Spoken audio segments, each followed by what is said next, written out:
Hello and welcome to Red Team Operator Malware Development Advanced course, Volume 1. My name is Renzo and I'll be your instructor in this course. So what do we have in the menu today? After a standard introduction and system setup, we're going to talk about changing timestamps of the files we leave on disk, as well as standard and not that common places where you can hide your data in NTFS volume. This is covering alternate data streams, registry hives, and extended attributes. Next is a topic about finding interesting objects in the system's memory, like handles to tokens, open files, processes, or modules. After that, we will try to find a way to detect new process creation performed entirely from userland. This will lead us to discussing several rootkit techniques that can be used within userland to hide our process, file, or registry key from another user. Then we will cover guard pages, hardware breakpoints, and exception handlers as a sort of introduction to hiding process memory from the memory scanners. This involves good old Gargoyle, Foliage, Ekko, and a few other techniques. Once that's done, we will shift gears a little bit to talk about an old native API function called RtlRemoteCall and how it can be used to call any function in a remote process, and being able to do that with any number of parameters that this function takes. So we will implement a sort of RPC-like mechanism I called ApiReeKall, okay? COFF objects comes next, and here we will discuss what COFF objects are, how they are built, how to parse them, and load them into memory.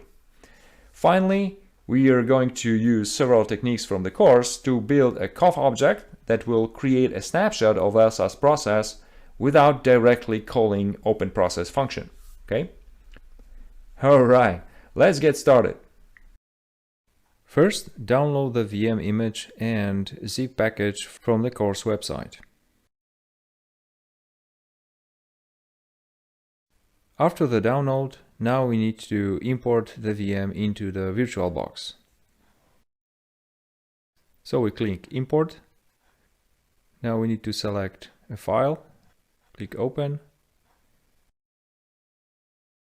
Then set up a machine base folder and click Import. So now VM is being imported and we will come back when it is done. The next thing we need to set up are shared folders. So click Settings, go to Shared Folders, click Add,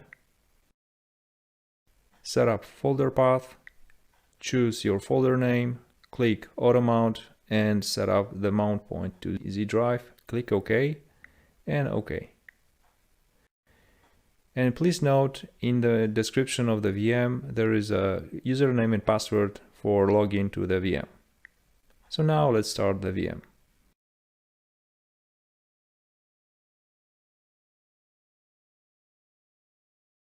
Now we log in.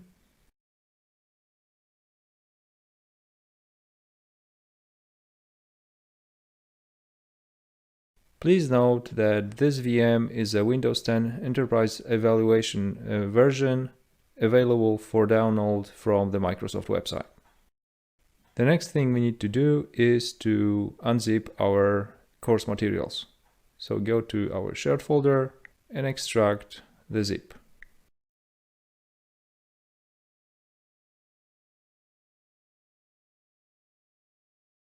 So we copy and paste.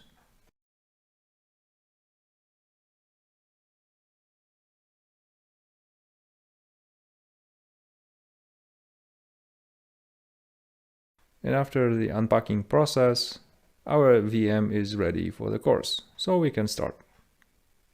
All right, let's start with something simple, which is timestomping. So basically, if you decide to drop anything on disk you might also consider to change the timestamp associated with your new image on a disk. Why? Because you don't want to stand out from other files in the same folder. So for example, let's say that you are dropping your file, your module into the disk, and it timestamp says it was created in August 2022, while other files or even all files in that folder are dated to like 2019 or even earlier. So this is going to clearly stand out when someone will be inspecting the folder. So you might consider to change these timestamps, and timestomping is the technique we are going to cover right now. It is really simple. So let me first create some file. Let's do that in RDO test.txt. Now, if we want to, we can check the creation date using dir command. So test.txt, and we see it's 9:30 a.m. If we do the last time when the file was written, so yeah, we can even try to change that again to see that this timestamp will change. So now it's 9:31, while earlier it was 9:30, right? But the creation time does not change at all, right? So now we have our so to speak file on a disk, and now we want to adjust the timestamps on that file. There are two approaches to that. One, you can set up these values manually, or you can use another file as a sort of source of these timestamps and use them to adjust your timestamps in your file. And this is what we are going to do. So let's take a look at the source code.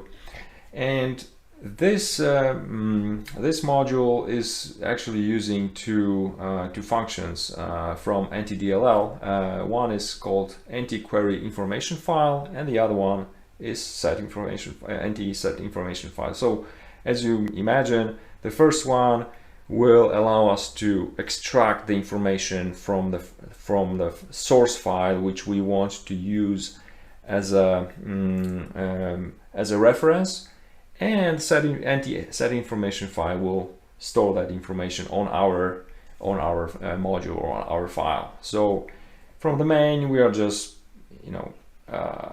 calling exchange timestamps, and this one takes so first step is we resolve the API calls, then we open both source and destination files, and then we query for file basic information from the source file. And file basic information is a structure which holds 5 fields. 4 of them are related to time, and all the values in these fields are in absolute system. So as you can see here, these are a number of 100 nanosecond intervals since the start of the year 1601 in the Gregorian calendar. Okay. The file attributes is a field holding some metadata about the file. So for example, is the file compressed, or is it an archive, or is it a hidden file on the file system? Okay. So using that, we extract the information from the source file, and we also do the same thing with our destination file. So we don't need to fill out the whole structure ourselves, and we just adjust the timestamps in a destination file by just copying the values from the source file, and then we set this send this information to the kernel so that it will land in appropriate attribute on the file system. Okay, and that's basically it. So let's compile our implant. So the first argument is our source destination file. So we give it a test, and let's take as a source something from Windows System 32. Let it be kernel 32 DLL. Why not? Okay. So now let's check the creation time of our test file, and now you see previously it was 3rd of August this year. Now it's 9th of July, so that has changed. The same thing goes with access time. Well, actually, not exactly. And what about the modification? Yeah, this is different from the previous one. So this is how you can easily change the times on your file, on the module you are dropping on the disk. Keep in mind that if we going to do the same experiment or the same thing on the shared folder, so as we have here a Z drive, so let me do the same thing here, we will not see the same effect. Why? Because let's use that. Oh, before that I will just creation time is test. So it's 9:37. So now let's do the same time stomping, and it doesn't change. Why? Because the file actually resides in the shell folder, so it means that it's actually is being hosted on a host machine, which you cannot influence from inside the virtual machine. Okay, so just keep in mind that if you want to adjust the timestamps, you have to do that on a native, so to speak, drive. So let's say you want to hide your data on disk. Okay, usually what you could do is to take your data, save it on a file, and then mark that file as hidden, right? But there are other places on the file system that you could use as a hidden storage. And one of them is called ADS, or alternate data streams. I assume that you have already used ADSs during your pen test or engagement, but the question is what ADS actually is, right? So this concept is strictly related to NTFS file system. Okay, you won't find ADS on other file systems. This is the feature of NTFS. Now, every file on NTFS volume is a data stream. Okay, so it is a sequence of bytes, and we say that the file on NTFS is unnamed data stream, right? But NTFS also allows you to create additional data streams which have to be named, right? So as you can see here on this example, we have stream example.doc, which is a file, and on NTFS it's stored as a main unnamed stream. Okay, but the user can also create additional streams and name them as he wishes. I told you that ADS is a concept strictly associated with NTFS. So if you use ADS in your engagement, and so you store your data somewhere in ADS, and then try to copy the file to another file system, another volume, which is of different type than NTFS, you will lose your data, because, as I said, NTFS is only related to NTFS. Now, the naming convention is really simple. So the full name of the stream is as follows. It's file name, okay, colon, the name of the stream, and followed by colon and the type of the stream, okay. The main stream, which is unnamed, doesn't have this middle name. So as here in an example, sample.txt is actually sample.txt colon $data, which is the type of a stream, okay?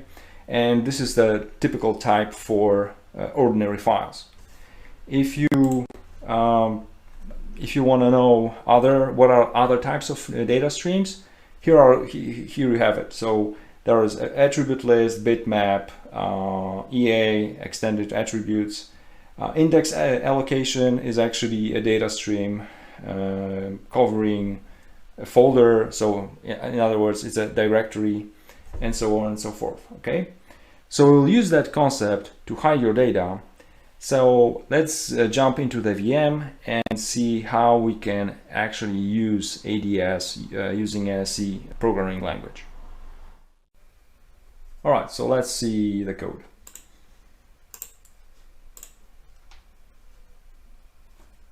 So using ADS is no different from reading and writing to or from for the files. Okay, so we usually use write file, create file, read file, etc. These functions are the same as if we want to use ADS. Okay.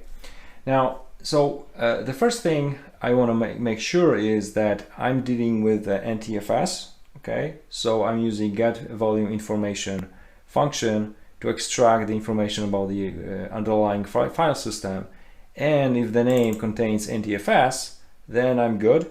So we are dealing with NTFS, so that means that we can use ADS or data streams. Okay.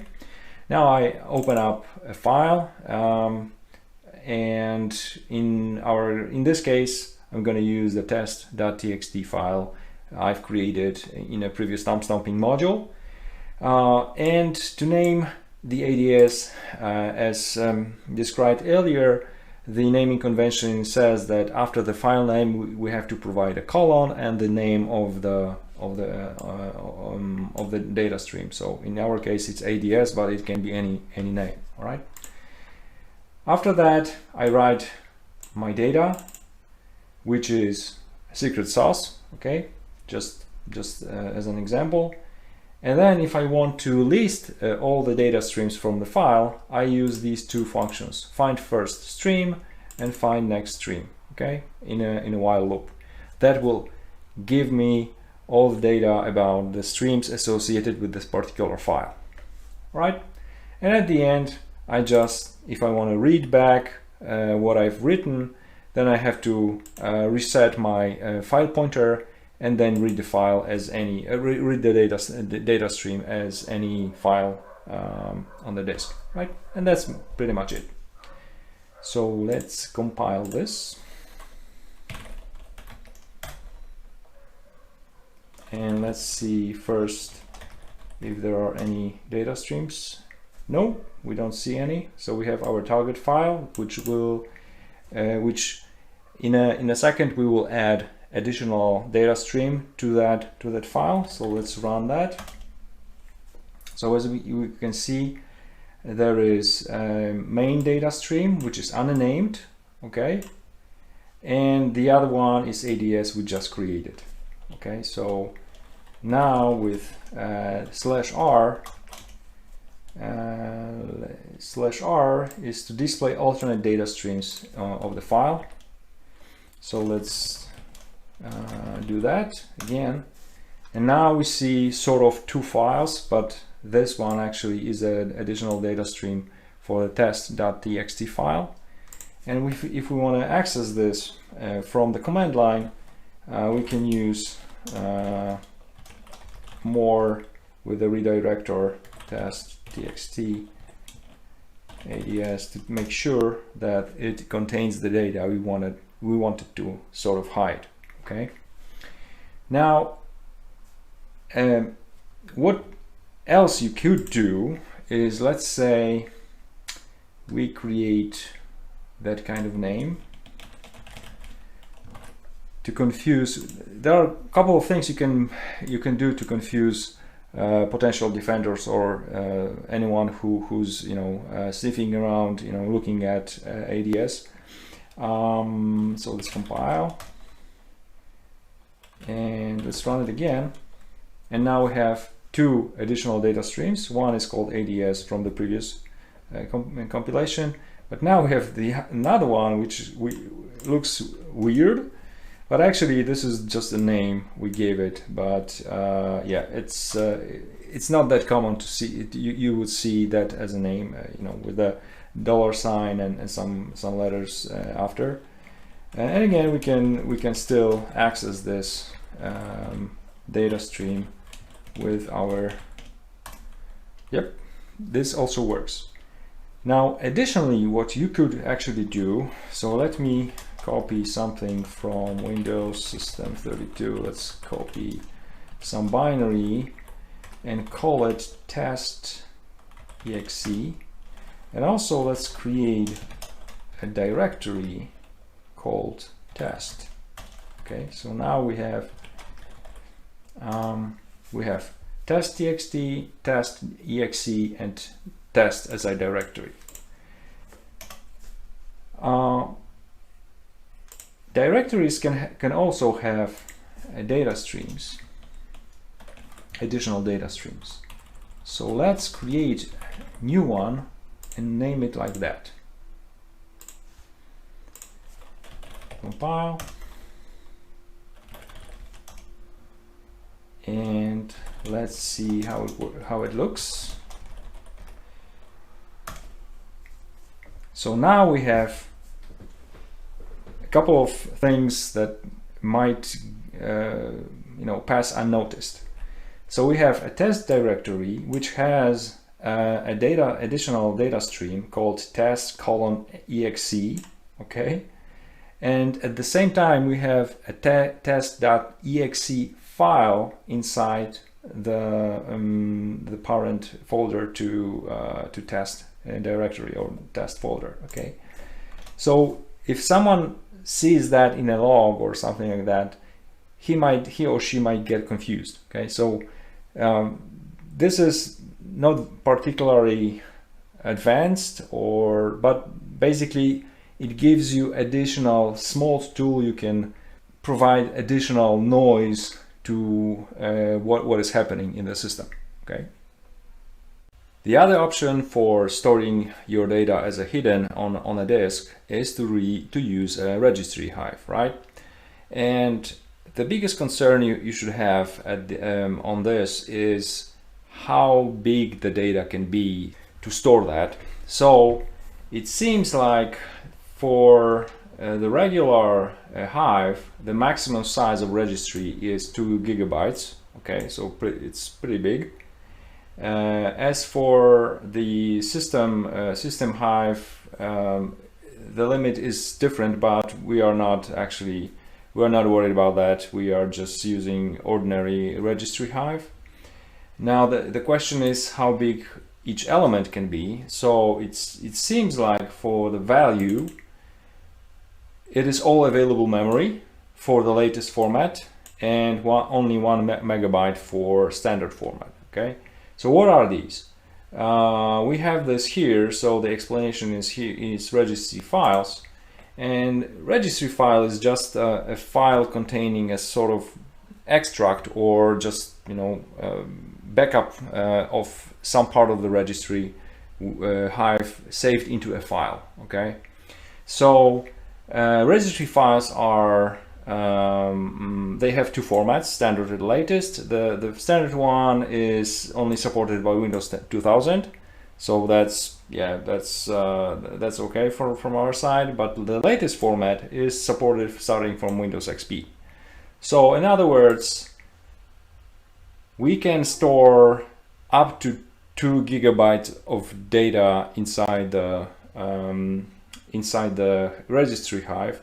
Although Microsoft, of course, says that long values more than 2 kilobytes should be stored in a file, and yeah, but that's not what we want to achieve. So let's go to the VM and see the code how to store the data in the registry Hive. All right, so let's do the registry saving and hiding our data. So let's go to implant. So saving any data in the registry is pretty straightforward. We've already done that in Windows Evasion course. So what we are doing, so this is our data, and we are going to store this as a value, binary value of the name secrets under software PEBAR registry key, because why not? Okay, so we pass the data to that, and yeah, that's pretty much all what you need to do. If success, then we're good. And then how to retrieve the data is the other function to get the value. We're getting the binary, and we have to point a buffer of the appropriate size, and then I'm just going to print that on the screen. Okay, so let's compile this.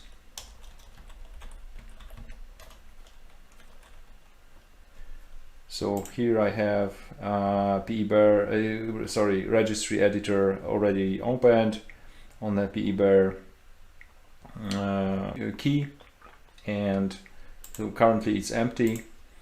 So let's run implant, operation successful. So let's hit F5, and we see that we have our value stored as a binary, and we have our secret sauce there.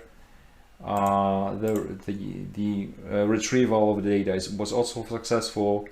You might wonder what is this last character backslash is doing here, and the reason is that I'm printing this as a string, since but the data was the binary form, so it did not store any null byte at the end. So that is the reason.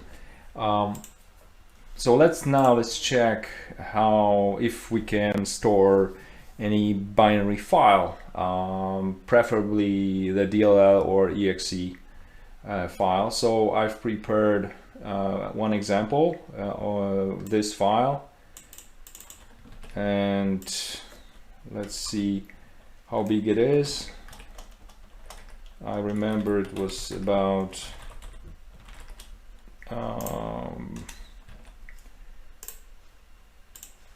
4 or 5 megs.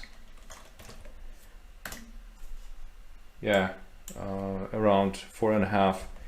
So yeah, let's try to save this file, this DLL, inside the same key, the secrets key, but we need to adjust our code a little bit. So let's get rid of these comments, and let's we don't want to print that because it will not work. So let's put it that way, and yes, we want to free the memory and close the file after that. Okay, so let's compile it again, and in the meantime let me remove this value. All right, so let's run it. Okay, so we see the operation was completed. F5, and our PE file is in registry right now. Of course, this is just for the demonstration. Normally you would put anything that you put on disk should be encrypted, or at least in some way encoded, and yeah, that's basically how you can store your stuff inside the registry. Another interesting NTFS feature you can use for storing your data in hidden form is a feature called extended attribute. And extended attribute is a really old technology, I would say. Maybe that is why not too many people heard about that. Extended attributes are actually, they were implemented into the NTFS back in 1990s when Microsoft tried to make Windows compatible with many other operating systems available on the market at the time. And OS/2, it was an operating system created by IBM, was using HPFS, or high performance file system, which was using extended attributes. So Microsoft decided to stay compatible with HPFS, and that is why they decided to implement extended attributes in NTFS as well.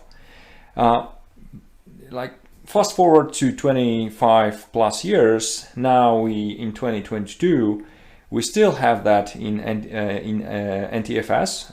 OS/2 is already gone, okay? But extended attributes are still there, and they are still in use. Windows subsystem for Linux is actually using extended attributes for storing metadata about files on Linux, namely inode information, okay? What is interesting is that NTFS allows you to create more than one extended attribute associated with a particular file.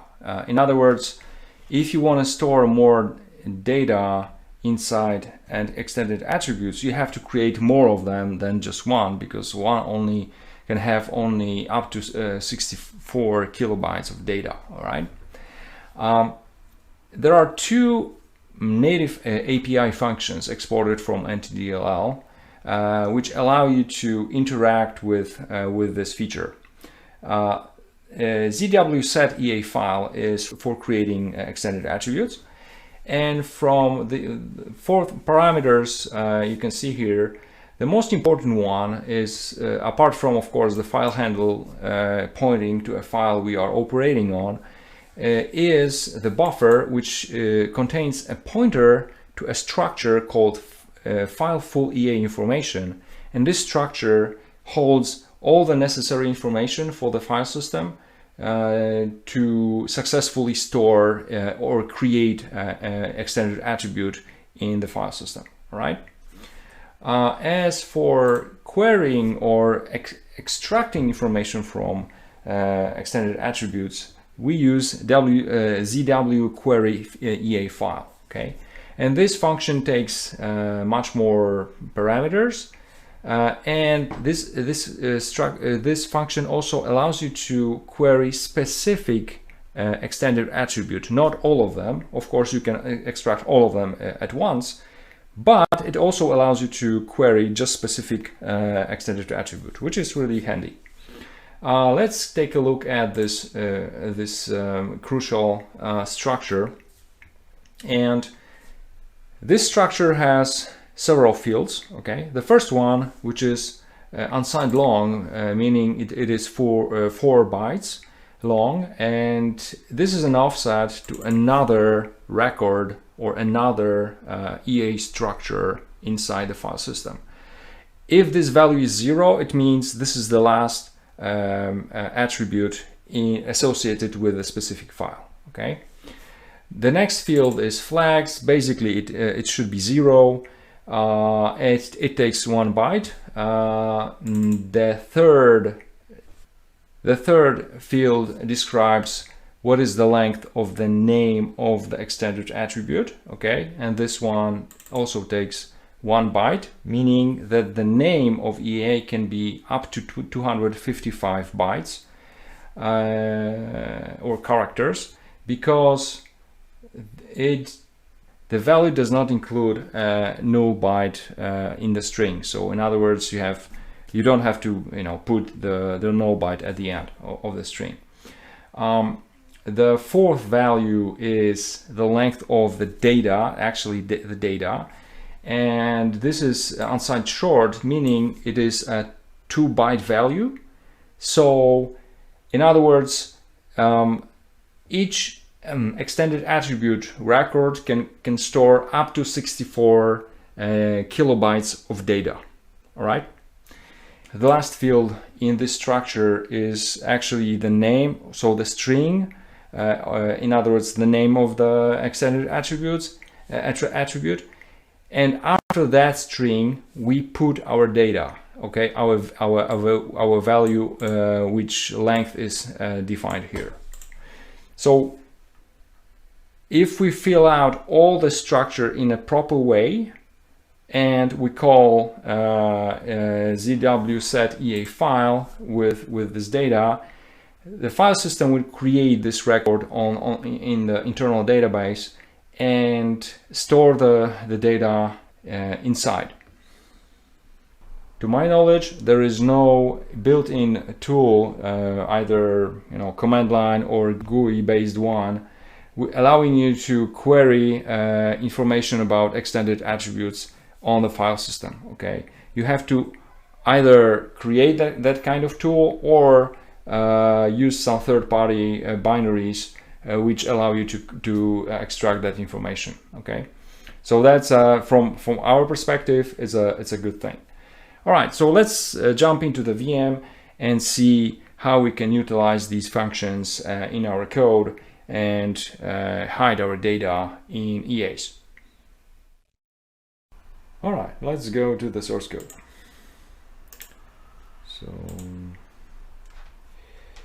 So the code is pretty much simple. The first time I've read about extended attributes was in I think it was the report on Regin campaign, and also pretty much at the same time the zero access Trojan was actually using that feature. But also Adam from the Hexacorn blog, he also posted interesting stuff about that.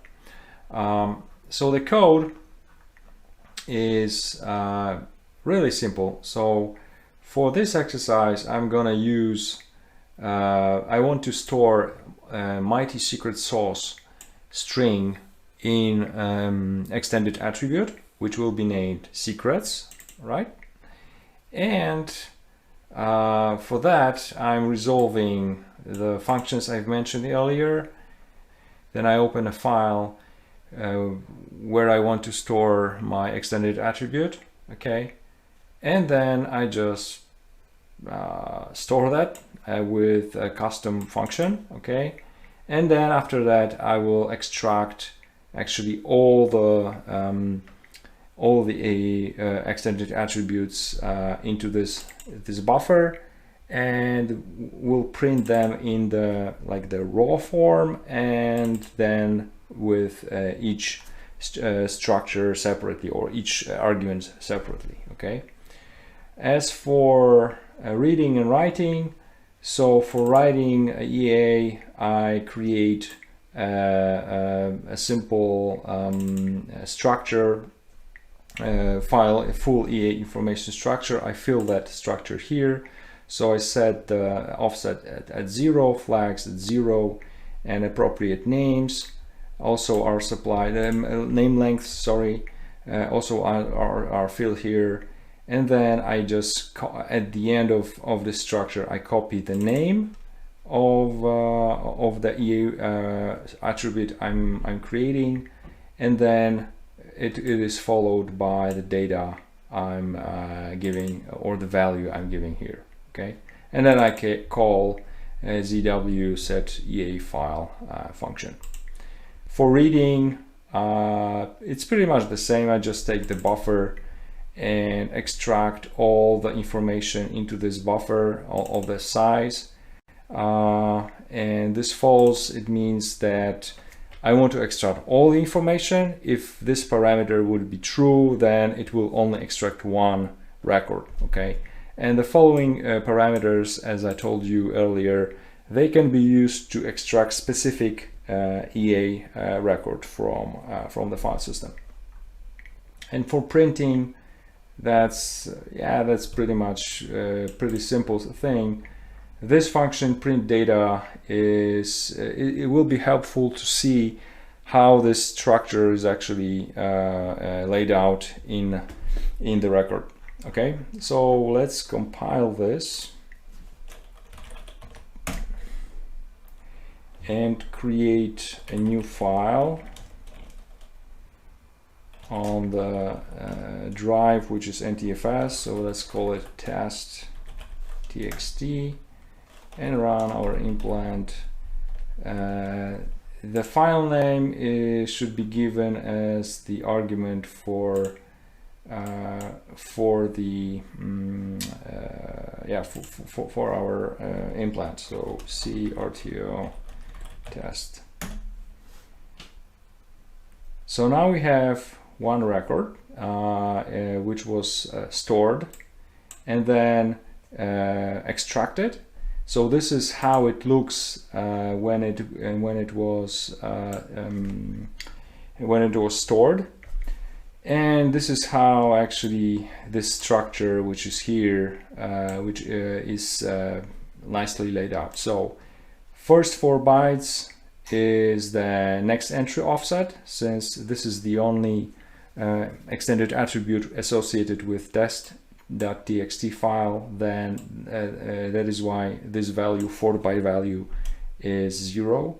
The next is flags, which is also 0. Next one is the length of the name. The name is here secrets, and it's 7 bytes long. So it's this field. And the next one is the length of the value, which is 2 byte field, and it says 13, which is in hex, meaning 19 bytes. And this is followed by the name, as you can see here, secrets, and at the end we see our value or the data we wanted to store. Okay. So let's store another value. So we need to change, let's see, let's call it secrets2 and mighty super secret sauce. Let's save that, recompile, and run it again. And now we have 2 attributes. Okay, the first one, it's called secrets, and the second one is called secrets2 with our new data, mighty super secret sauce. And as you can see, the first record says that this is not the last one, so the value is not 0, but it says 24 in hex, meaning that after that record, there is another one which should be also parsed, and the other fields are the same: 0, the length of the name, and the length of the data, etc. So that's the same one. As for this one, we see 4 zeros. This is the next offset, so there is nothing following this record. 0 for flags, and 0 for flags here, 8 byte long for the name, secrets2, and the 19 hex, which is the data. Okay. Now, so this is storing the strings, right? Which is not very helpful from our perspective. So we can store something, the binary data. So I have some example here. Let's call it secrets, secret bins. Let's save that and run it. Compile it first and run it again. So now we have 3 EA records. We don't see it here, so let me change the size of the buffer we want to print in raw form. So from 50 bytes in hex, we make it two times bigger. But at the same time, I want to show you another thing. So we have CC, AA, FF, CaFe, etc. So let me change this to AA, BB, CC, DD, save that and compile that again, because I want to show you something, demonstrate something else. So now we have AA, BB, CC, DE, DD, but we have still only 3 records, okay? So in other words, if I'm writing the record which has which name already exists in the file system, it means that it will update the existing one. It will not add a new one, okay? So yeah, that's storing the binary data here, so that's also possible. And let me actually show you how the system files looks like. So for that, we won't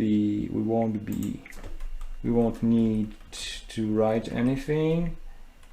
And let's me compile it again and write it against something in systems. Let's say Windows System 32, kernel 32, and we could not open. Oh yeah, right, because I'm also, so we need to get rid of that because I'm not running in high privileges with high privileges, so we won't be able to open this file for writing. So now it should work. Yeah. So what we have here, we have 2 records or 2 extended attributes. One is called CI catalog hint, and the other one is kernel purge ESB cache.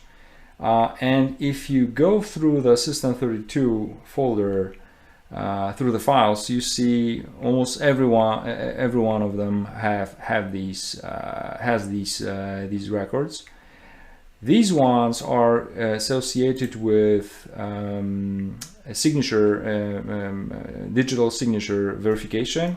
So this is added for performance, so to speak, performance purposes, so that not every time the specific binary is used and it has to go through the signature verification. So it is done only once, and the appropriate information is stored in this EA. As for the kernel, this $kernel records, these are associated with some auto deletion of extended attributes. And what is interesting, you cannot create an extended attribute with starting with that name. So only you can do that only from the kernel end. Okay. Let me do another example here. Let me copy kernel 32 to our RTO and see what happens. And now let's see if the data actually went. Yep. As you can see, the data when you copy, some extended attributes are being copied with the file, okay, but it happens only when the file is stays like within the NTFS realm.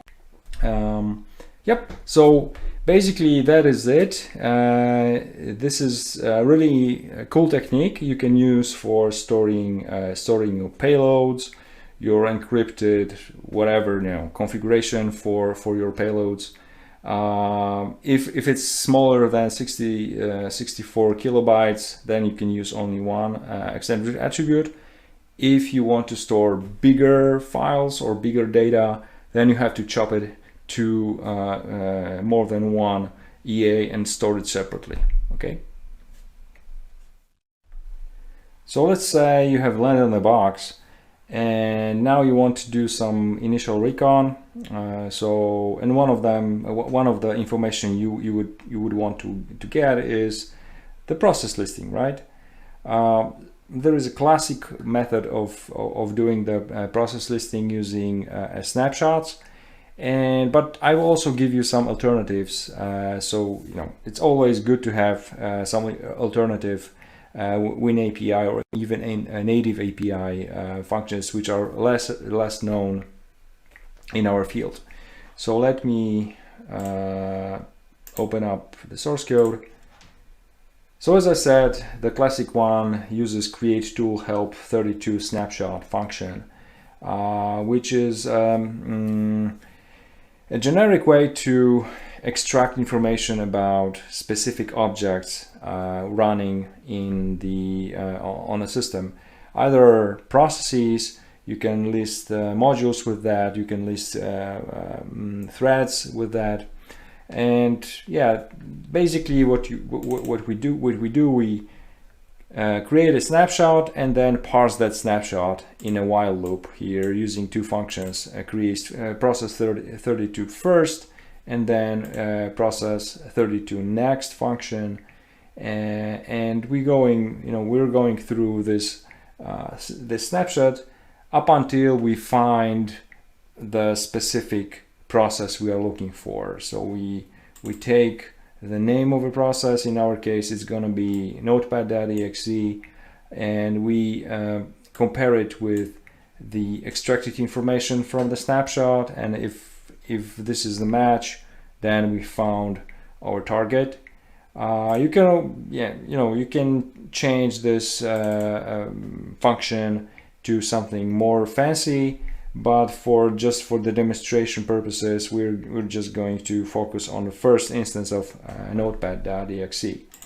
So let me compile this and run it. So notepad not found because there is no notepad. Yeah, so let's start one and see. So we have 5360, and yeah, that's the one. Let me create the new one.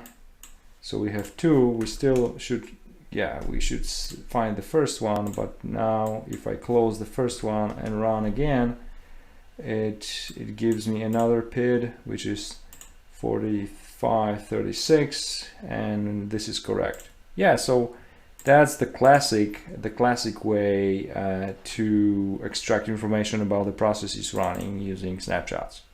Now we will go to some alternatives. First, we will focus in on WinAPI functions, giving you pretty much the same information, and the other alternatives are actually based on native API. So first alternative for the process enumeration is a function called enum_processes. And let's see the source code.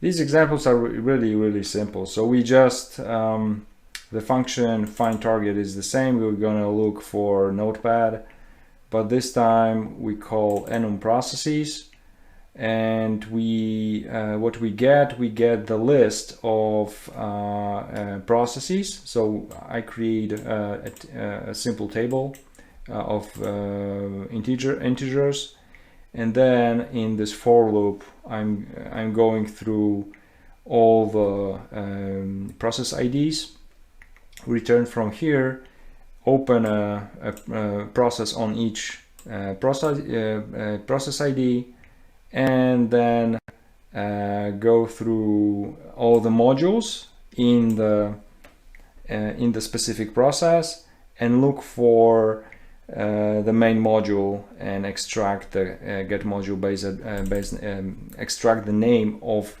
the module using this function. Okay, and if this matches what we are looking for here, then we found our target. Okay, so let me compile this and run it again. And Notepad is not present, so let me see. Now we have that. Is it correct? 2520. Yep, that's correct. Let me go to the other alternative. We're using Windows API, and this one is actually really interesting because this comes from Windows terminal services, and usually this function can be used to list processes on the remote machine. But to do that, you have to first you have to authenticate there, and then create a session, and then use that session to extract that information. If we are doing this locally, we don't have to do that, any authentication. The process will use the token assigned to the process. And so with WTS enumerate processes function, we just give it this parameter, which basically says check for or extract this process enumeration from a local host. Okay, and for that, what we get a list of structures called WTS process info A. So let's quickly check how this structure looks like. So we need to go find a header file, and let's go to this folder. So, and it's WTS API. So it's WTS API. Oh, it's not here. WTS API. Let's open up, and then let's look for this structure. So this structure holds 4 fields: session ID, process name, and user SID. All right. So with that, once we get that information in the as a list or the table here, we go in a for loop and check all the values. So we're looking for the process name to be equal with what we are looking for, and if we have a match, then we return the process ID from the structure. And yep, let's go to 03 and compile this. Start the Notepad. Notepad is running as 4640. So yep, it also works. And if I kill it, we shouldn't get anything. Yeah, not found. So yeah, these are 2 alternatives for the snapshots. The next one I will show you another 2 alternatives for listing processes, but these ones are going to use native API. Earlier mentioned Windows API functions are actually using native API exported from NTDLL, and this function from NTDLL is called anti-query system information. So let's see that. So now find target function looks like this. We first need to find the pointer to our anti-query system information function, right? And then we call that function twice. The first one, because we need to know what is actually how much memory we should reserve for the information we want to extract. Okay, so this call gives us the right buffer size we need to reserve or allocate in the memory. And then we call this function again, this time extracting the buffer, which will contain a set of structures of this type, system process information structure. Let's go to,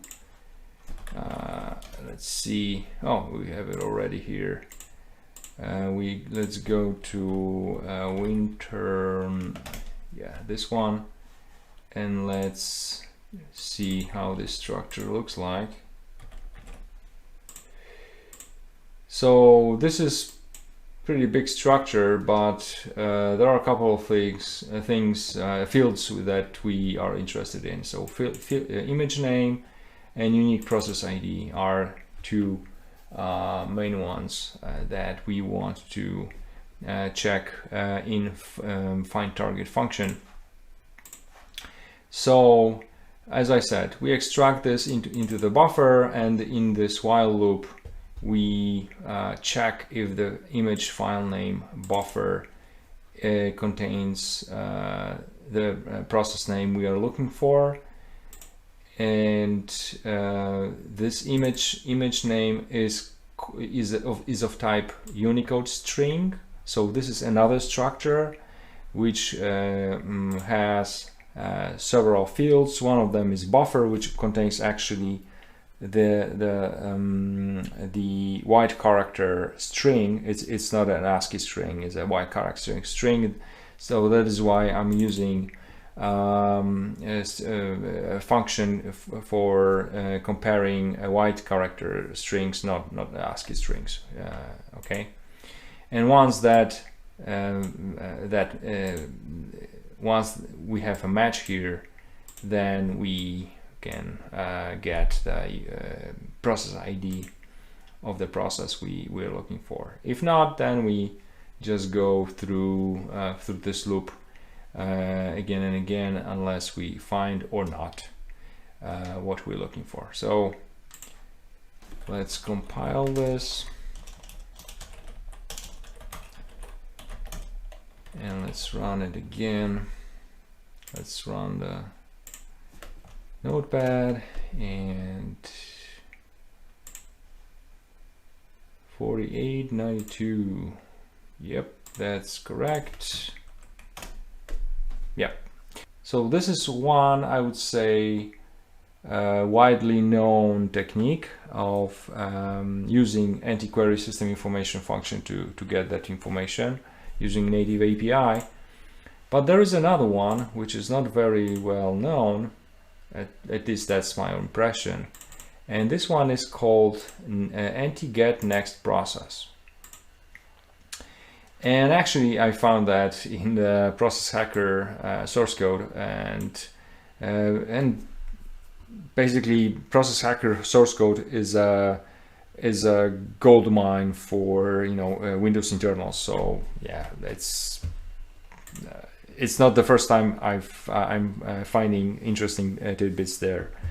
So what this function is doing is actually giving us a process handles. It opens a process handle to a process, and so that's a sort of side effect. You don't have to use open process function to open a handle to a process. You can use this function, and it will give you that in return. Now, so once we get that, we just use that process handle, and we try to get the full path of the module associated with a specific handle of the process.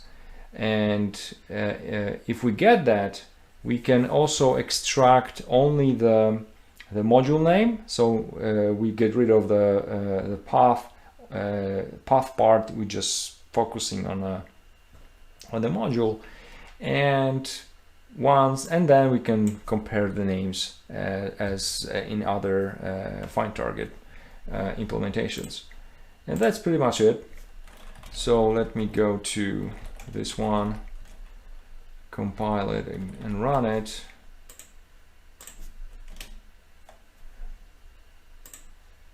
Yeah, 4732, and yeah, so here you have it. You have classic version for a classic function to enumerate processes on the system, and you have 4 other alternatives. And as I said earlier, having alternatives might be very helpful if you are dealing with some kind of evasion, or basically you have you want to avoid detections from EPP or other agents. Okay. So let's talk about the following scenario. So let's say that you have successfully executed your payload. Let's say the guy has been fished, opened the spreadsheet with the macros, and now the Excel is running your payload. But you have only several seconds, because probably the user will close the Excel and the process will get terminated. So the other assumption is you did not call back to your C2 server yet. Okay, so the Excel did not generate any network traffic. What are the options? One option is that you just create a new process, inject there, and establish a C2 channel to your command and control server. But that might get flagged because, for whatever reason, for example, you don't have appropriate proxy settings. You are blocked by the firewall rules. The process you are migrating into should not ever touch any or generate any network traffic, etc. So that these kind of things can trigger some security solution or security agent running on the machine. What is the other option? The other option is to look for any process which already has access to the network. It already talks to the network. It's better to find that kind of process because it's already known for the security agent that it talks to the network. It has already appropriate settings for the proxy. It has already generated traffic which is not blocked by the firewall. It already has appropriate DLLs loaded, so it is a perfect target for your injection, right? So how do we find that? Usually, if you use a process hacker, you would go to network and just scroll and see this kind of information. And what we are going to do is actually we are going to just listing all the modules in the remote processes, but in our scenario we would be actually looking for specific DLLs. For example, this Windows socket DLL, and so that's the plan for this module, and we will use 3 different techniques to achieve that. So let's open up the source code. So the first find target function is we've discussed in the previous modules, and this one is using the snapshots we knew earlier. The classic, so to speak, module enumeration technique is also using a create tool help 32 snapshot function, but this time we are just listing or asking to extract information about the modules, and modules both 32 and 64-bit modules, right? And the process is pretty much the same. So we get the snapshot and using module 32 first and next functions, we just go through this snapshot and just extracting all the information for the specific process, because we are actually targeting the specific process we want. But we can also do that if we give 0 here. We will get all the modules for all the processes. Okay, in this example, I'm just targeting, let's say, notepad.exe. So let me go to number 4. Find module and classic compile.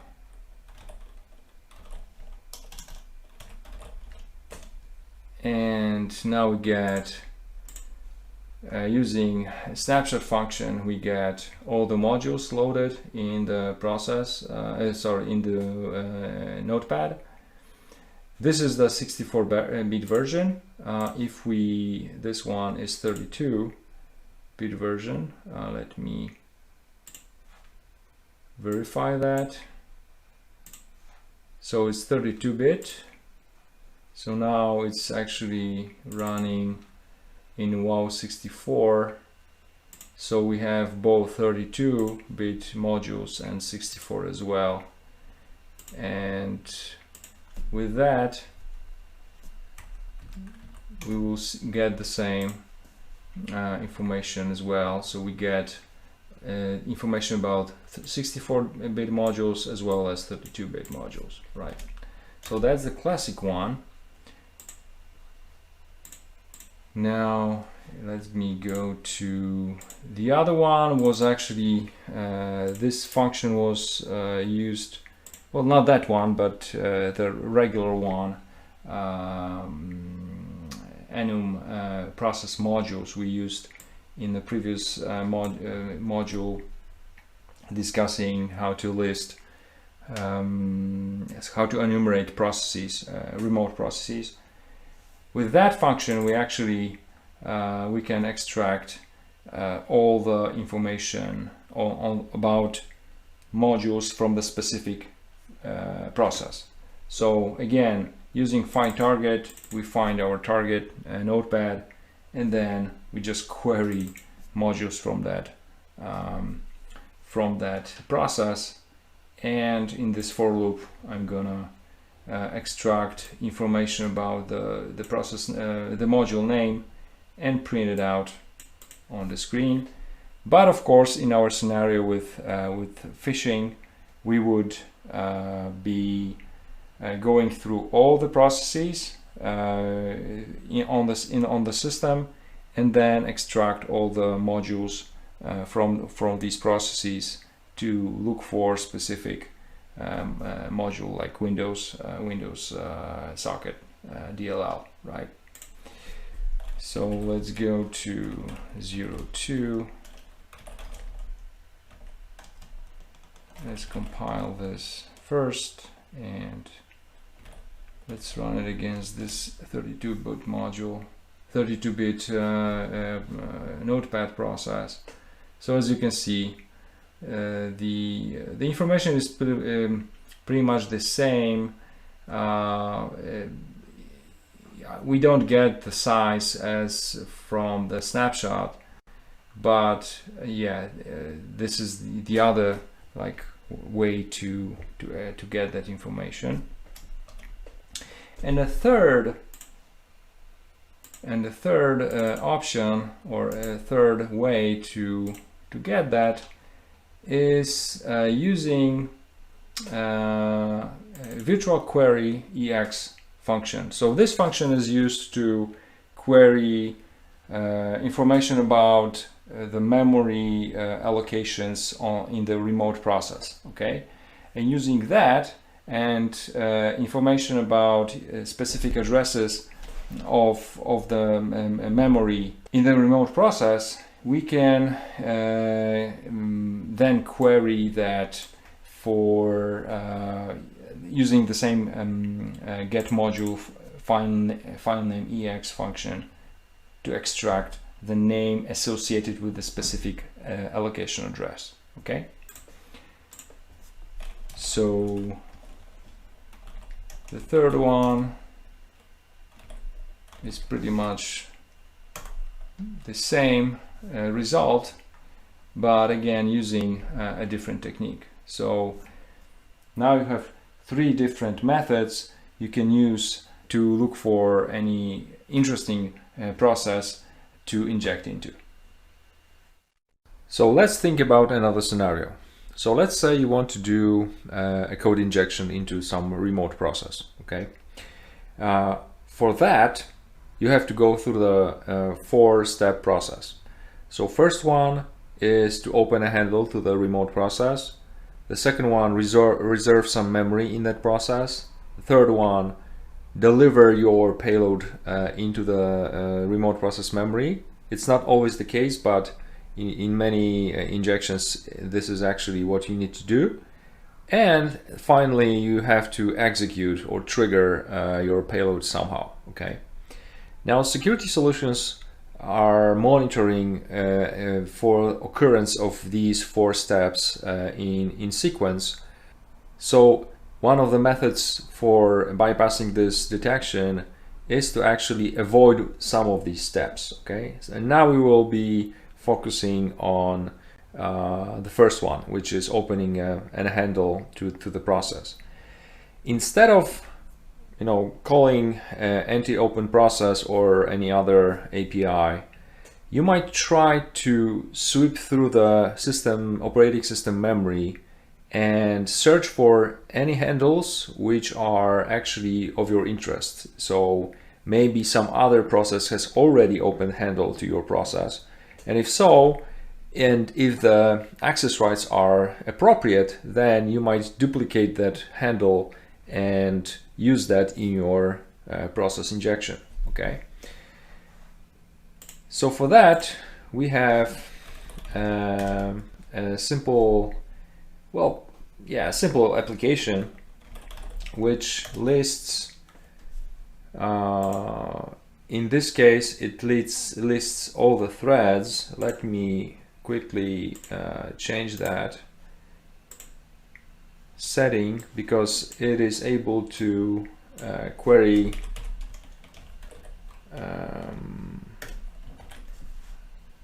other handles as well. So let me recompile this, and let's run it again.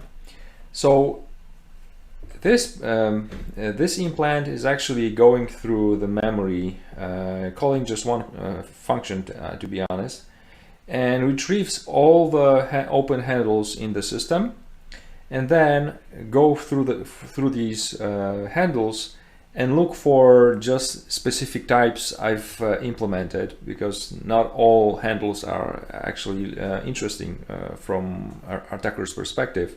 So we are looking for registry keys, files, directories, open threads, opened processes, and tokens. Okay. So let's go to the source code. As you can see, the main function only calls get handles, which takes 2 parameters. The first one is a process ID of your interest. So in other words, you will be given only handles from a specific process. Okay. If you set it to 0, then it will enumerate all the handles from the system. Okay. And the second parameter is actually what kind of handle are you interested in. As I told you, there are 6 of them. So you can list for directories, files, keys, registry keys, processes, threads, and tokens, but also you can list all of them. Okay, let's leave it as is. So let's go through the code. The code takes uses 3 native API functions: anti-query system information, which we already know from the module about process enumeration. Okay, This function can also be used to extract information about the open handles. We will also be using anti-duplicate object and anti-query object at some point. Then we check what kind of handles we should be looking for. So flags actually is the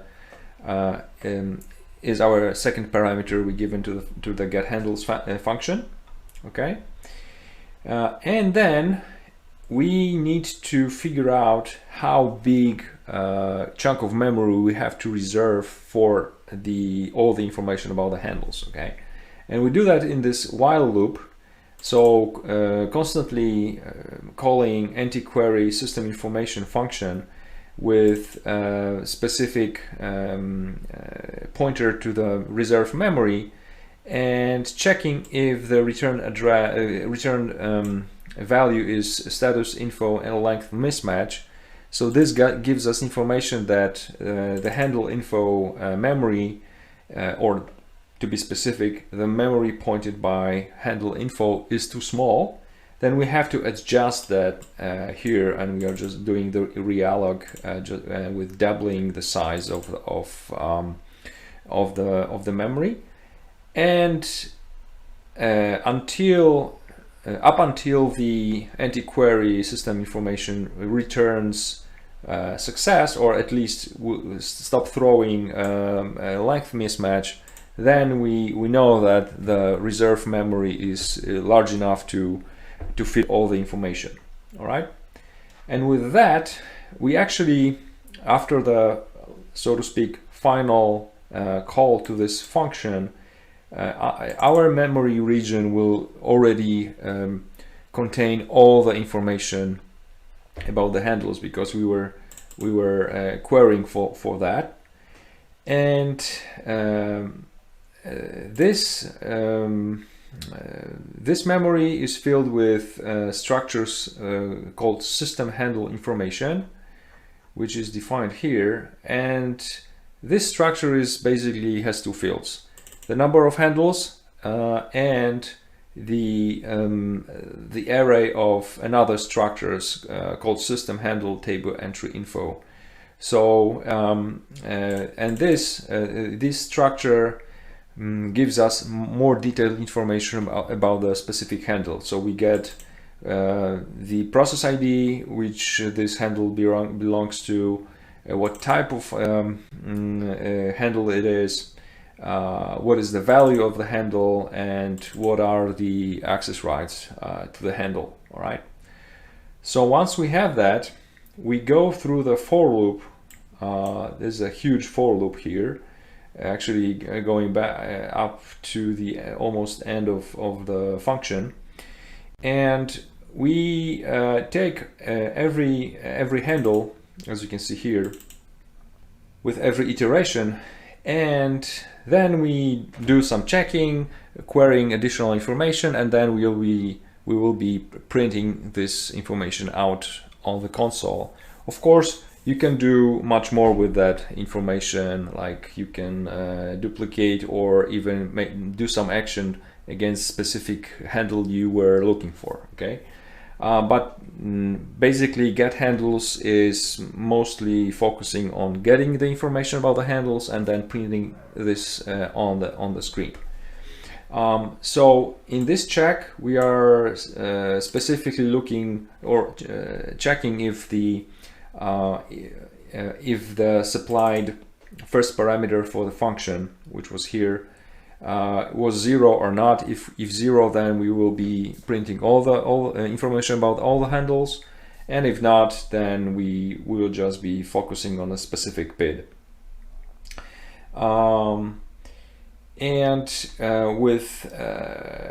If we proceed, then we open a process specified by process ID from the handle. Okay, so now we have a handle to the process which holds the specific handle, right? And we do that to get some information about, where this handle lives. So we get the name of the the name of the process. I call it hosting process. And we can, and then we duplicate actually the object, or specifically the handle, because we want to operate on that. And now we get more information about the type of the the handle, okay.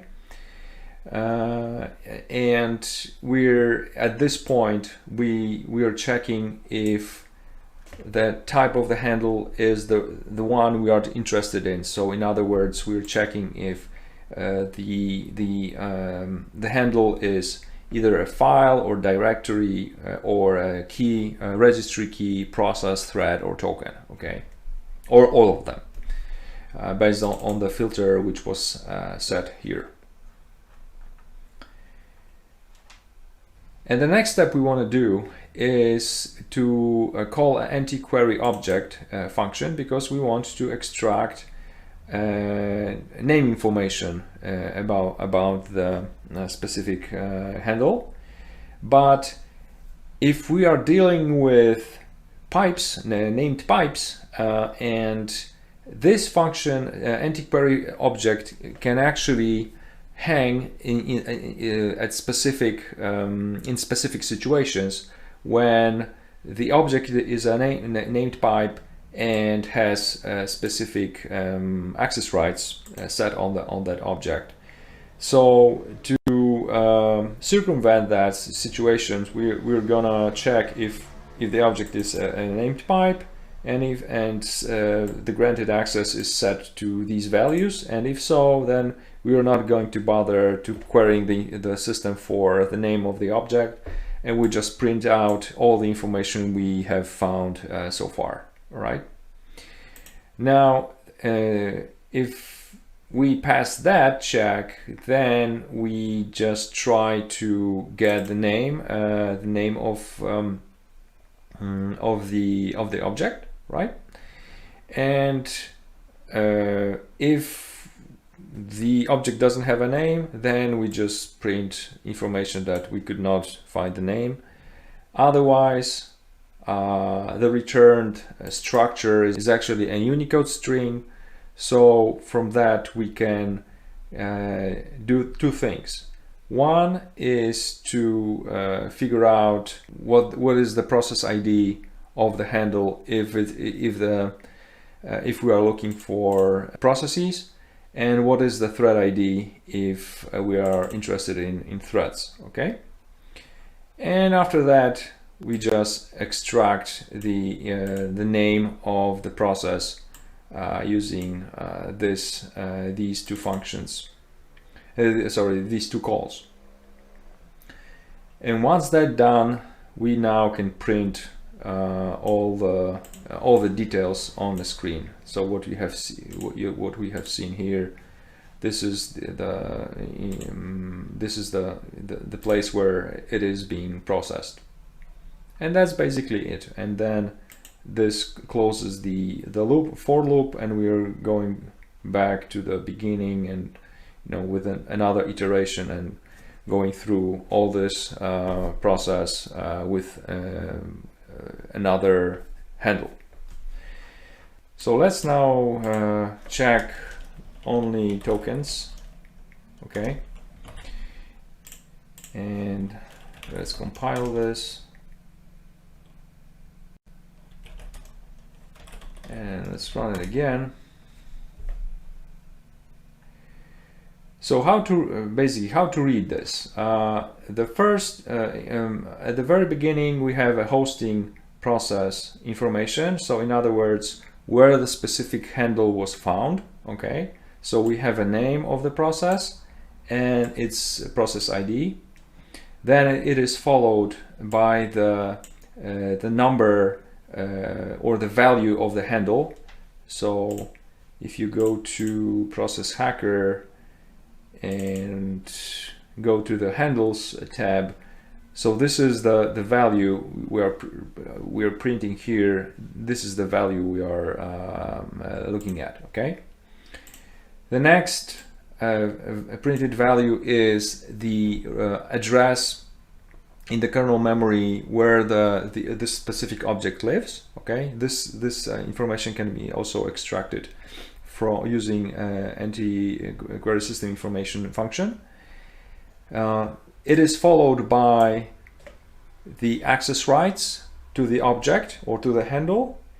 Then what type of handle it is. Is it a token? Is it a directory? Is it a file, a key, a process, and so on?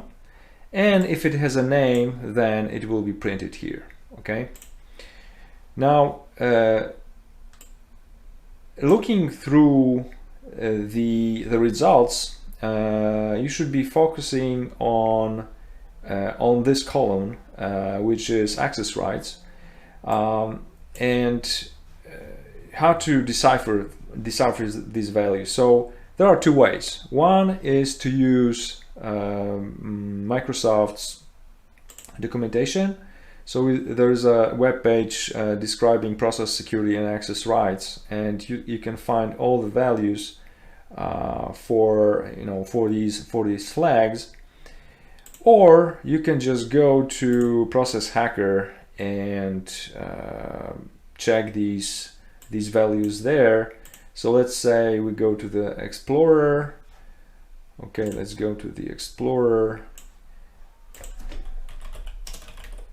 and what is this? 16.8c.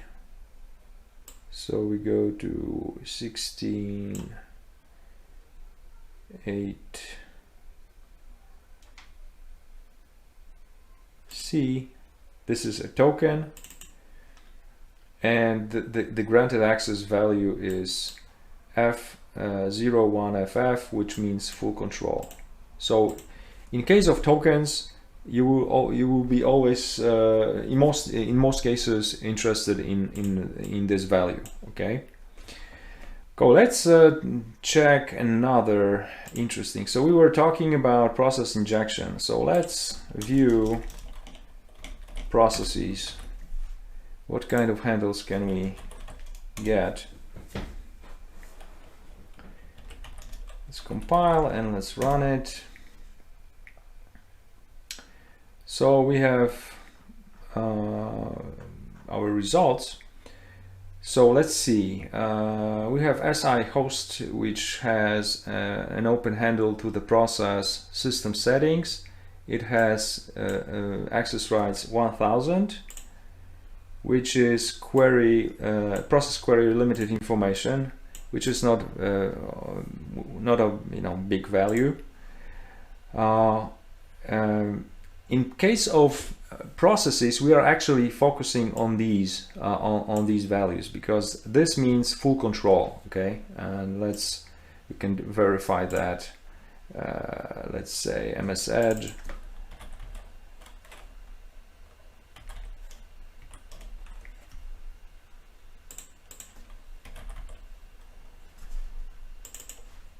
And we are dealing with processes. So not this one, let's say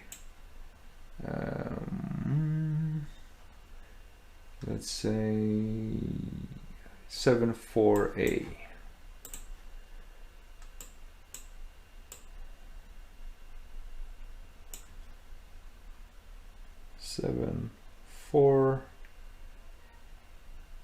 Oh, it's already gone. Okay.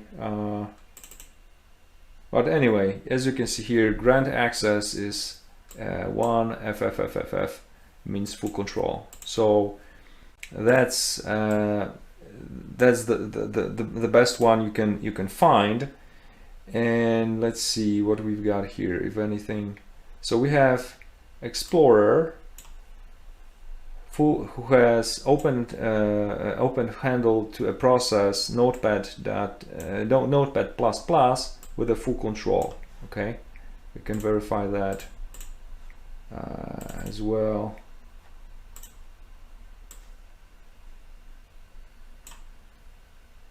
So let's see, which one is it? 29.4c. 29.4c. Yeah, it's a full control.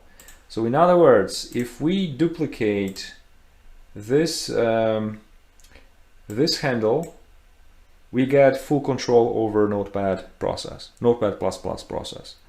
So instead of opening a handle to Notepad++, we could actually take this handle, and we can already operate on we can proceed with our code injection into the Notepad.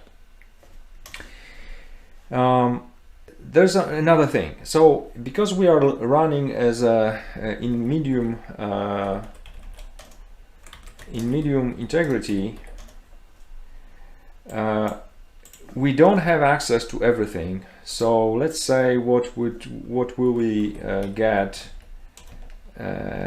if we are going if we are running with full full control or full high mandatory level.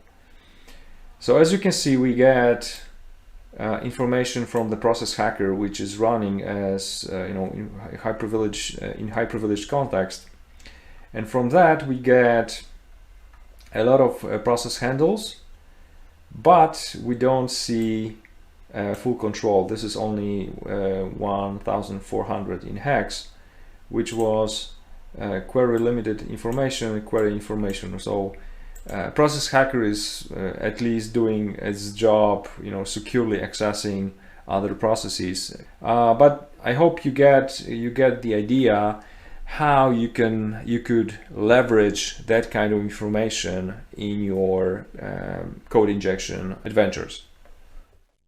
So let's say we haven't found the open process to the target we wanted. So what else we can do? We might go further in the process of code injection, meaning let's try to find a process which already has allocated memory, which is readable, writable, and executable. Okay. So in the whole process of injection, we are now targeting the second step. Okay, the allocation. The best, I would say, the best place to find that kind of allocations are .NET processes. And the reason is really simple, because .NET is using JIT engine, or just-in-time compiler, which basically means that it tries to translate assemblies into the binary, and it requires to have some memory region which is writable and executable at the same time. So trying to find the .NET potentially means that we could find a process with already allocated memory, which we can use for storing our payload. Now the question is how we can find .NET. So let me start PowerShell, and the standard approach to finding a .NET is to find a process with a loaded CLR.dll module, okay, because that's the .NET runtime environment. And for that, you could use one of the templates for finding or listing remote modules we discussed previously. But there is another really neat trick we could use, and we will actually. So if we go to handles and we scroll down and to find the sections, .NET processes open really interesting section, which is this one. I would say almost every process, a .NET process, is opening that kind of section, which with the name base name object, /core _ private _ IPC block _ v4 _ and followed by the process ID 7776. As we can see here is also the process ID of the PowerShell. So let's do that, and let's go to our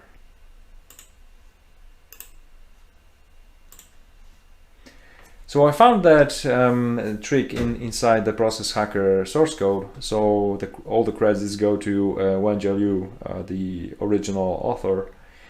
And so this template uses two functions. One is which is called find.net and takes one argument, which is the PID. If we want to check if the specific process is the .NET, then we can supply the PID here. If not, and we just want to look for any .NET process living in a on the system, then we just need to give it 0 as the parameter. And the second function is find RWX, which basically takes the handle we found earlier and then go through all the mapped memory regions and to look for our readable, writable, and executable memory. Okay, so let's go to find.net. So as I told you, I found that in a Process Hacker source code. So we take this prefix, okay, base, name, objects, and so on. And we have to add the process ID at the end of that. So to do that, we are using anti-get-next-process function we've discussed earlier. And with that, once we get the process ID, we need to convert it into the white character because we are going to ask for the specific section, and this parameter takes a Unicode string. The section name is a Unicode string, so it needs to be a white character, right? So after conversion, we concatenate this prefix with a PID, and then we call open section to ask the system if there is any section in the system. If so, then we have found our process, and we just return the process handle we opened here. With that, we call find RWX function, and this goes through all the memory regions mapped into the process and specifically look for only these which are executable, readable, and writable, which are committed and also private. And if that's found, then we also check if what is the size of that region, because that might be a crucial information for for the size of our payload. Okay, and that's basically it. So let's compile.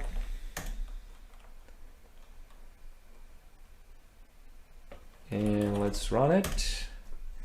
So we have our PowerShell 7776, and we have the start address of the specific memory region, which is readable, writable, and executable, and the size both in kilobytes and in bytes printed here. So based on this information, you might decide if the space is enough to host your payload.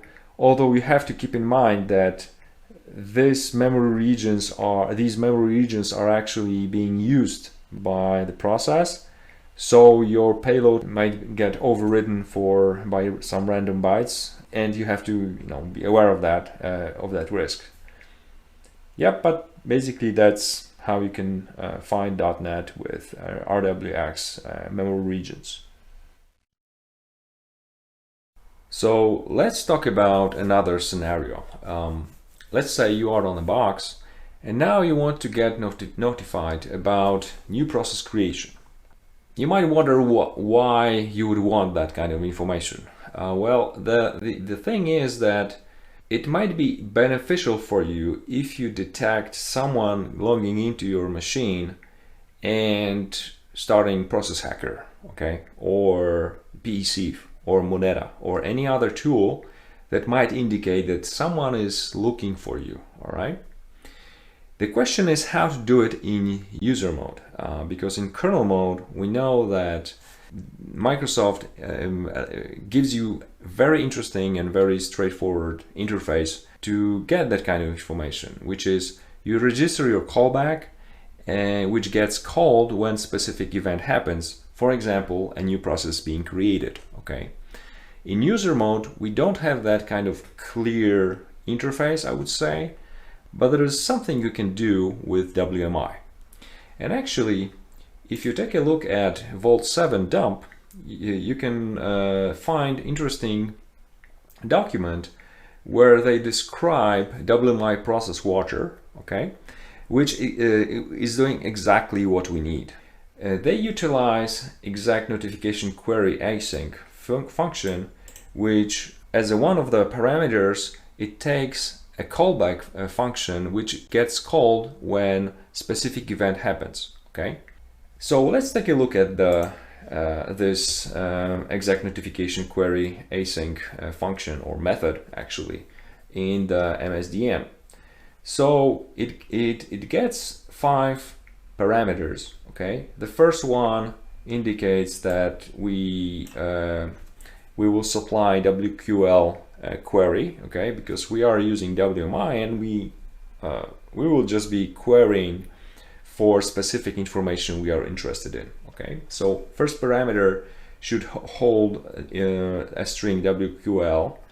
The second parameter actually is the query string we send out to the WMI, and in this case it will be something like that.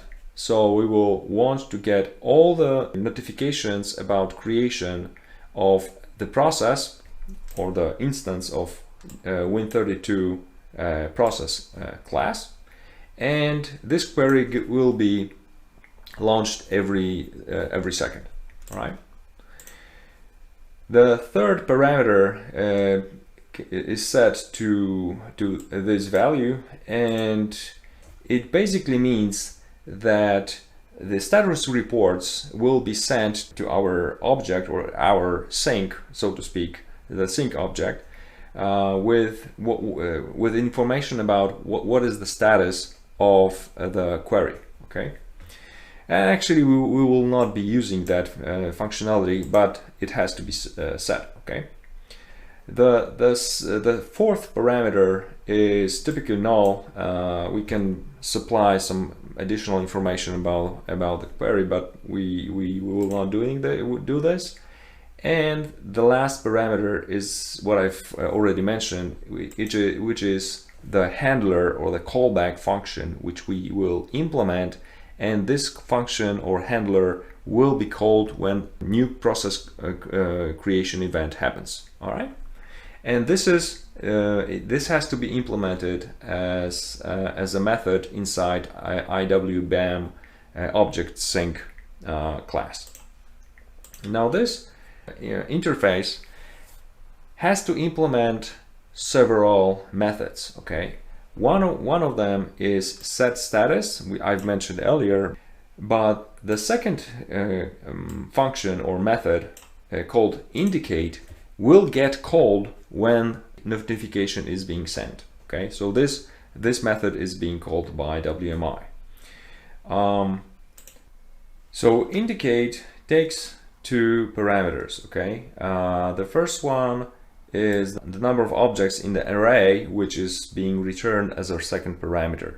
In other words, if we get notification from the WMI, we will get an array of objects which describe the processes that had been created during the last query. Okay,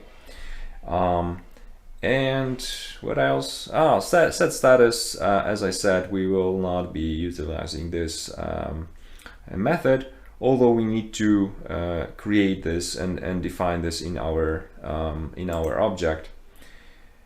And to do that, we have actually Microsoft provides us an example implementation of our query sync. So we will be utilizing this in our code. So let's jump into the VM and see the code itself.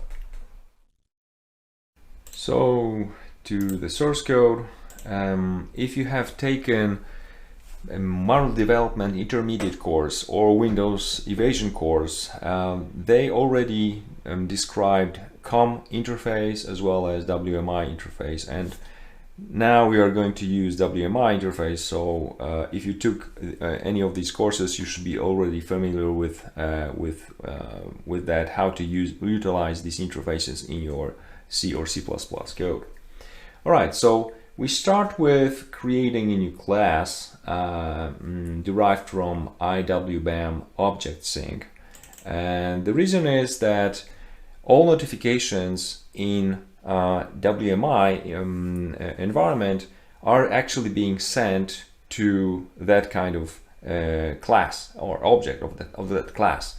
So we need to use that class as the basis for our event sync. And yeah, some standard stuff in C++. So constructor, destructor, methods. The constructor is actually initializing our local property or variable, which is holding a number of references to our object. And we also add, we have to define several methods.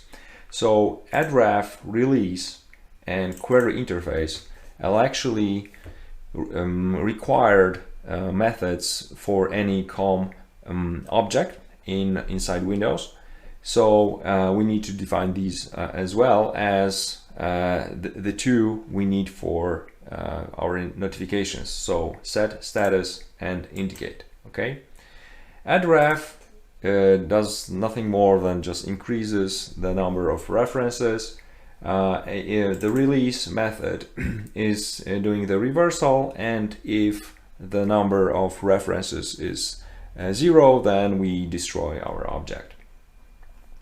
Query interface will just return the pointer to the object itself. So this is a typical approach, and we just want to limit our interface only to two interfaces, either unknown interface or IWBAM object sync interfaces. Okay. Now the set status, as I said, we are not actually interested in that kind of information, so we are just going to return no error. And the indicate is the core of what we are going to do with the information we receive from the system. So we get an array of objects, and the size of this array is passed here. So in this for loop, we are going to go through the array and extract information about the processes that have been created. Okay. To do that, we first extract the pointer to the properties object of target instance. With that, we can then actually query for specific process that is being referenced by this target instance, and once we have that we are just reusing this variable, but once we have that pointer, now we can just query properties of the process that we are investigating. So we can get a name. That's one of the properties of the process object. And yeah, we are just going to display them on the screen. But if you actually interested in detecting specific process being launched, then you can implement it here, like this pseudocode shows you what you can do. So we can, if the name of the process is equal to whatever you're looking for, then you can inject to that process or kill this process or suspend it or whatever you want to do it with that. Okay. We can also get the process ID from the handle property. Also the executable path if you are interested in this as well, and command line if there is any. Okay, and that's pretty much it. So in other words, we are going through all this array and extract, you know, the information we got from the system. So how to register this sync object or sync interface in the WMI. So what we need to do is we need to start our, so to speak, conversation with the WMI interface. So we start with initializing COM, then we set some security on that process, and then we actually want to query the WMI specific namespace. All right. So to do that, we create a WBAM locator object with that call, and we connect to SymV2 namespace for, you know, our operation. And we get, in return, we get a pointer to an object which is so-called a proxy object, which allows us to talk to the WMI interface. All right. And once we have that, we need to also set some security for this proxy object, but we are just using the standard security token assigned to our process. And once we have that, now we are ready to actually register our callback in the WMI system, so that we will get notifications and our indicate method will get called. Okay. To do that, we create a new object, right? We increase the number of references in that object. We also prepare the WQL query string, right? And then we just call exec notification query async method with our event sync object. Okay, and that's pretty much it. After that, I just set, so I'm using a get character function to just make the process stay in the memory and not exit. And at this point, we should get the notifications about new processes being created, and this information will be printed on the screen. Okay, and once we hit any enter, then the process exit, and before that, it will make some cleanup, so it will unregister all the objects and just exit. Right. So let's compile this and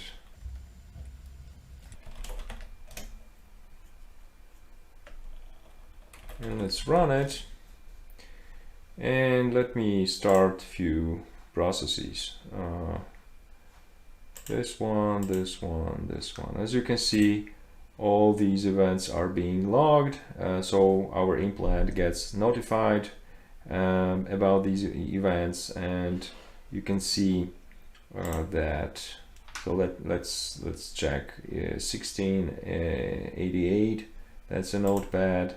1088 is a debug view, and so on. Okay, so this is how you can utilize this WMI interface to get notifications about new process creation in userland, of course. In the previous module, we talked about how to detect a new process creation in user mode using WMI, right? But there is a certain limitation of that technique. We get these notifications with a slight delay, which might be about 1 second, because that is the minimum time we can set in our WQL query that we use in our technique. Now, it might be okay for the applications which load time is significant, for example, Process Hacker or Process Explorer. Okay, these applications have a lot of modules to load, so we might get enough time to detect that and do our injection or whatever we need to that. Now in this context, if you are targeting PECF, which is loading very fast and running quickly, doing the process memory scanning, this about 1 second delay might be too much. So we need to find another way to detect this process. So in this context, let's talk about global hooks in user mode.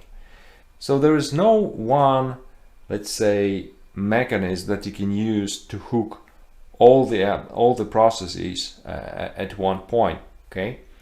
But there are some techniques you could use to at least cover a greater part of the processes that are running on a machine, okay?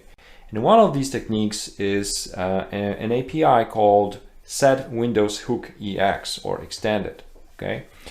This API is strictly related with the graphical user interface applications, okay? So you cannot use that against non-GUI programs. And how does it work? This function allows you to monitor specific events or specific messages being passed to the GUI application. So, for example, mouse movements or keys being pressed or any other messages which are related somehow to the GUI program. And that is why non-GUI applications are not subject of that injection using this API, because they do not process any window messages, right? So let's go through this function documentation. So let's see, it takes 4 parameters. ID hook defines what kind of hook procedure we want to install. In other words, we tell the system what types of messages we are interested in hooking, okay? And in this table shows you all the possible values. So for example, you can install a hook for all the messages in a queue of the application, or just something which is related only to keyboard messages or mouse messages, and so on and so forth, right? The second parameter is actually a pointer to our hooking function, all right? And this function can live either in the main application module, or it can be implemented in a separate DLL, okay? Why is this important? Because the third and fourth parameter describe the situation if we want to target something in a remote process or in local process. So the third parameter is actually a handle to a DLL containing a procedure we use for hooking, and it can be null or 0 if the hooking function is inside the current process, which is not the case for us, because we are actually targeting a remote process. And in that case, as I said, we supply the handle to the DLL which actually implements the hooking procedure. And the fourth parameter, we pass a thread ID in the remote process we want to install our hook in, okay? As you can see here, if the thread ID is set to 0, so it means that the hook procedure is global. In other words, it's going to be associated with all existing threads running in the same desktop as the calling thread, all right? Let's go to the source code to see how it works in practice. Okay, so our implant is implemented in 2 separate modules. So the first one is an injector, which will set up the hook and get the DLL being injected into one process or many processes, depending on how we set up the hook. And the second module is actually the DLL which will get injected. And this one is really simple, because it is a DLL which will run a message box shellcode, which is AES encrypted, okay? So the go function, which sets up everything to launch the payload, and this function is being called from the create thread when the DLL is being loaded into the process. Okay. We also have a dummy function which does actually nothing, but it is exported and will be used as a sort of stub for our hook function, and the reason is because we don't want to run our payload every time the hook is hit. Instead, we want to run it once, and the loading time is a good opportunity. So that is why our hooking function is actually does nothing. Okay. So let's take a look at our injector. So for the first case, which is targeting specific process, we will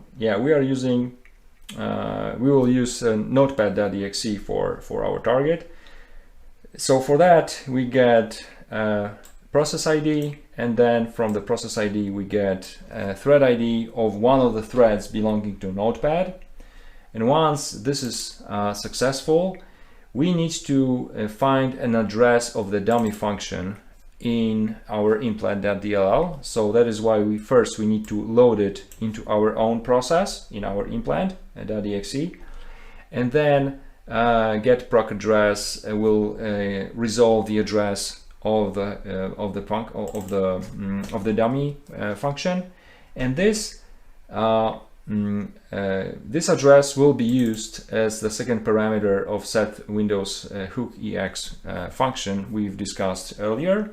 So this call will set up a hook function in the notepad.exe in this specific thread, okay? And this hooking function is implemented in our implant.dll, and this hooking function will be called when any message, window message, gets to the notepad.exe queue, message queue. Okay.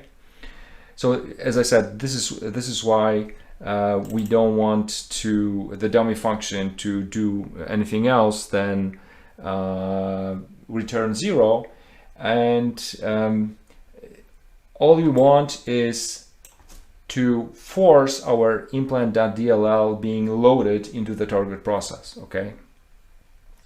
So once that's done, the hook is set, and the next step is to send some message to the target process, and actually to the target thread ID. And in this case, we are just simulating a right button of the mouse being clicked, and this should actually force our dummy function to be loaded and executed. And then we just wait, so just we can investigate it in the process hacker. And the last call will actually remove the hook from the target process. So this means that the implant.dll will be unloaded from the target process. So let's compile our modules.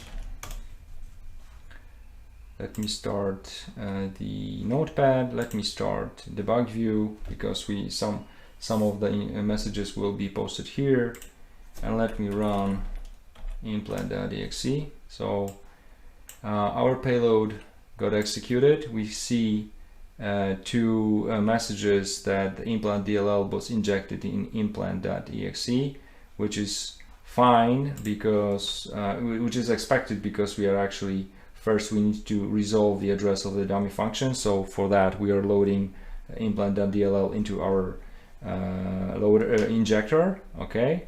The second message comes from the notepad. So if we take a look at process hacker, we should see implant.dll being loaded in the process, in the Notepad process. Okay, so this worked.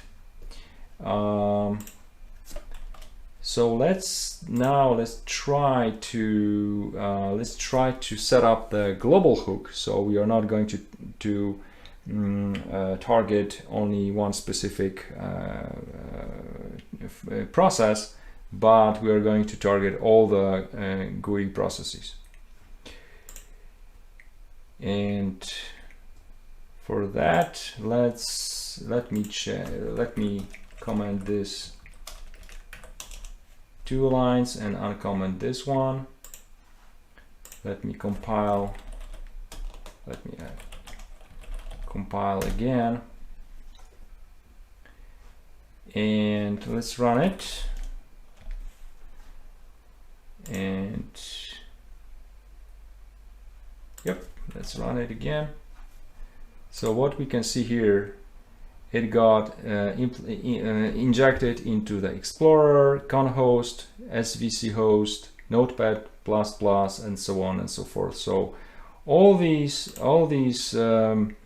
let me actually implant DLL. Let's search for all the processes with that DLL. So yeah, we have a confirmation here that all these DLLs have been loaded into these processes. And yep, so the only thing I've changed was I actually setting up the global hook instead of targeting specific thread in a specific process.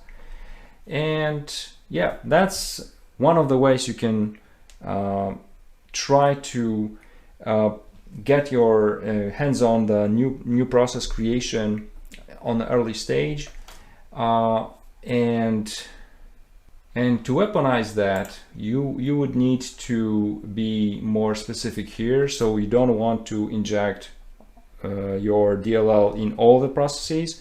You just be focusing on a specific processes. So in this stage, you would just check if the current process name is from from your, so to speak, blacklist, and if so, then you can do whatever you need to do with that process. All right. And let me show you one thing. What happens when I call unhook the global hook when all these shellcodes are running. So let's just hit enter. So this call gets executed, and now we should get some errors, and some of the processes will get killed. And the reason is very, very simple. Oh, that will be a good one, because we are targeting Explorer now. So in this specific case, implant.dll shouldn't be on the list. Okay, right, it's gone.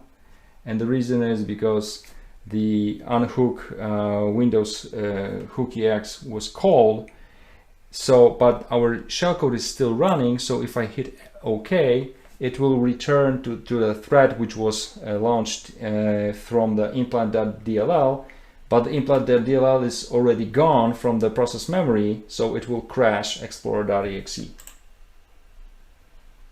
And we should see something like that here in a second. Yep, exactly.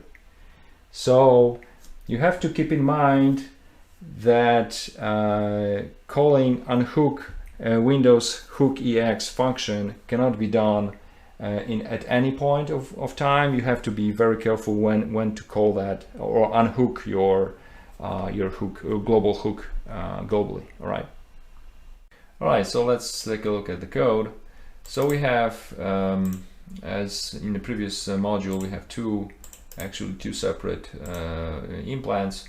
One, the DLL is actually the very same as we used in a SetWindowsHook function. This one, in this one, I'm not going to call the shellcode because it might be a little bit too invasive for the VM. So for the proof of concept, we will be only investigating, if the DLL gets loaded into the new process, and we can do that. We will do that with a debug view as well as with a process hacker. And as for the implant, so the implant is really simple, because what we need to do to enable this mechanism, we need to fill out an app-init DLL value with a path to our implant DLL. And we also have to enable the mechanism globally by setting up load app init DLL's value to 1. All right, and this is what actually this code is doing. So it opens our software windows with Microsoft Windows NT current version Windows key, and we set up the app init DLL's value to our implant with a path. It has to be from the C drive, as Z drive is actually mapped only for our current session, and some of the processes might not be able to resolve that. So we will, after the compilation, we will copy the implant into the C RTO folder, and then we enable app init DLLs globally by setting load app init DLLs value to 1. All right, and that's pretty much it. So let's compile this, both the first one and the second one, and let me copy implant DLL to RTO. Yes, and let's run it. So because we are dealing with local machine key, we have to have local admin privileges, and this is actually one of the limitations of that technique, that if you want to utilize that, you have to have high privileges to set it up. So let's start admin session. Also, let me start the Windows debug view as well. So let's go to 8 and let's run implant.exe. So we see app init DLLs being set to implant, and it is enabled. So let's start Notepad. Notepad has started. We get the information from implant DLL that it was injected into a Notepad. We can check that here if it's in the process. It is. So this is a basic presentation of how this technique works. As I said, the limitation is that you have to have local admin privileges to set it up, and not every process on Windows is actually using user32.dll, but most of them actually do. You can check this here. There is a lot of processes which will be on the list. So let me first disable. So let me set 0 here and app init to clean it out. So here you have it, global hooks using app init DLLs. So far we have discussed several techniques for detecting new process creation in userland. And we did that in a context that someone is logging into the system and tries to figure out what is going on. So for example, the end user reported that the system is unstable or something is happening, and the IT help desk guy is logging in and tries to figure out what's going on. Okay, so the next question is what to do, what we are going to do with this activity or these processes. And the simplest thing we can do is just to terminate these processes or suspend them, right? But let's try to be more stealthy, and let's try to hide our activity from these tools. So for that, we are going to use several user-land rootkit techniques to hide our processes, to hide our registry keys and values, and as well as files on the disk. So let me start with a small demonstration. So I have prepared a simple DLL which will hide the process, hide the file, and hide a value or the key in registry. And for that, I need to do some preparations. So let me create a new folder. Let's call it, I don't know, test. And inside test, let me create a new file, secret data in RTO test secrets txt. Okay, and let me also, so it should be there. Yep. Let me also create some test key. Let's do that in a current user software. So we need some space just for demonstration, some place where we can create keys and values as a regular user. So let's use bear key again. Why not? Let's create a new key. Let's call it legit, and let's create a new value with why not? All right, so once that, let's fire up Notepad, and so now our DLL will hide Notepad from Process Hacker. Okay, and this is configurable in the source code. You will see it in a minute. But let's say that we have detected Process Hacker being launched, and we injected our DLL, so to speak, rootkit DLL into the Process Hacker using any of the techniques we've discussed earlier. So let me do this manually to simulate this situation and see what happens. So Notepad is gone from the process list, although we can see still that the program runs, right? So that worked.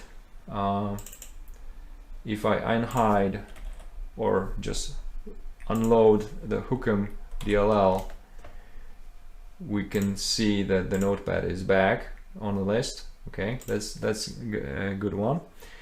Let's do the hiding files. So let me try to get to RTO test.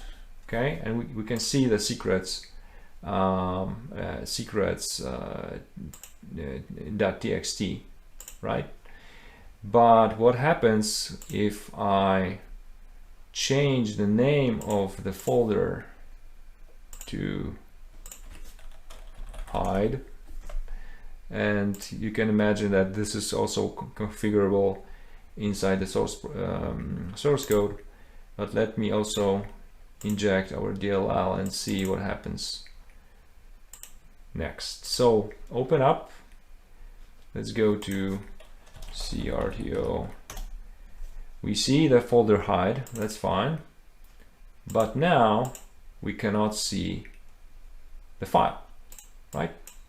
So we successfully have hidden the file, and we can check that again. We can just rename that to something like, I don't know, test2, and now we see the file. Okay, so so this is a really simple trick to hide specific to hide files in a specific folder. Yeah. And so that was this one, and let's try to do the same thing with Registry. So we have our legit key, and let me again simulate the injection. We still should see, yeah, we should still should see the key, the new key, and new value in that key. But look what happens if I change that to that F5, and the value is gone. Okay, and the same thing you can do if you change the name of the key to $hide and F5 for refresh, and now all the keys from PEBAR key are gone. All right, although they are still there. Let me unload the Hook'em DLL,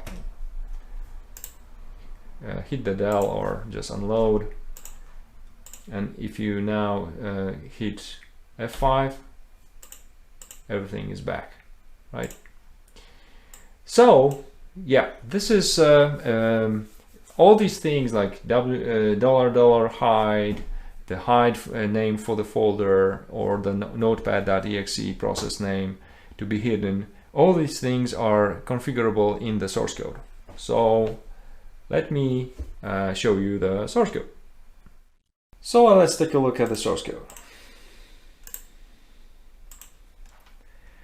So this project was inspired by Martin Fisher and his R77 rootkit, which is a user-land rootkit, and the source code is available on the GitHub, and I highly encourage you to look at it because it contains much broader set of user-land rootkit techniques than we are covering here. But for our purposes, we are just focusing on hiding processes, hiding registry keys and values, as well as hiding files. Okay. So when the DLL is loaded, it will hook several anti-API functions. Okay, and of course, when the DLL is being unloaded, the hooks are being cleared. And for hooking, we are utilizing Detour's hooking engine from Microsoft, which some of you might be familiar with already, because we've been using this engine in previous courses. And we are actually hooking 5 anti-API functions: anti-query directory file, EX, query information, and 2 functions responsible for enumerating keys and values from the registry. Okay, and the basic idea of these hooking functions are pretty much the same. So we want to intercept the anti-call to the API function and get the information from the kernel, this being processes or files on registries, and then filter the result from the anti-call so that the caller will not see the whole data. Okay, so in case of files, first thing we need to do is to check if the queried file is in the folder we want to hide. Okay, so for that, since we are dealing with a file handle, we need to get a full path to the file, and once we get that, we just compare the directory and path to the one we want to hide, which was crtr hide. Okay, and if that's the case, we just return empty file information. If not, then we just call the original empty API call. With EX function, the logic is pretty much the same. As for the processes, now we are dealing with anti-query system information call, which is a huge function, and we were using that previously in several modules. So the first thing we need to check if the caller is actually requesting information about processes. Okay, so that is the system information class is actually pointing to system process information. Okay, and if that's the case, then the original anti-call will return a list of structures, of system process information structures, which contain all the information about the processes running on the system. Okay, and let's see the structure quickly here. So this structure is pretty big, but the only field we are interested in is image name, because we want to check if the process name being listed contains the string we want to hide. In our case, it's Notepad, but it can be any other process name, or we can even change that to just compare some pattern. That's up to you how you want to code that. And if this is not the case, so the process name is not equal to notepad.exe, we just proceed with another structure on the list up until we review all the structures. Okay, if we find the record showing our notepad, we need to just remove that from the list. So we have several cases. So the first case is that the notepad.exe is the first record on the list. Okay, and if that's the case, we return the next record on the list, unless the list is only one record in length. So we are going to return only like the empty list. Okay, and we break from here. In the case of that, the notepad.exe is not the first record or first structure on the list, then we just change the pointers in the list so that they will point to the next record.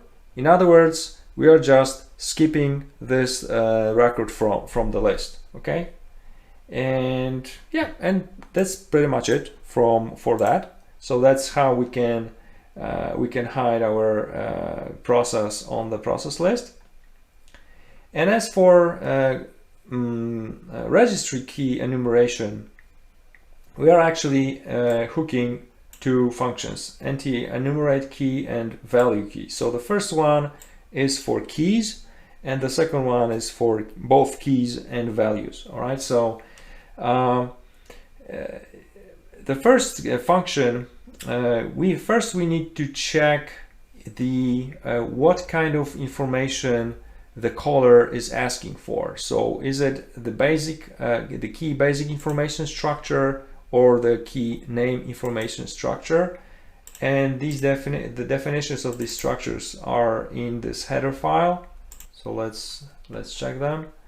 So we have key basic information, key name information, and for the values we will have key value basic information and key value full information. All those four structures contain the field with the name of the key or the value we want to investigate. All right, so In case of keys, we extract the pointer to the name depending on if it's basic information or name information, and if the name is actually the same as we've defined here, which is $hide, we clear the whole structure, okay, and we return status no more entries, okay. And in case of values, the logic is pretty much the same, but we are just dealing with other structures. So if the name is exactly the same as we've seen here, we return empty structure and no more entries from that key. Okay. So this is really simple user-aligned rootkit. I really encourage you to look into the source code of R77 project and see what other types of tricks you can use to hide your presence in the system. Another thing you can try to do is to manipulate the values stored in a PEB or process environment block. And let me actually show you what I mean by that. So let me start process hacker and let's notepad as an example. So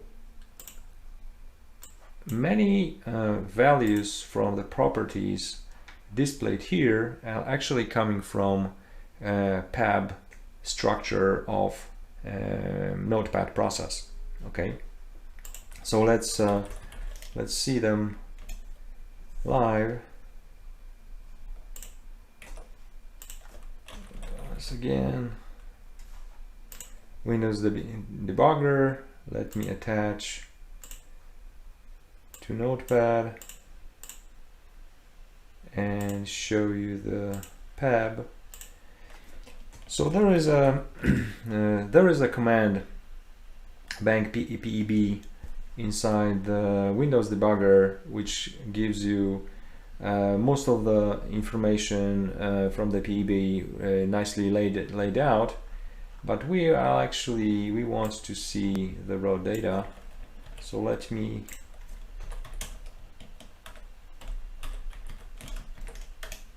take the address and so process parameters is a field and it is another structure, and this structure holds information like image path, name, command line, window title, desktop info, current directory, which is another structure holding DOS path, which is Unicode string, and so on. Okay, and you can actually change this information during the runtime using simple tricks by just editing this structure in the memory of the process. Okay, so let's see the source code, and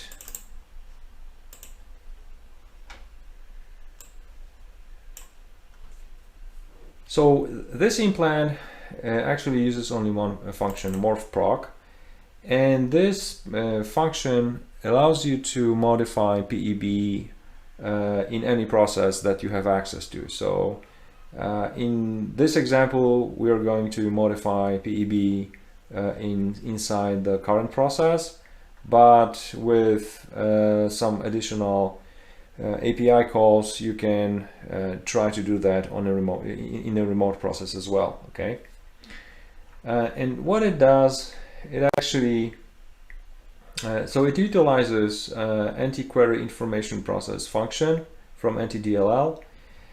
First step, we get the PEB. We read out the whole PEB structure from the remote process, or in our case, from our own process. Okay. Then we get the whole parameters, process parameters structure also read from the current process. And then we are ready to manipulate the parameters. So we can change current directory, we can change image path name, we can change command line, and other fields as well, window title, WinStation or desktop info, etc. Okay. One thing you have to keep in mind is that most of these fields are Unicode strings which got allocated when the process was created, and they have, so to speak, fixed length. Okay, so the length which was set up at launch time. So this sets a sort of limitation from our perspective. So how long the new value you are able to put into the old field. Okay. But for that, for each value we are actually checking if the new value, the length of the new value is not longer than the older one. Okay. Without this condition, some of the strings would be overlapping or overriding other strings in the memory, and that would look a little bit suspicious. Okay. So yeah, that's pretty much all what this function is doing.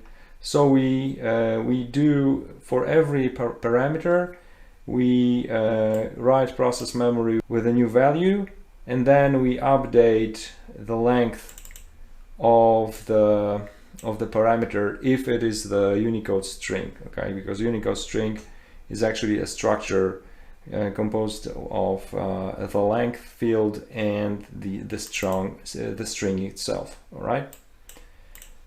So let's compile this and let's run it. And let me actually attach WinDebugger onto this process to see how this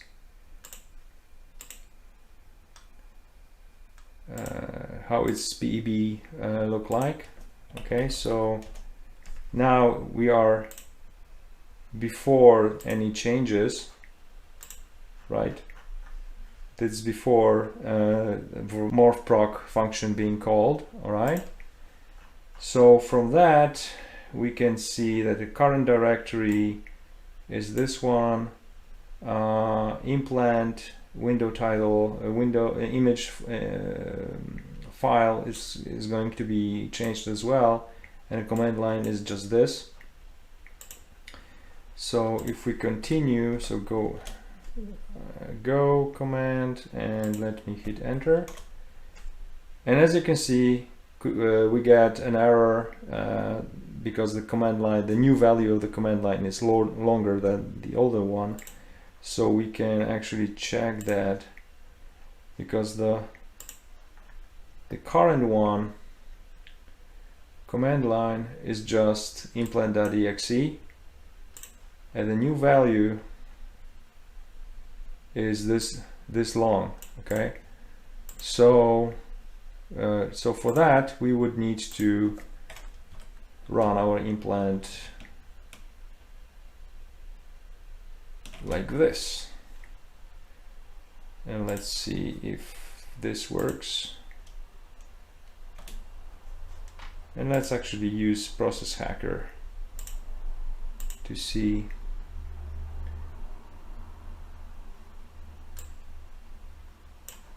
So implant, and now we see that the command line is SVC host, current directory has been changed, and that's exactly what we've changed here as well.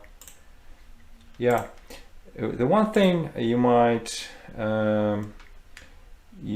keep in mind, or just to be aware of, is that if I run it again when the Process Hacker is actually running, it will cache, so to speak, some values from the PEB. So now if I make the changes in PEB, process hacker still, so to speak, remembers some of the values like command line. Okay, so when I restart it, it will get a new value from the PEB. Okay, so that's something you should be aware of, right? But yep, that's one of the tricks you could use to confuse potential person who's looking at the processes on the system. All right, so the next task is to try to manipulate the list of the modules loaded in the process. So let me show you what I mean. So again, we are going to manipulate the PAB, but this time we're going to focus on 3 double linked lists of the PAB. Okay, and these are in initialization ordered module list, in load ordered module list, and in memory ordered module list. Okay, and these lists contain information about every loaded module into the process. Okay, including the address, the base address of the module, as well as the full path to the module. Okay, so let's see how we can manipulate this information. Let me close that.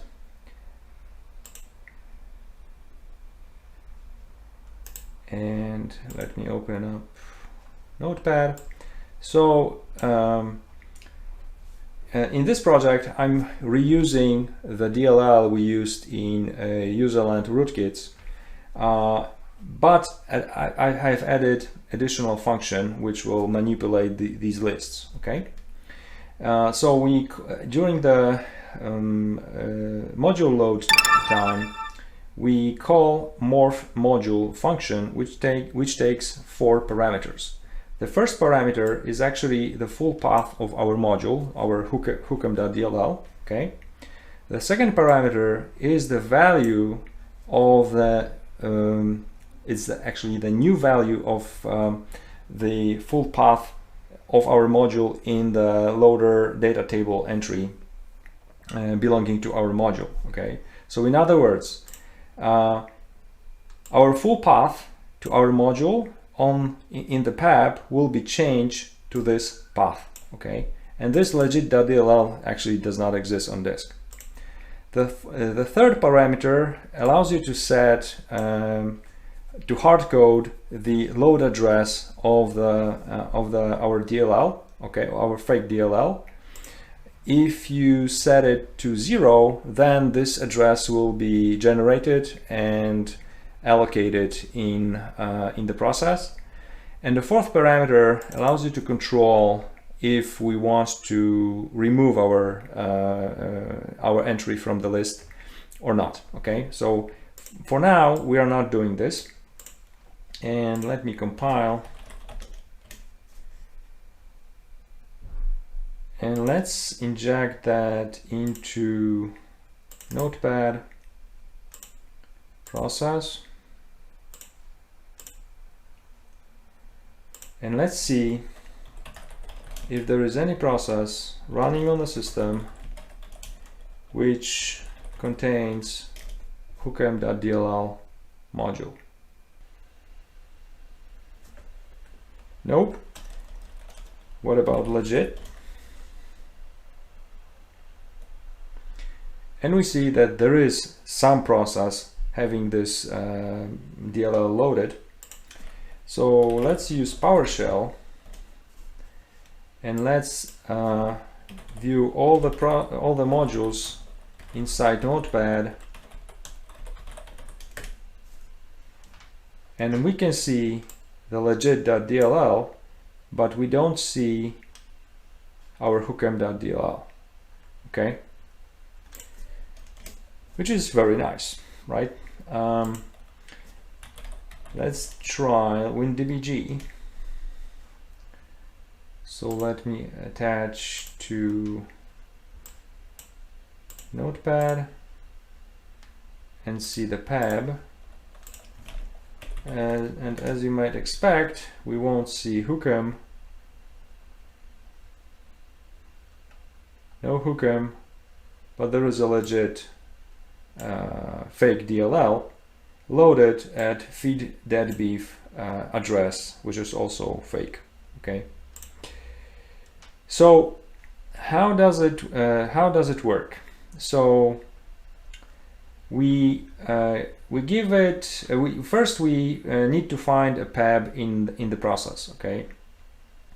Once we have that, we are just going through all the double linked lists and try to locate the loader data table entry belonging to our module. So we compare the currently reviewed data table entry with the full path to our module, which we passed as a first parameter. And if it's found, if we have a match here, then we just unlink our data table entry from the list. Okay. We do this twice, but only if we set the fourth parameter to true. Okay. Removal is done in the first linked list, okay, in load order module list, as well as in the second initialization order module list. And in memory order module list, we're actually changing the data in our table entry. So again, if we found the right entry belonging to our module, we first set in this data entry the full DLL name, okay, to a new name, and a new name is the second parameter we pass to the function. After that, we also change the base DLL name, so only the name of the module, not containing the full path. This is also adjusted here. The next step is we remove the PE header of our module from the memory, so this is cleared here. The next thing is to set the DLL base address to either to the memory or the value we passed as a third parameter, okay, this one. And if we passed 0, then we allocate like one page of memory and then use that as the base address of our DLL. And we also fill this memory page with some random data to create even more confusion if someone is going to investigate that memory. Pay attention here that we are mapping this as a execute read write memory. And of course, if we chosen to remove the object from the list, from the third list, it is done here as well. Okay, so this is how it is done. But there is one caveat, because there are tools which are actually not only looking at the pab of the process to get the list of the modules from the memory, but they also use other WinAPI functions like virtual query EX and getMap file name to get the view of all memory regions associated with a specific process, and then get the appropriate names of memory regions mapped in the process. So, and this actually happens with Process Hacker. So if you go to modules in our notepad, you will find hookem.dll, but you also find legit.dll, okay? And if you try to open up the legit.dll, we get an error because there is no there is no, this module does not exist on disk, right? So let me play with that code a little bit. So let's first change that to 0, and let me actually point our fake DLL into the existing module on disk. Okay, so let's compile this.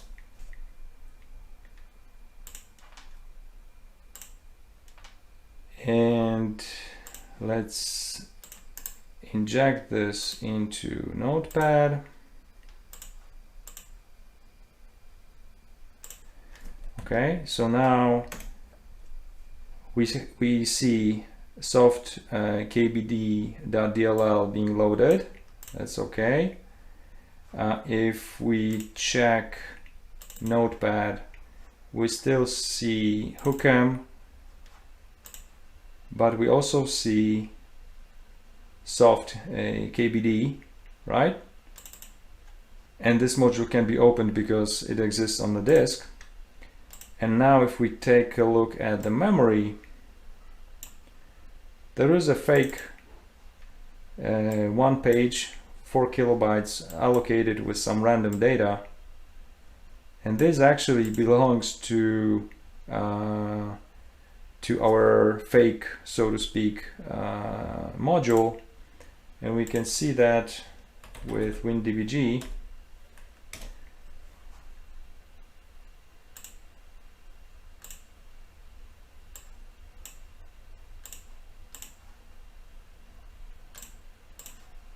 So pab, and we have our fake DLL mapped at this exactly this address we had here. 6780. Yep. Yes. So that's the second thing you can do. And of course, if we set it to true and recompile,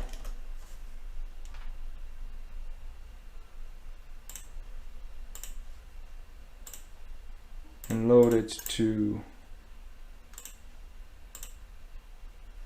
Notepad, so now we won't see that on the list, okay? Although it will be still visible here in the modules, but we know why it is actually the case. So yep, that's another neat trick you can use to bring even more confusion to anyone looking into the processes and their properties.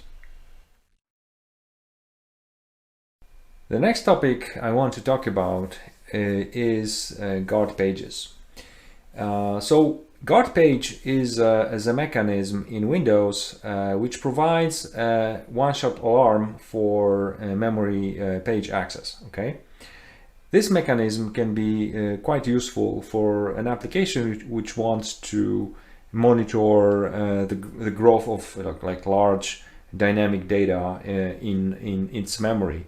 And a good example is the way the OS tracks the growth of a stack. Okay, so let's take a look at actually some example process.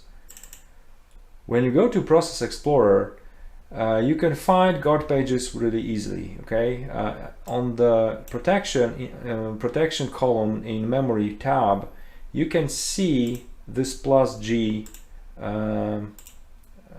indicator which says that this memory region has been set with a guard page. Okay, and as you can see, all these +G memories are actually allocated for the stack. Guard pages are also used as a memory breakpoints in debuggers. So let me show it to you, and let me actually get back to here. So let's set Let me attach to Notepad. And let's go to memory map. And let's set a memory breakpoint on access single shot, okay, on relog section of Notepad module. So now if we go to here and refresh, we see that one memory page has been set with a guard page, okay. When I remove that, F2, refresh, this tag is gone, okay. So now let's jump into MSDN and see the documentation about how to use these guard pages in the code, and then we will go to the source code of our implant. So how we can set up a memory as a guard page. So usually we use virtual alloc or virtual alloc EX functions to allocate memory, and one of the parameters we can give there is page guard, which sets the specific memory region as a to become a guard page. All right. And any attempt to access this page will result in an exception being raised by the system, this status guard page violation exception. And this exception is going to be sent to the appropriate handler, okay? Exceptions is a kind of mechanism in Windows allowing the developer to handle situations which are like abnormal, so to speak. So for example, when we have a division by 0 or some access violation is happening, or as we can see here with guard pages as well. Windows delivers several methods for exception handling, and one of them, which we are going to use in this module, is vectored exception handling.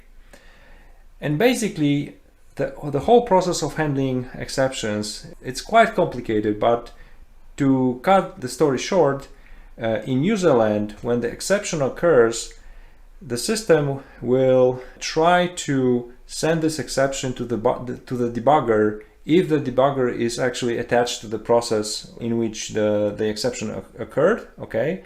If there is no debugger, then the system will try to locate appropriate exception handler and then pass the exception to this handler. And if there is no extra exception handler registered, then the exception is being handled by the default handler, which in most cases ends with process being terminated, okay? So how this information and what kind of information is being passed with the exception? So the exception handler is just a function which gets a pointer to a structure, exception pointers, which you can see here, and this structure contains only 2 pointers to another 2 structures: exception record and context. So the exception record contains as much detailed information about the specific exception, and the context structure contains information about what was the state of the CPU when the exception occurred, okay? So, for example, the values of the registers, the status of the flags, and so on, okay?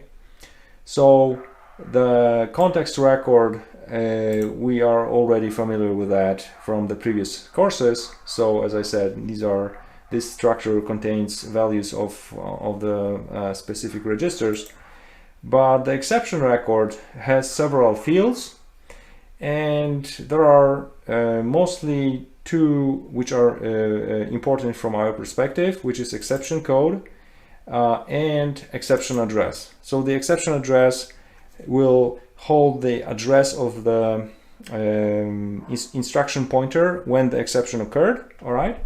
And the exception code will give us more detailed information about what kind of exception we are dealing with, okay? Is it a breakpoint in case of a debugger? Is it a floating point divided by 0 or other operations, and so on and so forth? So, in our project, we are going to utilize guard pages, and for that we need to create a dedicated exception handler which will utilize the guard pages mechanism.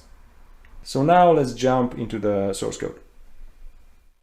So let's jump into the source code, our implant.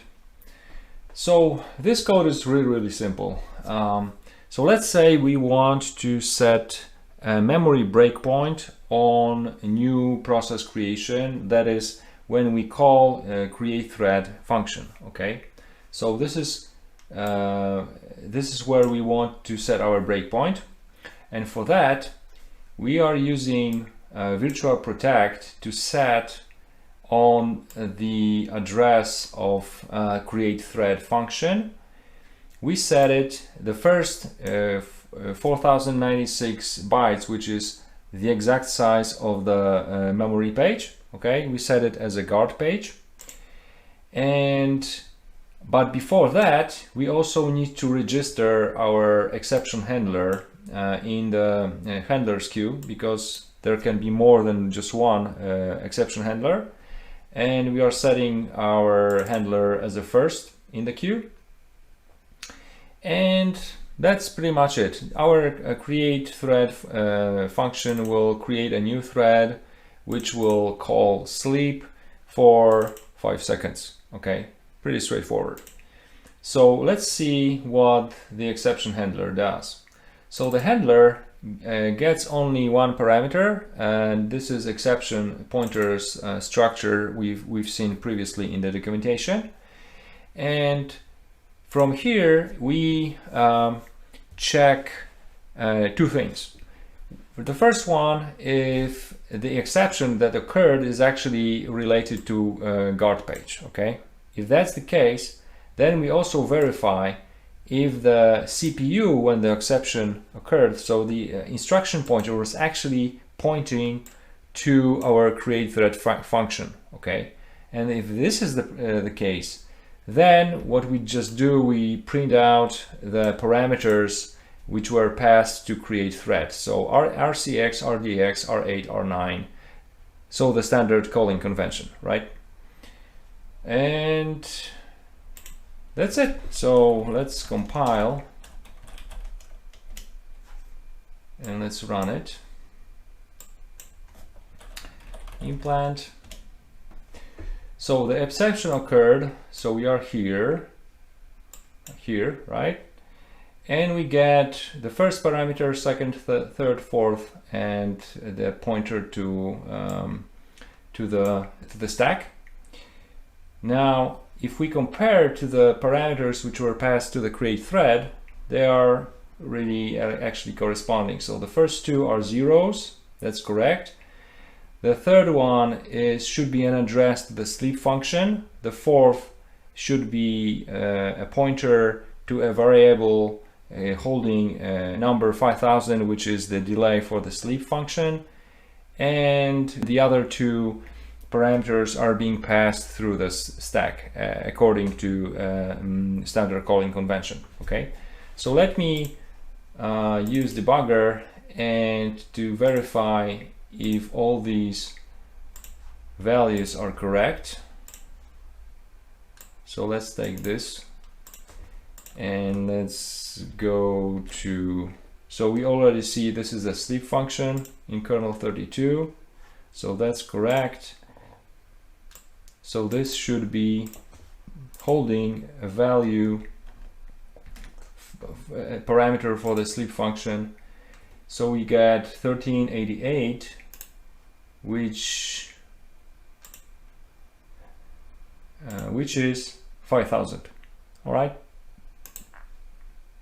So that is correct, and let's run it further.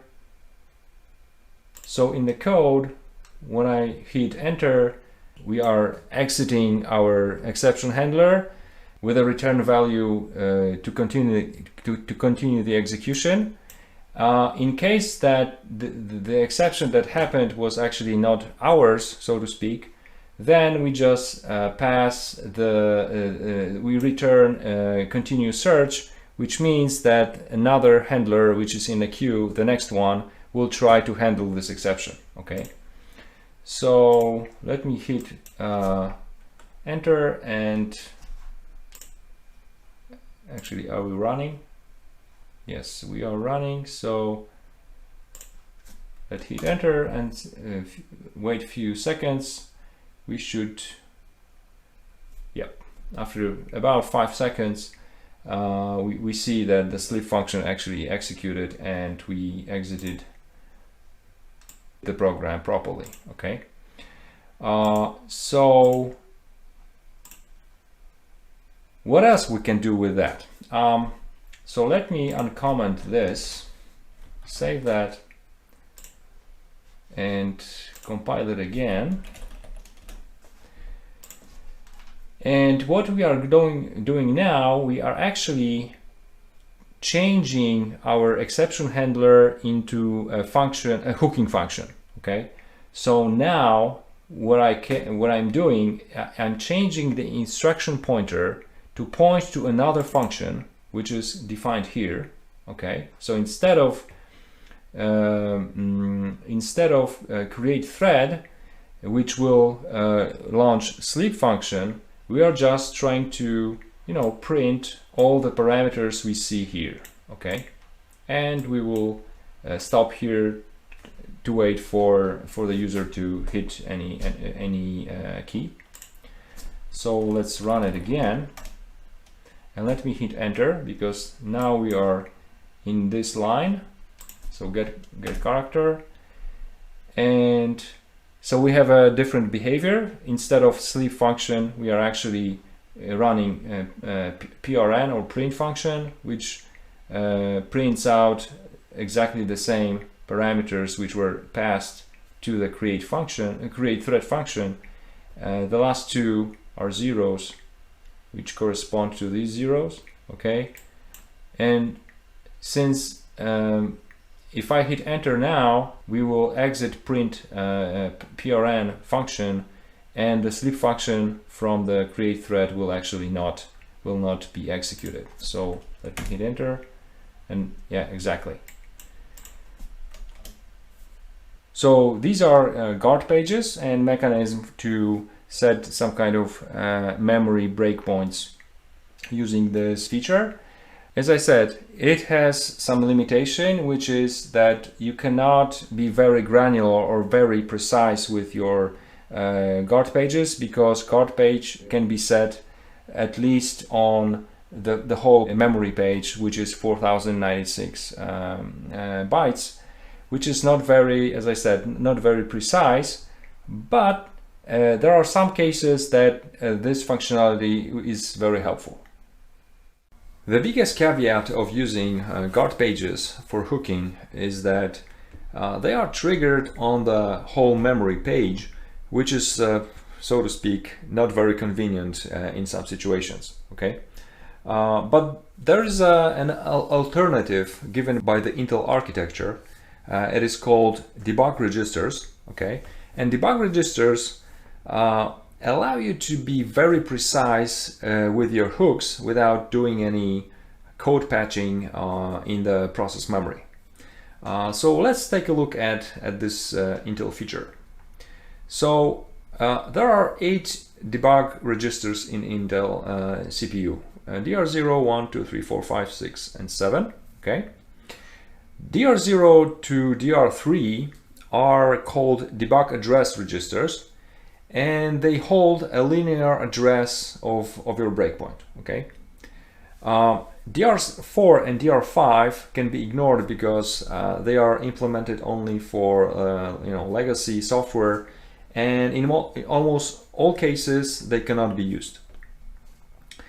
DR6 is called debug status register, and it gives you an information about what's going on with your breakpoints.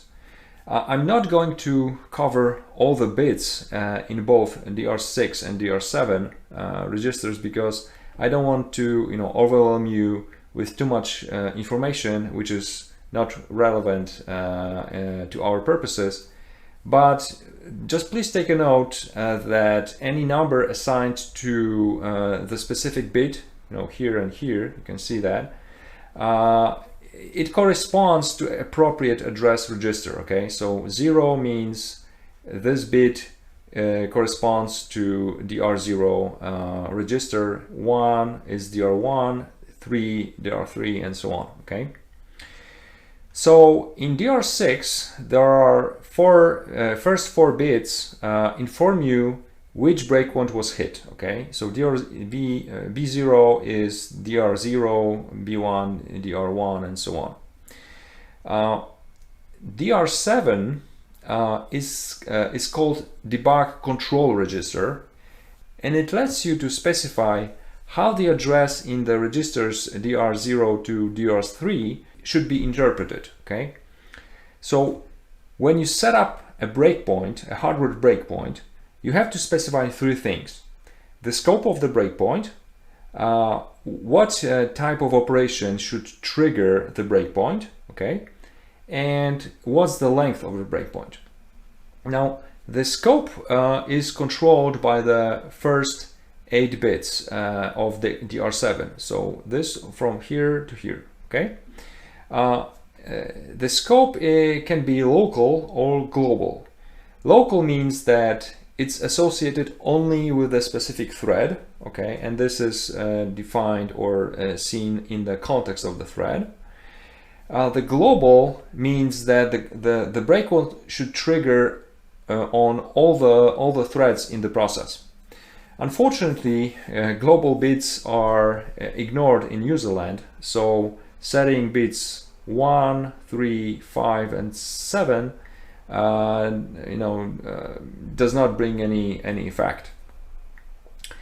The 2-bit field called len, here bits 18, 19, 22, 23, and so on, these bit fields allow you to specify how long the breakpoint is in the memory. Okay, it can be 1 byte, 2 byte, 4 byte, or 8 byte. Okay, depending on if it's 0, 1, 2, or 3. Set here, here, here, and here. Another type of 2-bit field, RW, allow you to specify what kind of operation should trigger the breakpoint. It can be instruction execution, it can be read operation, write operation, or input-output operation. Okay, we can actually see that here in the table. So for the instruction breakpoint, we set RW to 0, data write breakpoint to 1, IO read or write 2, we set it to 2, and data read or write to 3. Okay. Now, so let's take a look at the instruction breakpoint exception condition. So let me read it. The processor reports an instruction breakpoint when it attempts to execute an instruction at an address specified in the breakpoint address register, DR0 through DR3, that has been set up to detect instruction exception. RW flag is set to 0.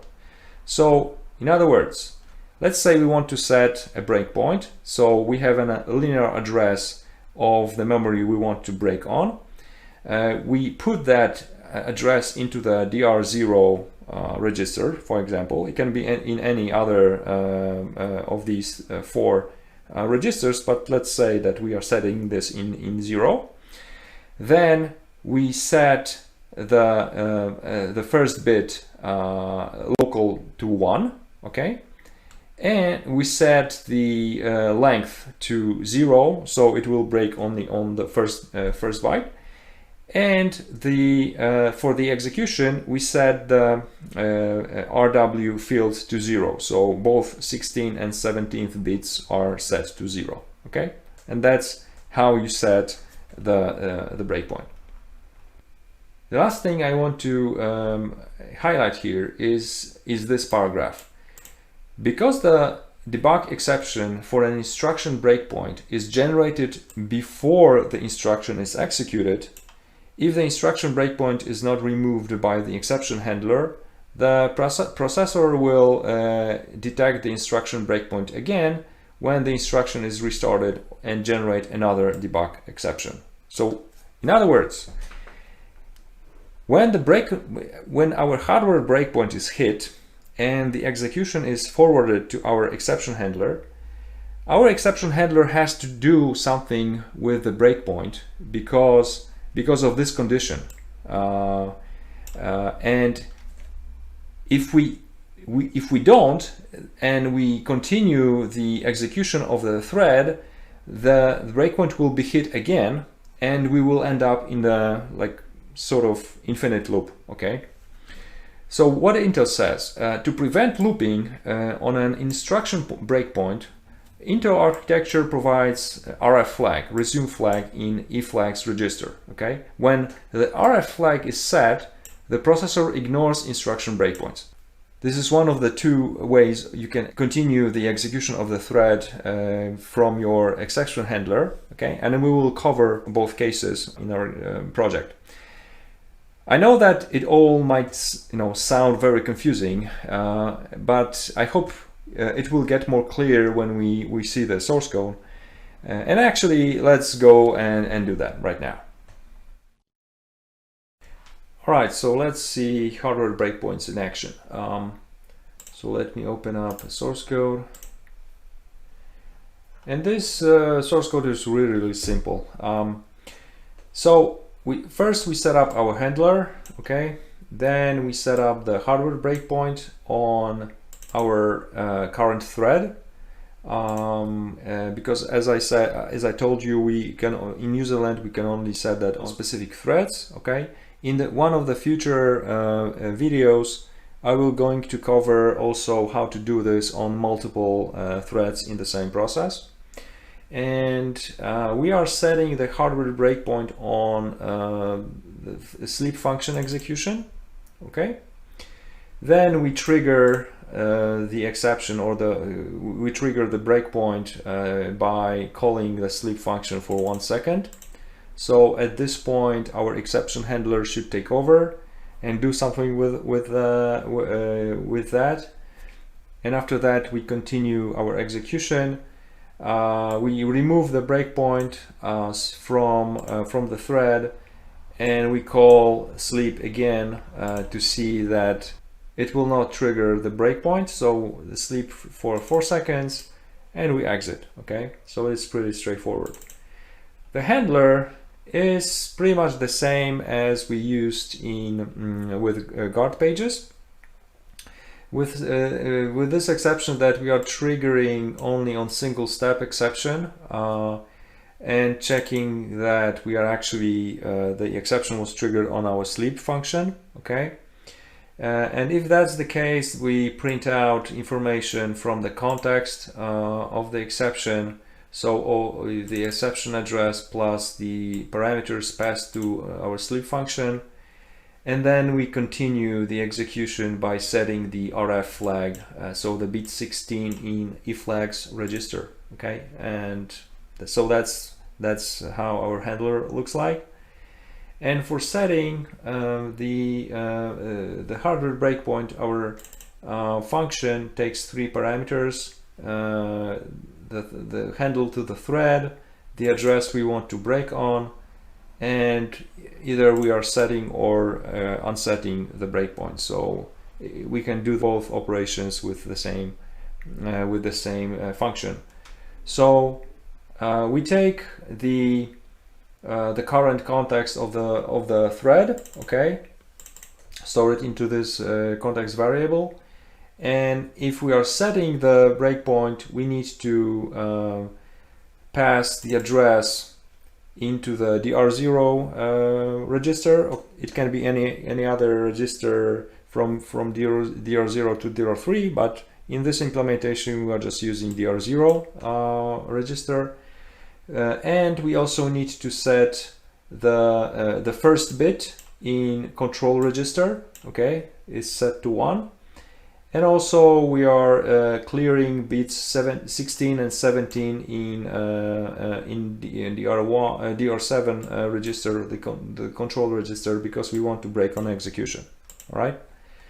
If we are clearing or unsetting the breakpoint, we just need to clear the register, the address register, and the first bit in control register. Okay.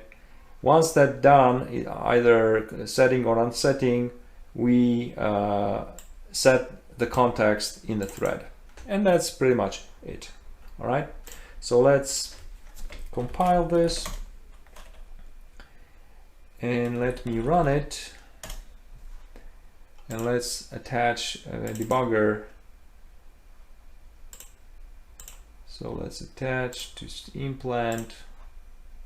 So let it run, and since we are here, after the breakpoint is set, so we should see that. So let's go to here and scroll down, and as you can see, DR0 register points to the sleep function, and DR7, the first bit, is set to 1.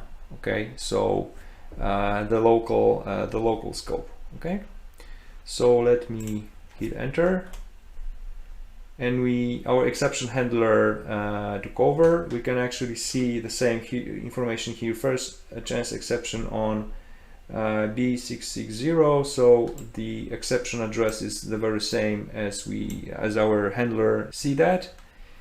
And the first parameter is 1000, which corresponds to this value. Okay, so that is correct. Now we are awaiting, so we are actually at this point. So this is after we cleared the breakpoint from the registers. So if we let me refresh and see if.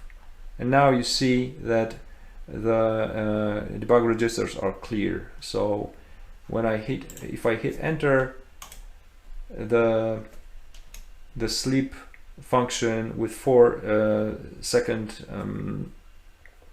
parameters should not trigger the exception handler, which actually happened. So that's how it worked. Let me actually show you what happens when I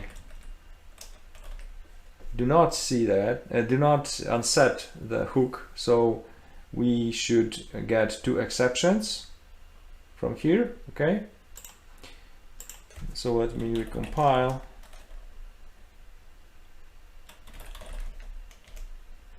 So enter the first exception, sleep 1 second, and now sleep 4 seconds. Okay, so yeah, as you can see here, that worked.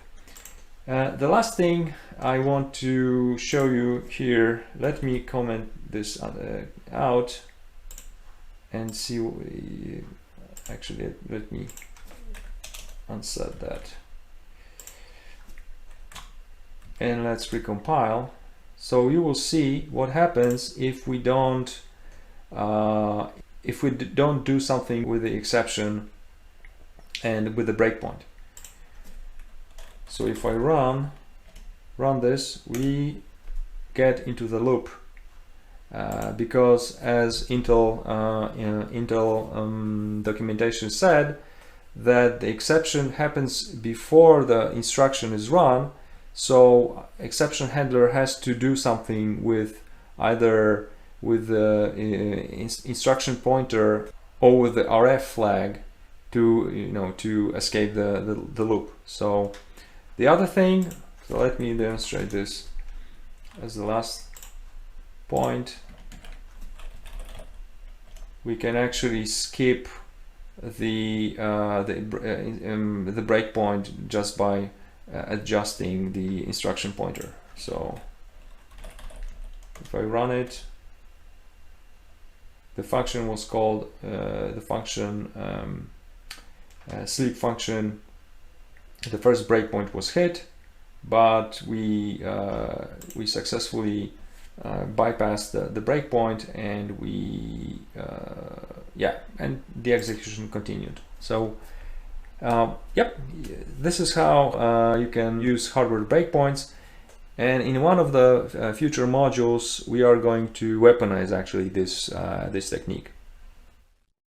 Process memory scanners like PECF or Moneta check the memory layout of the process and try to determine if a specific region of memory is potentially malicious or not. Okay, and they use various techniques for that, and one of them is just checking if the memory buffer is executable and at the same time not backed by a file on disk. And because in most cases this might indicate that such memory buffer can contain a shellcode. A gargoyle, a technique created by Josh Laspinoso, tries to address this problem. And actually, a gargoyle was an inspiration for many other evasion techniques, including the one implemented in Cobalt Strike. So these implementations might differ in details, but the main idea is the same, I would say. So we want to hide our running implant by making our payload memory non-executable and still retain ability to run our code. Okay. And I know it may sound like mission impossible, but the truth is that it is really doable, and even using different techniques. Now, to solve our problem, we need to do two things. First, we need to reduce the time when our payload is marked as executable in the process memory, and for that, from time to time, our code will just go to sleep. Okay. And secondly, when our code is not running, it will be marked as non-exec in the memory. All right. So now the question is how to do it, because if we mark our memory as non-exec and try to run something from that memory, we will just end up with our process crashing with access violation exception. Okay. So we have to somehow offload this part of the code which is responsible for changing memory protection from exec to non-exec and vice versa. So offload that from the main thread, all right? And for that, actually, we have a couple of options depending on the implementation. But first, let's start with a review of how the original proof of concept, which is Gargoyle, was implemented. So Gargoyle was originally implemented for 32-bit architecture, okay?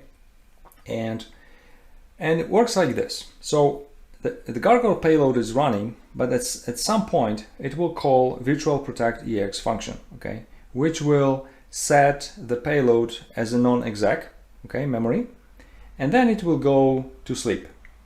And after some time, it will call virtual protect ex again, which will revert the protection on the memory back to the executable, and then it will pass the execution back to Gargoyle payload. Okay, and this happens in a loop, right? And from this diagram, you can clearly see that this part is actually being offloaded from the Gargoyle's main thread, because at the time this runs, this memory is non-executable. Okay, so the question is how it is done. So Josh used asynchronous procedure calls, or APCs, to do the offload work, okay, the obfuscation work. So he creates a waitable timer, which is then used by in SetWindowsHookEx function, and this function will put an APC call into the queue of the thread, and the pointer to this call is passed in the fourth parameter. Okay. Additionally, we can also pass an argument for our call in a fifth parameter, and this is crucial because we are going to pass some additional information to this function. Now the question is, what kind of function is this? Because we know that we cannot call any code from the Gargoyle itself, the Gargoyle payload, and for that we are going to use a rob gadget. Okay, and this rob gadget will call virtual protect ex, all right, which takes five parameters. But since we are on the 32-bit architecture, these arguments have to be passed through the stack, because that's the standard calling convention for the 32-bit architecture. Okay, and for that we need to set up a stack trampoline. Okay, and so how is it done? Since we have control over this parameter, okay, and this parameter will actually land on the stack plus 4 bytes.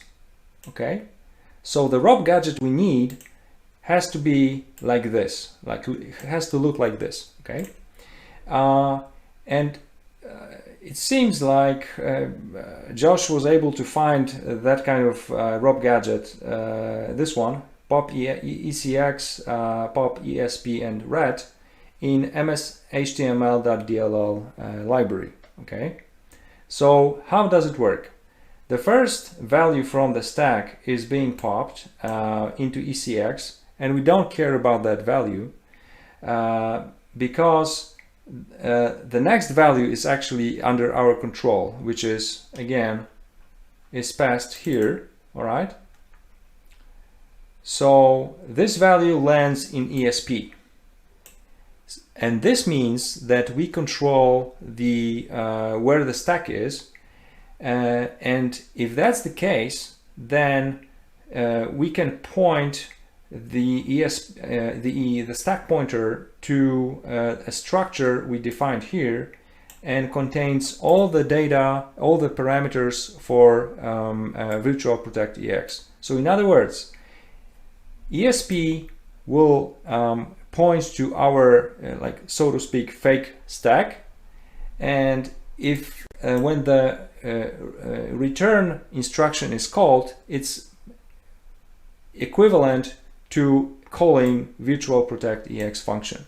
Okay, so in the structure, the next value has to be return address, because this is the fake stack. So we are calling virtual protect ex, and after it finishes its job, it will call return instruction, which will pop this address from the stack, right? And this return address will actually point back to our Gargoyle payload.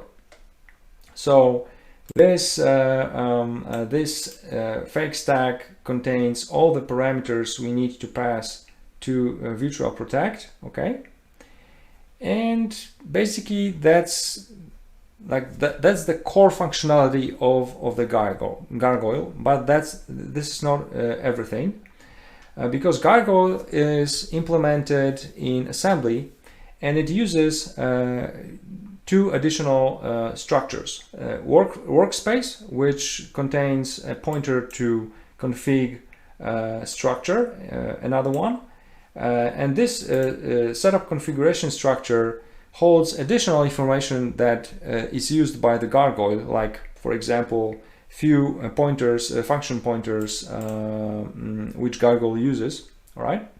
It also has some additional memory space for the stack, and also it has a pointer to our fake trampoline or stack trampoline. Okay. So let's take a look at the code itself. So let's take a look into main.cpp. So Gargoyle is initialized. So this is actually the launcher. Main function calls launch function. Okay, which takes 3 parameters. The first one contains position-independent code file containing Gargoyle itself. Okay. The second parameter is our library, which contains the gadget we need for our operations.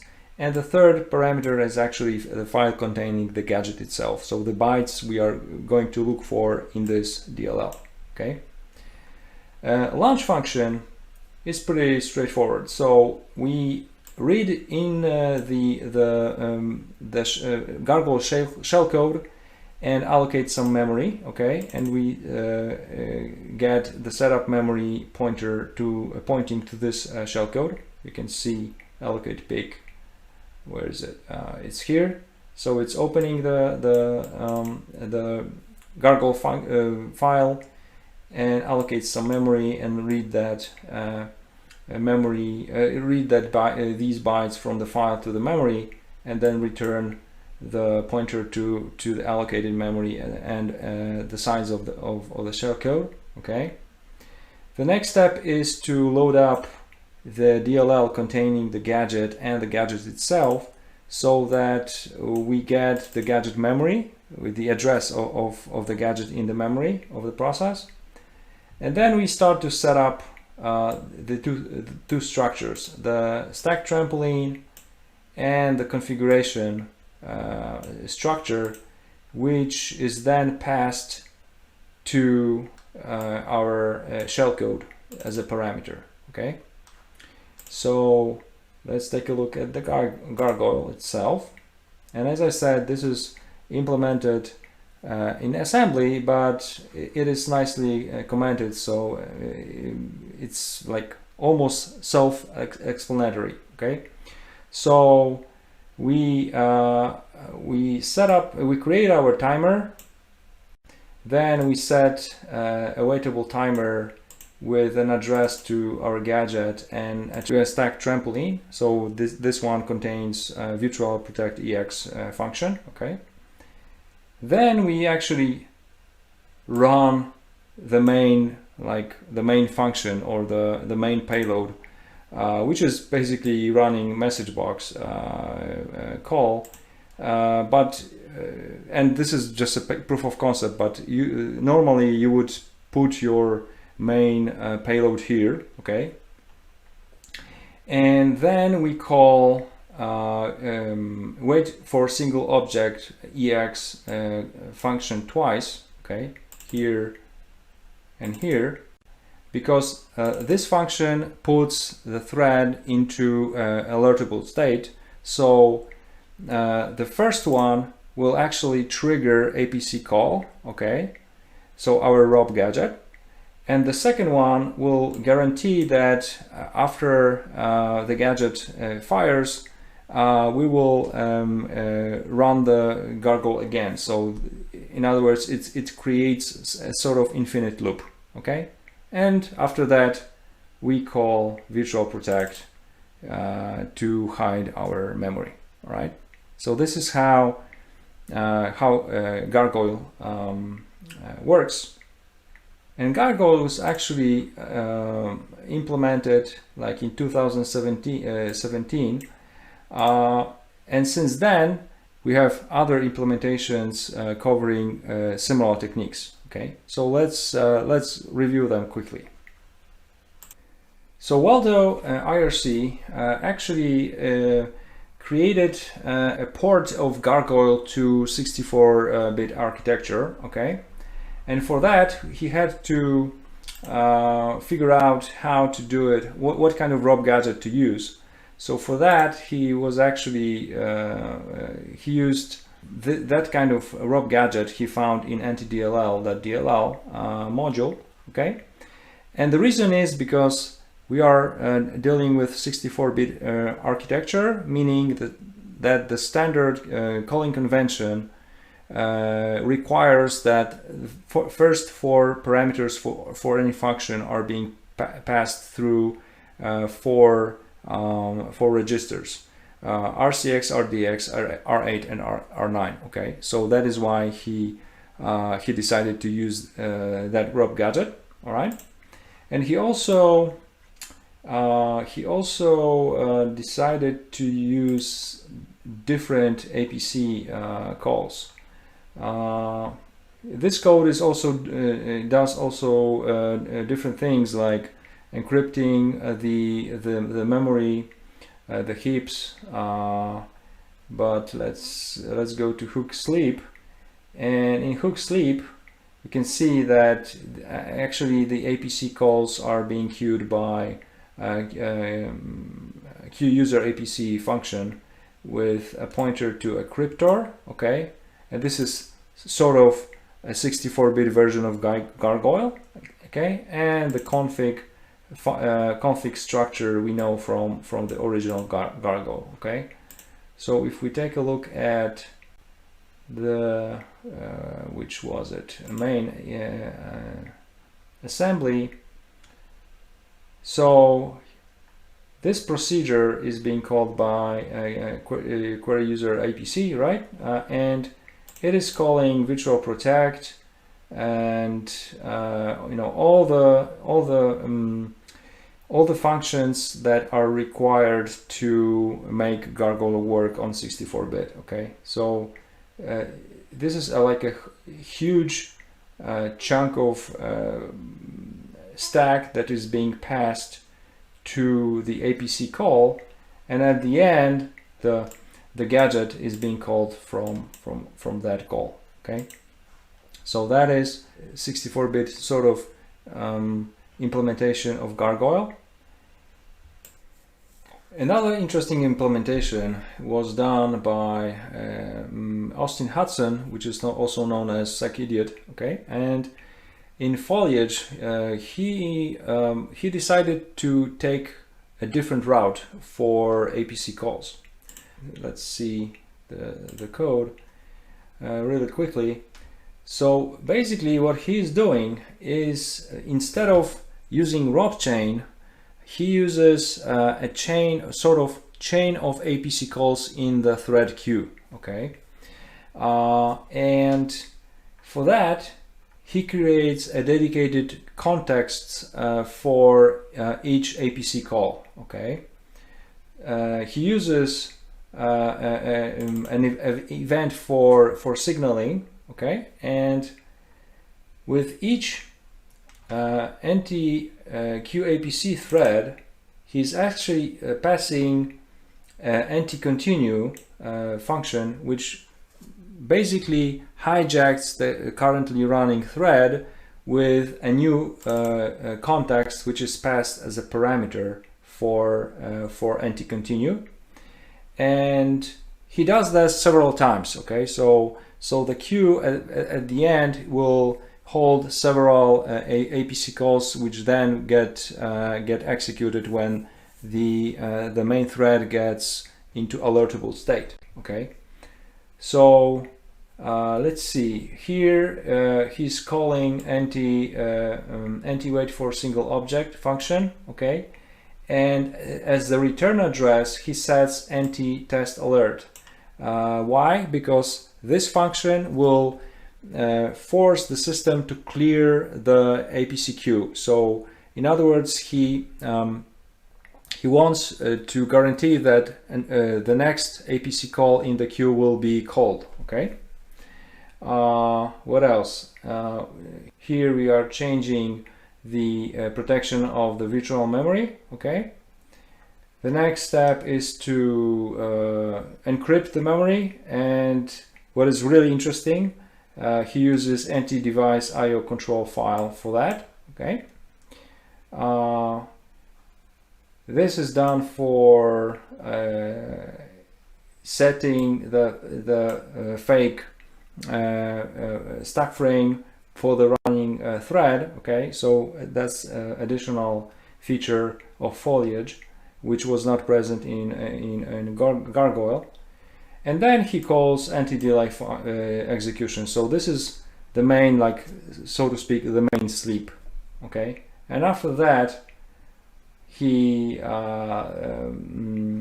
decrypts the memory, reverts the context of the thread to the original one, changes the protection on the memory,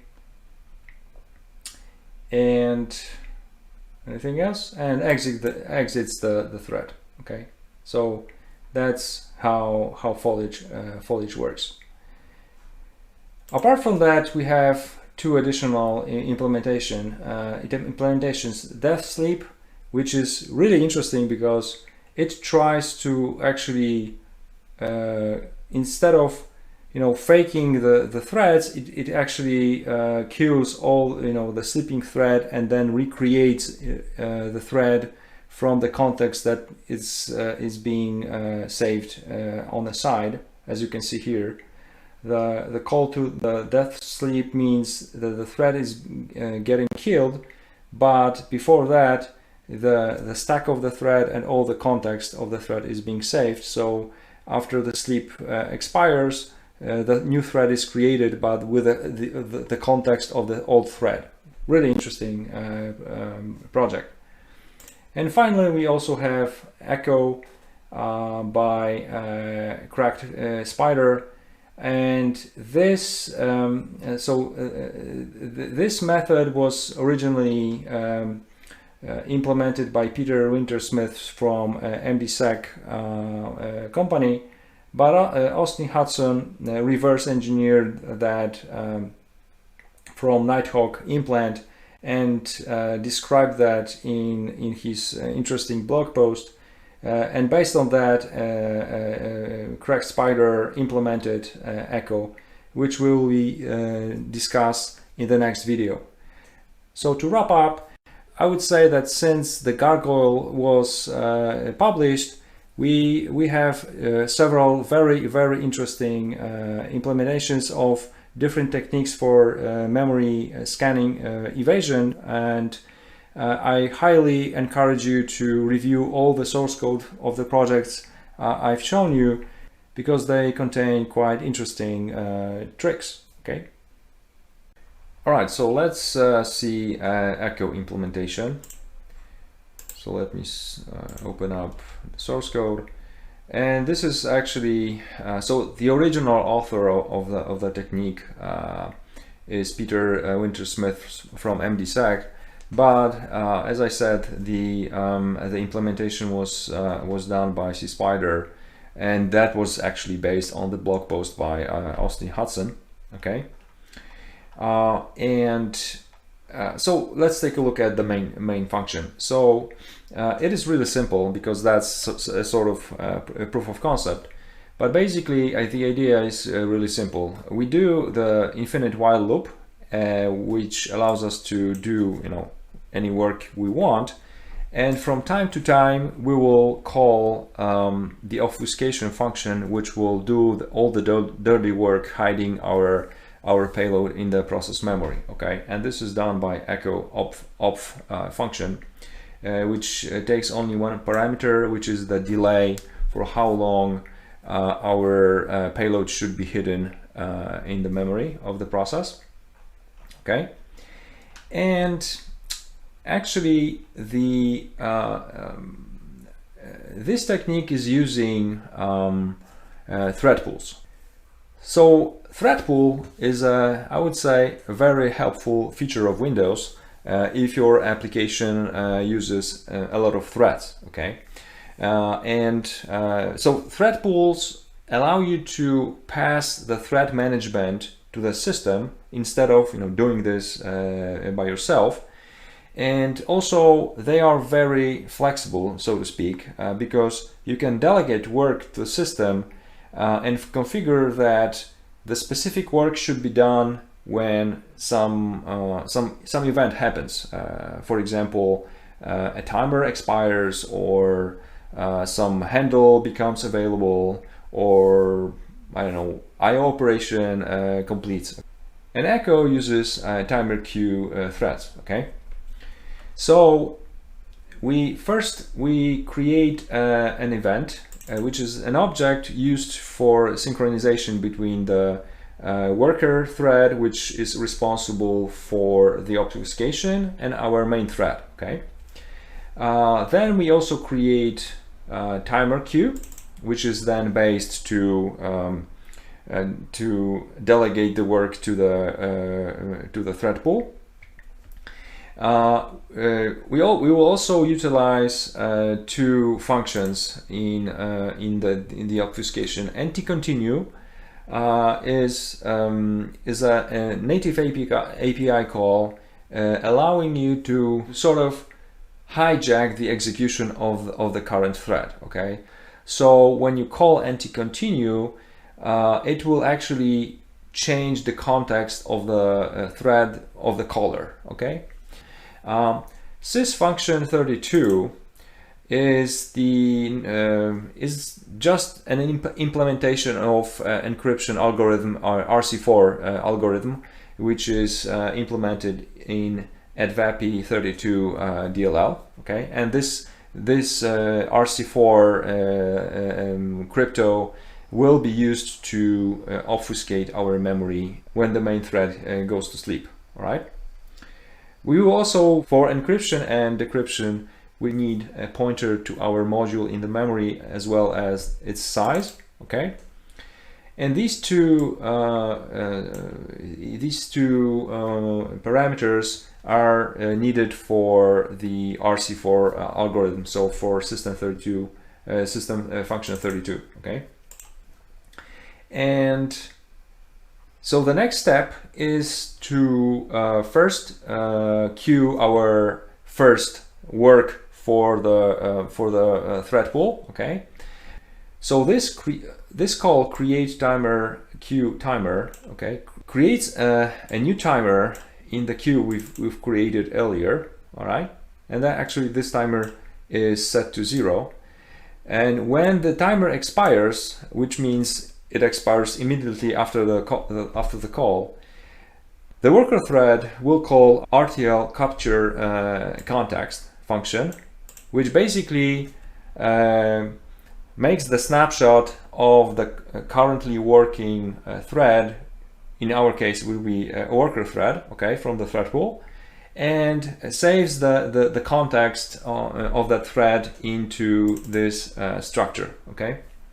And this structure then will be populated in later, but before that we call wait for single object function with these parameters, and this is basically just like a substitution for sleep. Okay, so we are just waiting for 32 milliseconds, so it's 50 milliseconds. Okay. And we are just waiting for RTL capture context function to finish. All right, and once that's done, we are going to populate the information from a context thread into 6 different context structures we will be utilizing during our obfuscation. Okay, so each context structure will hold information for the worker thread to execute specific function with specific parameters. Okay, so the first structure will call virtual protect function and changing our module in the memory to become read write. Okay, then we encrypt our module's memory. Okay, then we go to sleep with wait for single object function, and the sleep time is being passed as a parameter for Ekko obfuscation function, right? So in our case it will be 7 seconds, and after this timer expires, we do the reverse. So we decrypt our module, we set the module's protection to become executable, readable, and writable. Okay, and then we call set event with the event object we've created at the very beginning.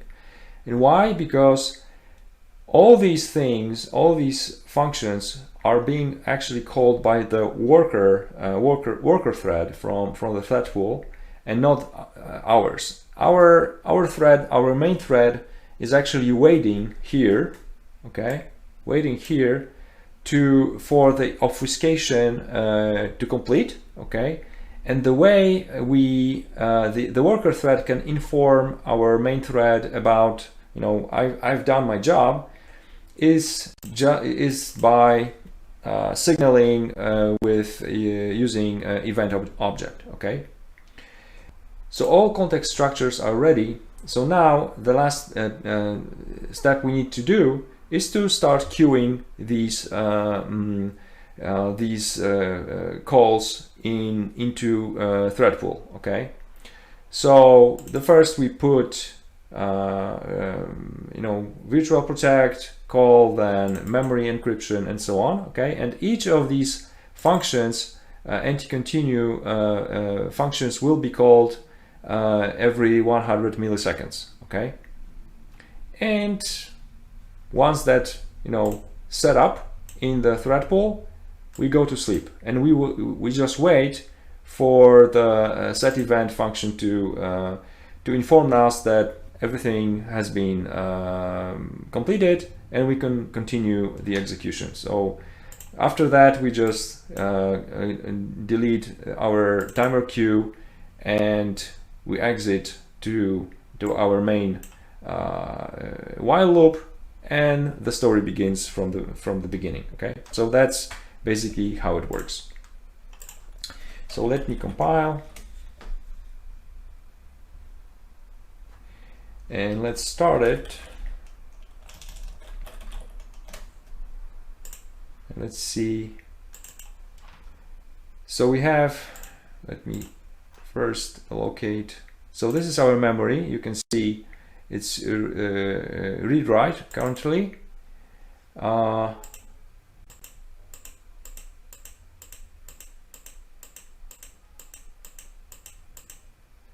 So now I've managed to capture it in an unencrypted state, okay? But if I reread, the memory gets encrypted, okay? And this, actually, you can see that all this changes with every loop, okay? And the reason is because every time the Ekko obfuscation function is being called, we generate a new random key for our RC4 crypto algorithm, okay? So yeah, this is how Ekko works. Some AV engines perform live process memory scans, okay, at least from time to time.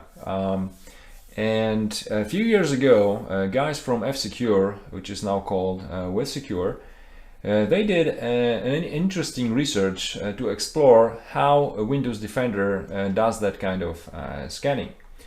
So what they discovered is that the Windows Defender was logging activity from kernel and would trigger a scan of process memory with specific APIs called, okay? So the next step was to, you know, they wanted to figure out which actually APIs were triggering these kind of scans. So they did some extra testing, and it appeared that only create process and create remote thread resulted in you know, scans being triggered. So the next step was to, you know, to figure out how to bypass these scans. So they came up with a nice trick. When the shellcode calls one of the APIs which trigger the scan, they would intercept that call and hide the shellcode from the Windows Defender for a short period of time, and then when the scan completes, they would unhide the payload and let it continue to run, okay? So this is the whole algorithm depicted here. So they install a hook on create process, okay? And when the create process is called by interpreter, they were using this for their proof of concept. So the create process is being called, the hook is triggered, okay, and meterpreter payload is suspended, okay. The next step is to set the meterpreter payload memory to page no access, and this setting creates like a hole in the process memory, so no one can access the memory page from the user land, okay. And then they wait for scan to finish, and after that set the permissions on the meterpreter payload back to executable and resume the thread to continue the execution, okay. So let's go to our VM and see how we can use this technique with other types of hooking, namely guard pages and hardware breakpoints. So let's see the NinjaGuard, which is basically a Ninjasploit using guard pages as hooking method, okay. So we are going to use calc shellcode, okay, very simple, which is EAs encrypted. And this shellcode is being launched through the Go function, which will decrypt the payload, of course, allocate memory, and then it will create a new thread with our shellcode.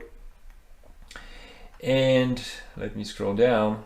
So we, as in original Ninjasploit, we want to hook create process internal function, okay.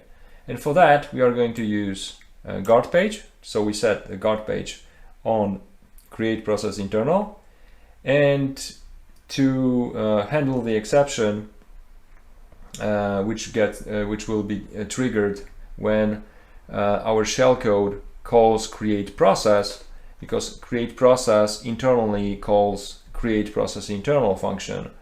That will trigger an exception, and that will be intercepted by our handler, okay. And after we set up all of this, we call the go function, and at some point our exception handler gets called, and the only thing it does, it will just pass the execution to a hooking function I call my create process internal function, okay. And all the parameters which were originally passed to create process internal function will be passed to our hooking function, okay, so here. And this function does similar things to what Ninjasploit did, with some additions. We set up our payload to read-write, okay, and encrypt that with a simple XOR operation. So this is an extra addition to what Ninjasploit was actually doing. The next step is to set the memory of our payload to page no access. So Windows Defender should not be able to read the memory of our payload, okay. Then we call create process internal function, original function, okay. So this should create a new process, a calc process. And then originally we would go to sleep to let Windows Defender perform the scanning, because this call will perform our process memory scan. But since our payload is encrypted and actually is not available, is not readable, then we should be safe at this point, okay. So originally we would just go to sleep for a few seconds, but I'm gonna just pause here so that we can inspect the state of the process in the process hacker, okay. And once the scan is done and we get out from sleep, we do the reverse. So we re-enable payload memory to be readable and writable. We decrypt it with the same key, and we then make it executable so it can continue execution.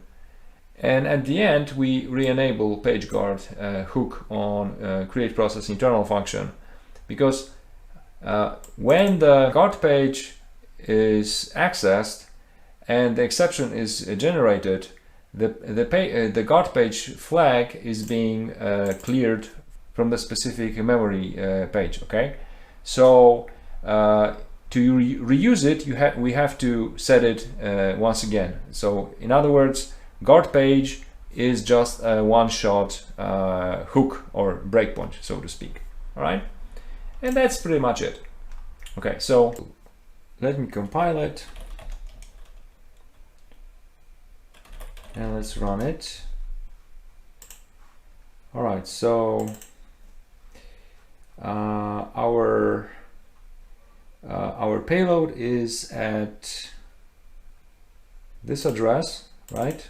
It contains, so now it's an unencrypted calc shellcode, right?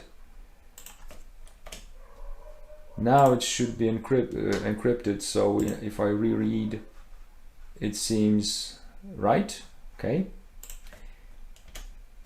Now we set the memory to no access and we launch create process and our calc pops up.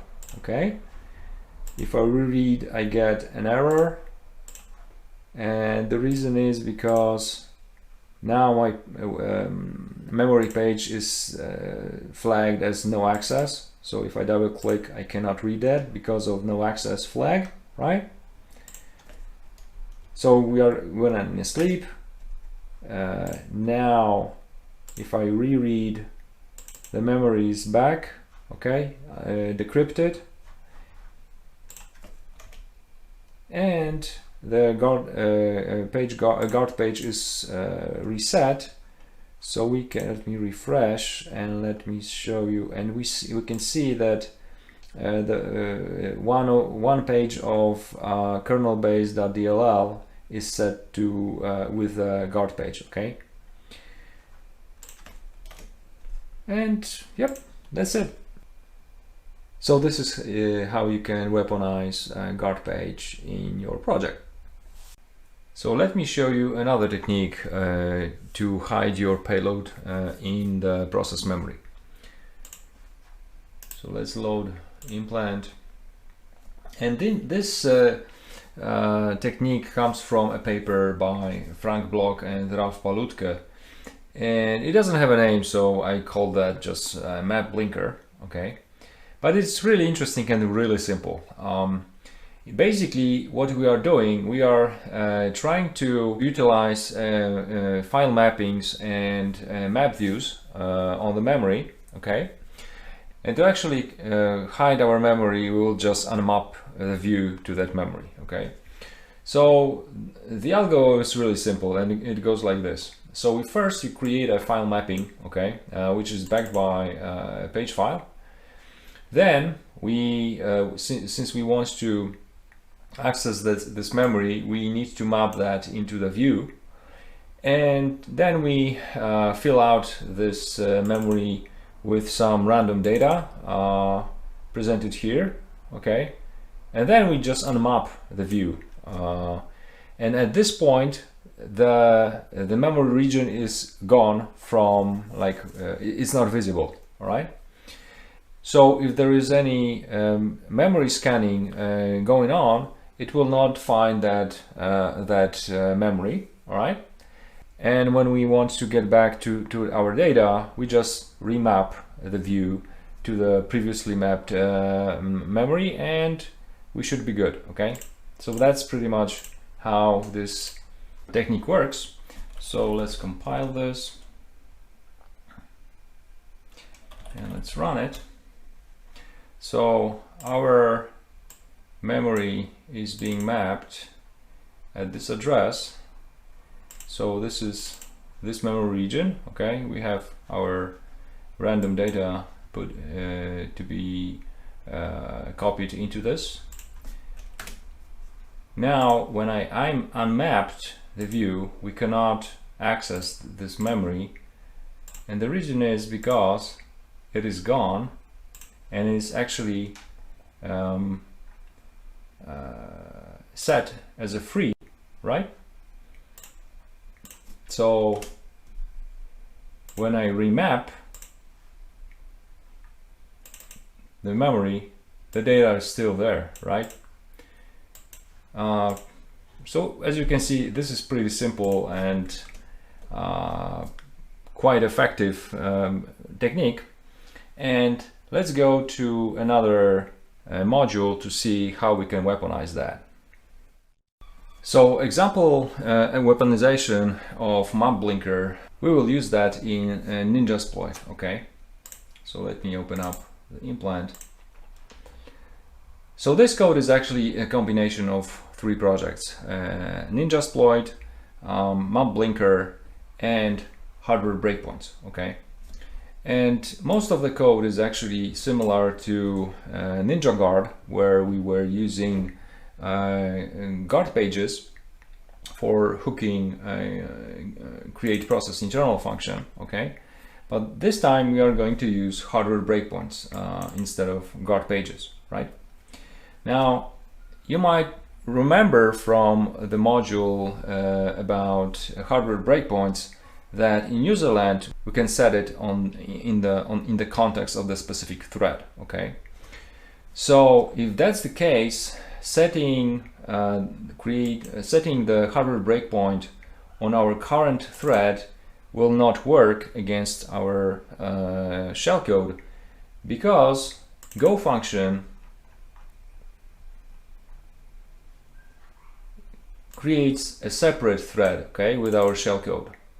And this time also we are not using a virtual alloc, but we are going to utilize MapBlinker. So for reserving the memory, we are going to create a file mapping and then map that memory to a view, okay?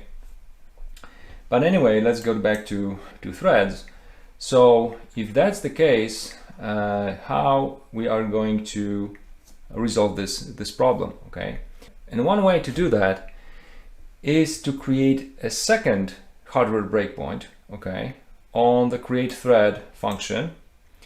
And when this function gets called, we will actually create a new thread in a suspended state and set the hardware breakpoint for create process internal as well, okay? So let's see how the handler looks like. So the handler is pretty much similar to the one we used in NinjaGuard, okay? So if the exception happens and if the instruction pointer points to create process internal function, then we are going to call our dedicated hooking function for that, okay? But we also setting up the hardware breakpoint on create thread, so we have to service that exception as well. All right, so let's take a look at my create thread function, and we're doing simple things. So we unset the hardware breakpoint on the current thread, okay? So the third parameter is set to false. And the reason is because in the next step, we want to actually call the original create thread function to create a new thread in a suspended state, okay? And if this function is successful, we get a handle, and using this handle, we set a new 2 hardware breakpoints on create process internal function and create thread function as well, okay? So we can be sure that the new thread, the code running in a new thread will have this create process internal function hook, as well as any other new threads created by a new thread will also have these hardware breakpoints, okay? And once that's done, we resume the newly created thread and reset the hardware breakpoint on our current thread, all right? So that's the whole magic.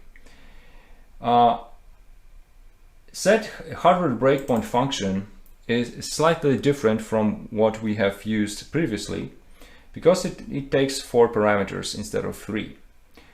And the 4th parameter is actually a number indicating which debug address register to use to set our hardware breakpoint. Okay, so let's go to see this function very quickly, and it's pretty simple. Basically, first we get a context from the thread we want to set the hardware breakpoint on. Okay, and in this context we are going to change, we are going to set the debug registers accordingly. But first we need to make sure that the register index or the register number we are passing is the right one. So we have only 4 debug address registers. So we have to make sure that that's the case. All right. And for setting, we are using simple like arithmetic options. So since we are dealing with a structure, we use the ID of the debug address register as an index to fill out the context structure. Okay, and the same cases with the bits we set or unset in debug control register. Okay, and once that's done, we set a new context in the thread and we just return. Right, so that's the set hardware breakpoint function. And the last piece to check is actually my create process internal function, because we are going to utilize MapBlinker. So this function is pretty much the same as previously, although instead of changing the memory region to no access, we are actually unmapping our view where our shellcode lives, and then we call the original create process internal function. But before that, we have to unset the hardware breakpoint on, and after that we can reset that back to true. And at the end, we are restoring the payload memory, so we are mapping it back into the process and decrypting it with the same key as we did encryption earlier. Okay, that's it. So let's compile and let's run it. So implant has created a mapping at this address. Okay, let me try to find this. This is the one. Okay, and it contains our shellcode. And the reason is because we didn't the shellcode didn't fire yet. Okay, and we can verify it here. So the create thread function was called. It generated an exception which was caught by our handler, and now we are running inside our hooking function for the create thread function, right?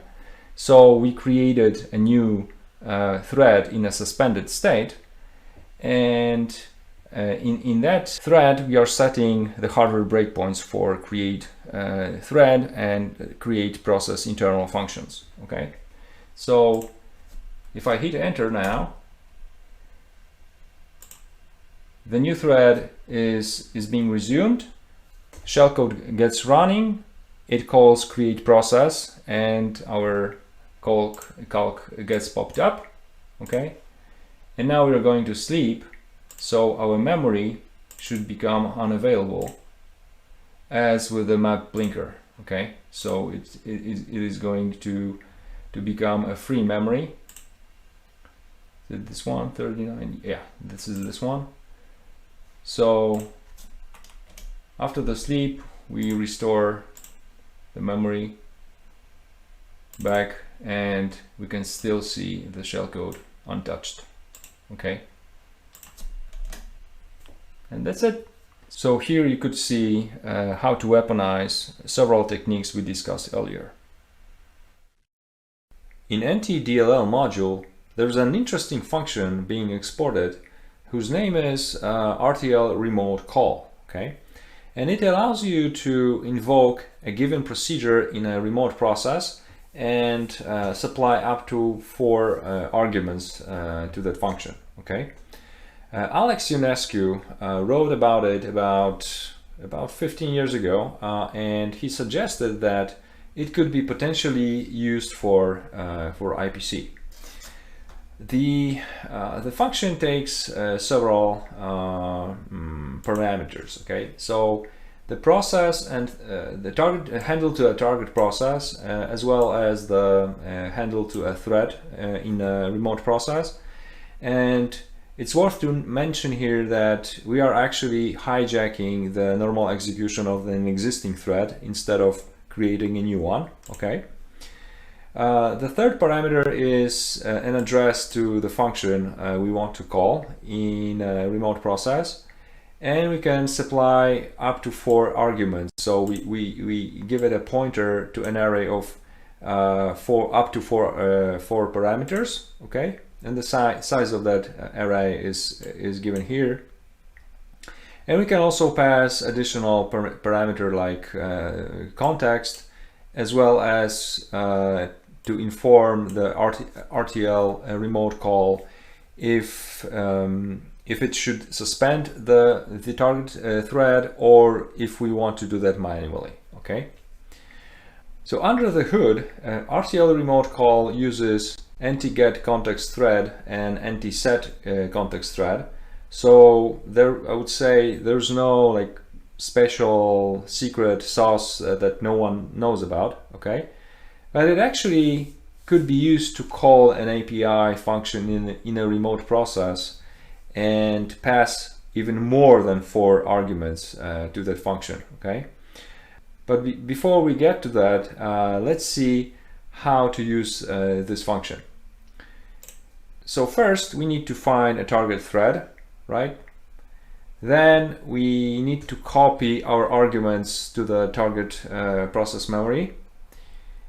We then suspend the target thread and perform the RtlRemoteCall, and then resume the thread, which will hijack the normal execution of the thread, and our API call with the given arguments will get invoked. Okay.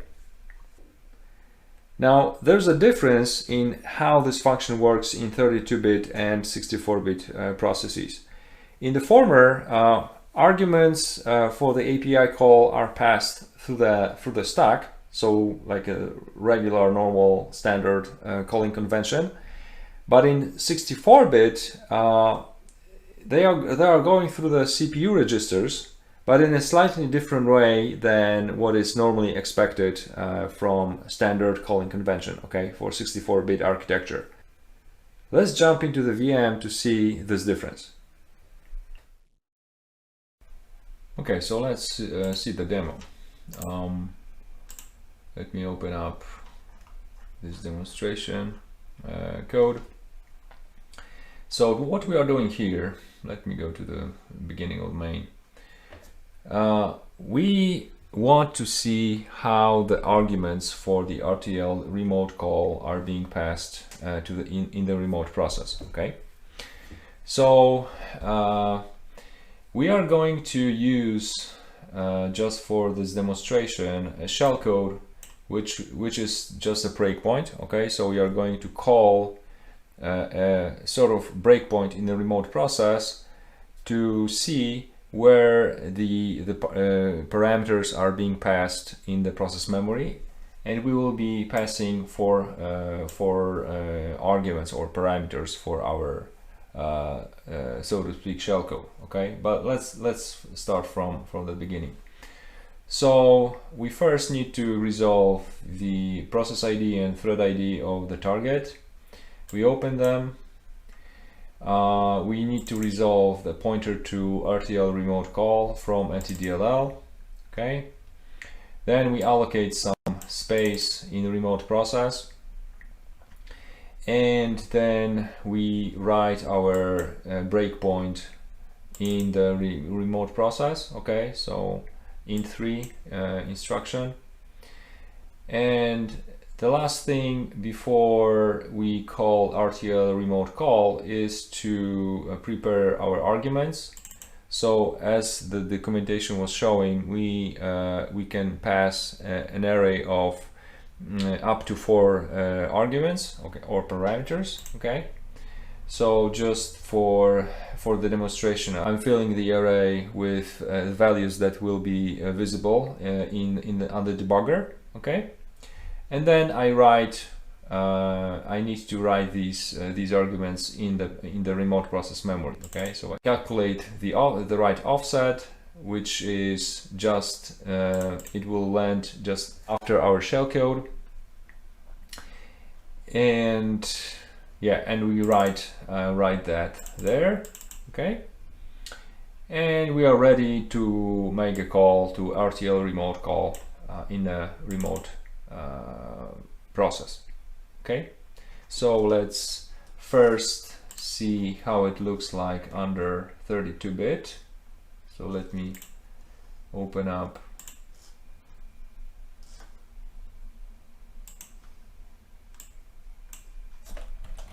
appropriate environment for compilation, and let me compile this.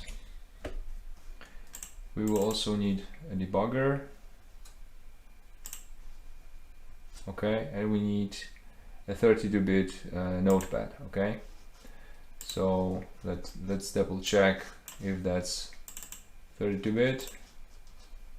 It is. Okay, so now we can run our implant. Let's see, attach to the notepad.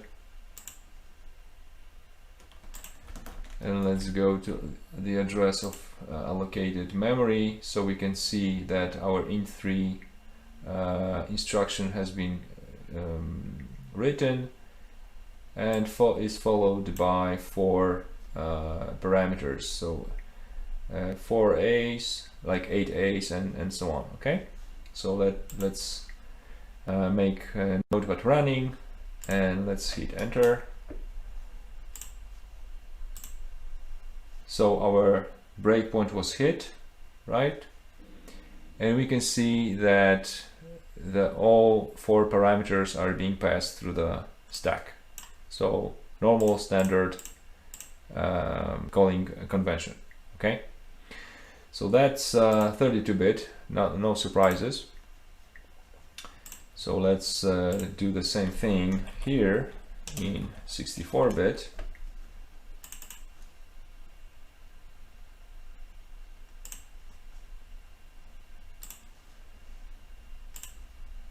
Okay, so we need notepad, 64-bit notepad.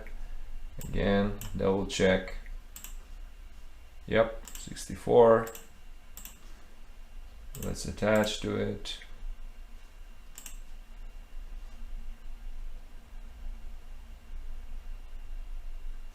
And let's set it, let it run. And let's run in our implant. Let's get this address of our shellcode. So again, we see int3, okay, and followed by our parameters, okay, and so let's proceed. So in standard calling convention, all 4 parameters should be passed through RCX, RDX, R8, R9, right? And we don't see any of these values. We actually see them in R12, 13, 14, and 15, okay? And this is the difference from what you would see in 32-bit process, where the arguments are being passed as with any normal function, okay? So now the question is how we can use that to pass more than 4 parameters to any API call in a remote process. And this is the next thing we are going to cover. Okay, so let me open up implant. And so what we actually want to achieve? We want to achieve three things. First, we want to be able to call any API call in a remote process and to pass any number of parameters the specific function call requires. Okay, that's one.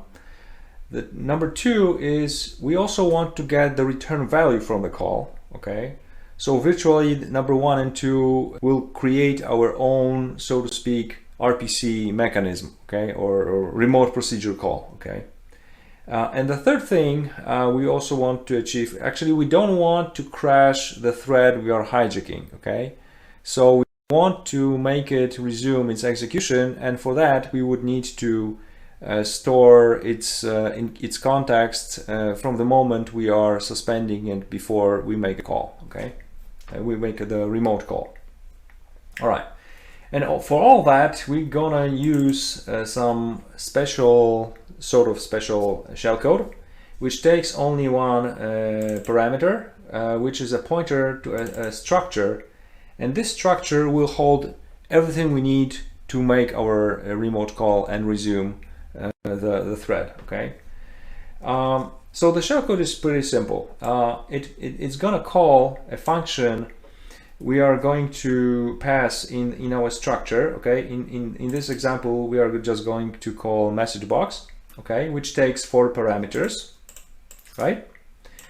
And we also get we want to get the return value from message box, so we pass it to another field of our structure, and this red val field will be then queried by our implant. Periodically it will just reach out to the remote process to read this value, and after that we just resume the normal execution of the thread we've hijacked. Okay, so we are passing the context which will be stored when we suspend the thread. Okay, and yeah, that's the shellcode.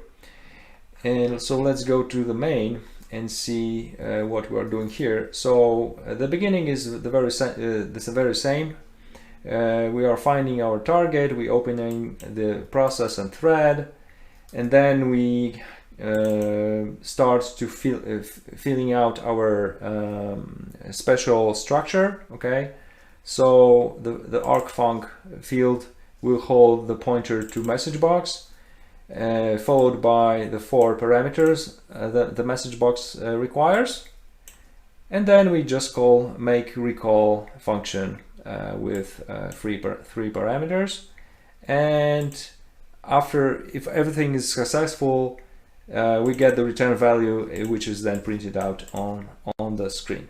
Okay, so let's go to a make recall function, and make recall function goes like this.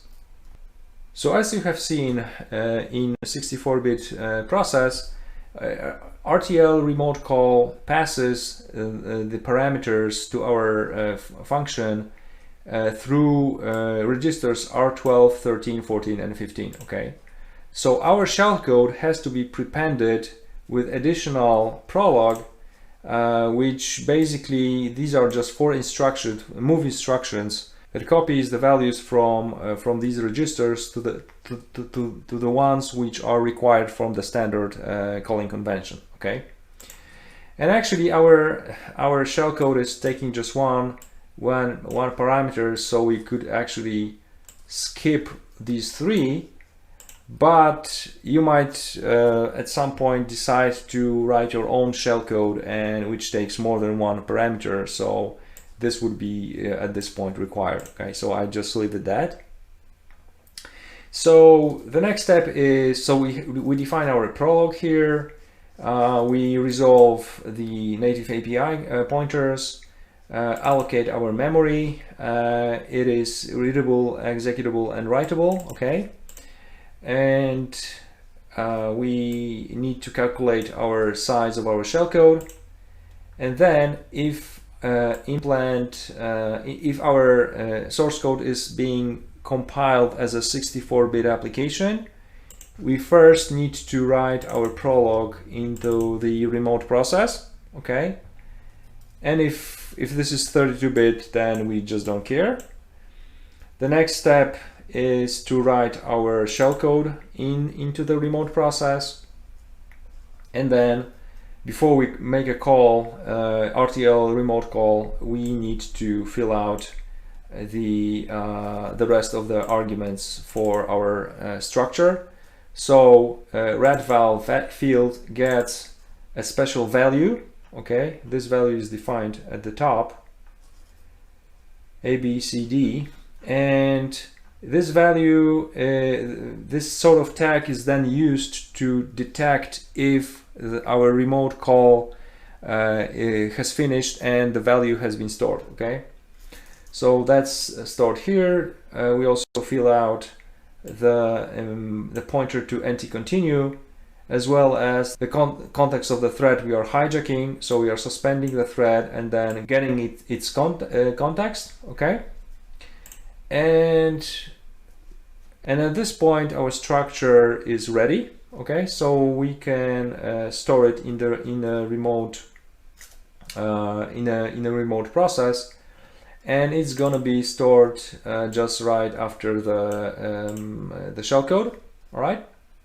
So we write that, and then we proceed with calling RtlRemoteCall with our parameters, and then we resume the thread we've hijacked. So our shellcode gets executed, our call to message box is being called, the value should be stored, return value should be stored in the right place, and anti-continue gets executed, so the thread is actually starting to execute. And all this takes some time, so we in this while loop we are just querying for the return value from the remote process, and if it's ready, so the value has changed from the one we've set at the beginning, we just exit the while loop.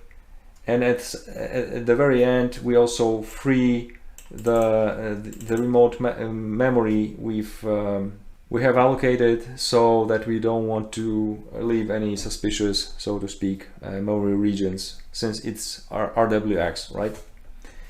And that's pretty much it. So let me compile the implant. Let's start Notepad. Let's run it, and let's actually attach a debugger to Notepad. Okay, so we could see what's going on and how the shellcode is running, is doing. So let me take this address, go to, and we see our prologue. Okay, so we are copying the 4th parameters to RCX, RDX, R8, R9, and then hopefully this is a call to message box followed by anti-continue. Okay, so let me set up the breakpoint here. We are running. Okay, so let's hit enter. The result of RtlRemoteCall is 0, so our shellcode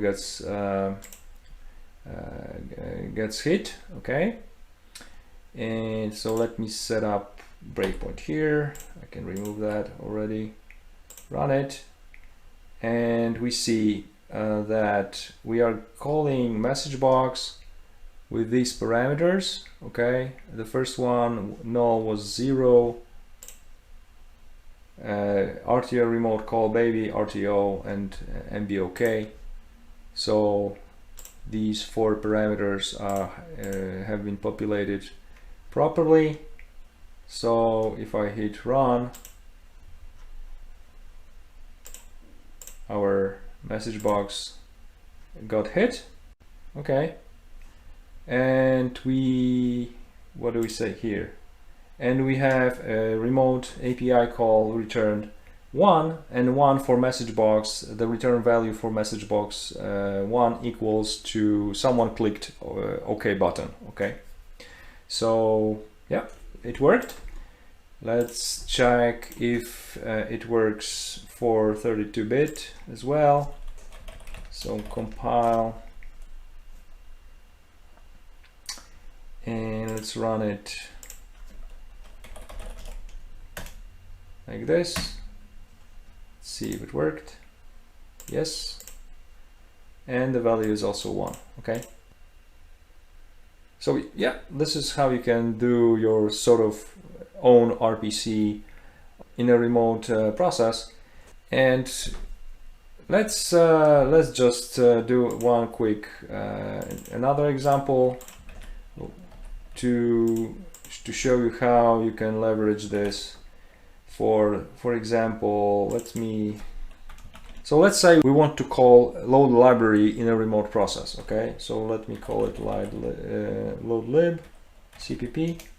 Okay, so what do we need? We need to define type def of anti-call. Let me quickly grab it from MSDN,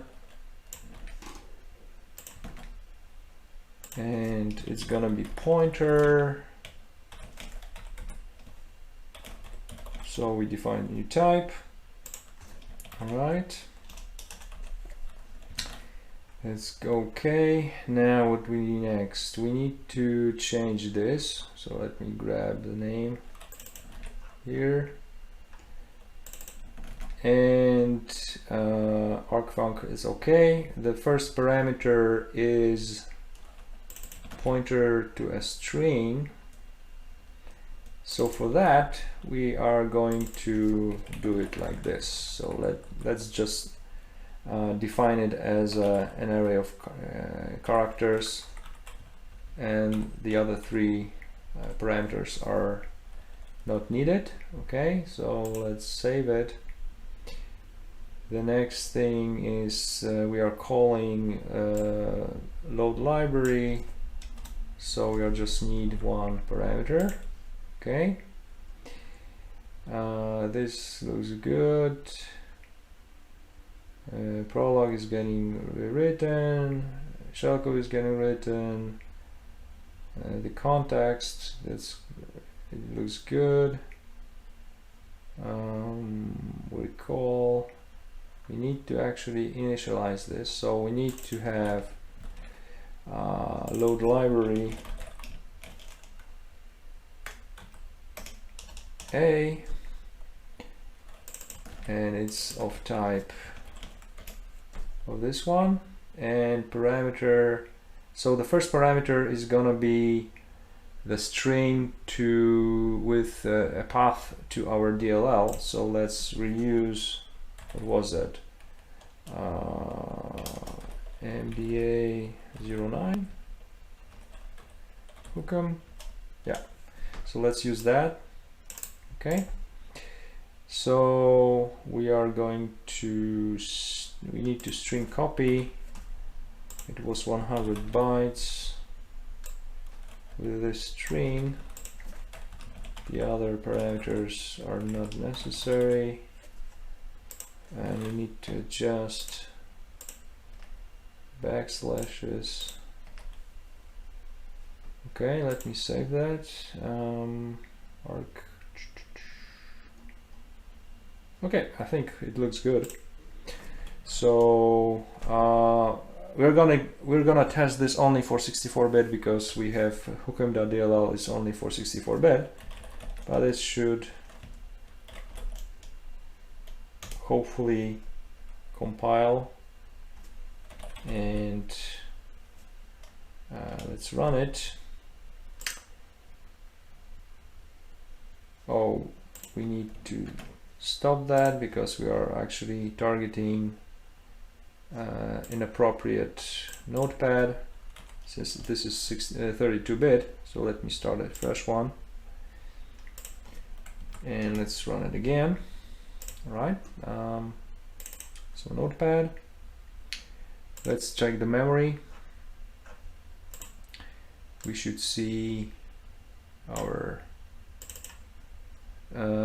so this is our shellcode, right? And this is the context, the huge context structure, which is followed by our one parameter, so the path to hookem.dll. Okay, so it looks good.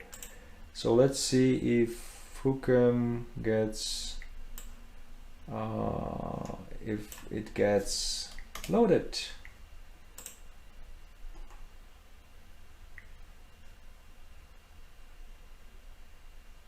And something has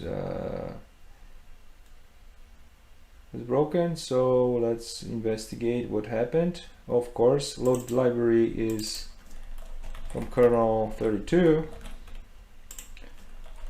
so let's compile again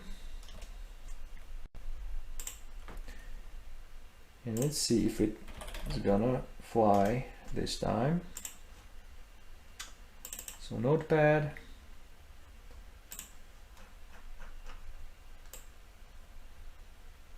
memory is there. Okay, looks good. Let me open up the modules so we can see that it's gonna get loaded. So hookem got loaded. Okay, and we still can use notepad. Normally it works. So yeah, so this is how you can actually weaponize or use that in different, more realistic scenarios than just message box. All right, so that's that was ApiReeKall, so your sort of your own RPC method. I'm pretty sure you have heard about beacon object files or BOFs and a BOF loader used in COBOL-Strike. So BOF loader is an implementation of a dedicated loader for COFF files, also known as common object file format files. Okay, and they are sort of intermediary object files generated by a compiler and then used by a linker to create a final executable like PE, for example. Okay, BOFs became very popular since their inception because they allow you to create an executable object that could be loaded directly into the memory of the process and executed.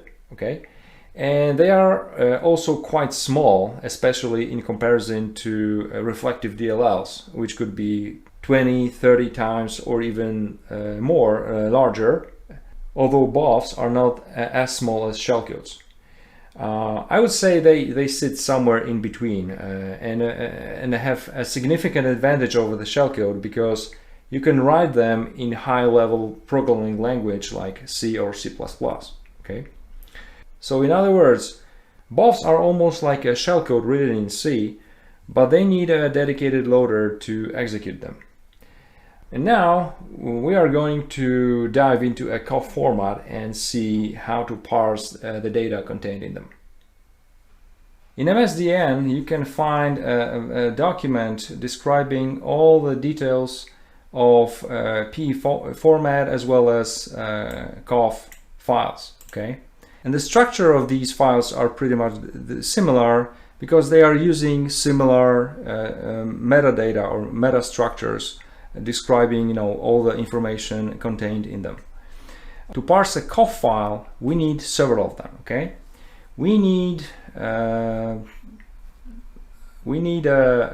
header file, okay, which contains several fields. Okay, and this is pretty much similar to the PE header file. Okay, we also would need a section table. Okay,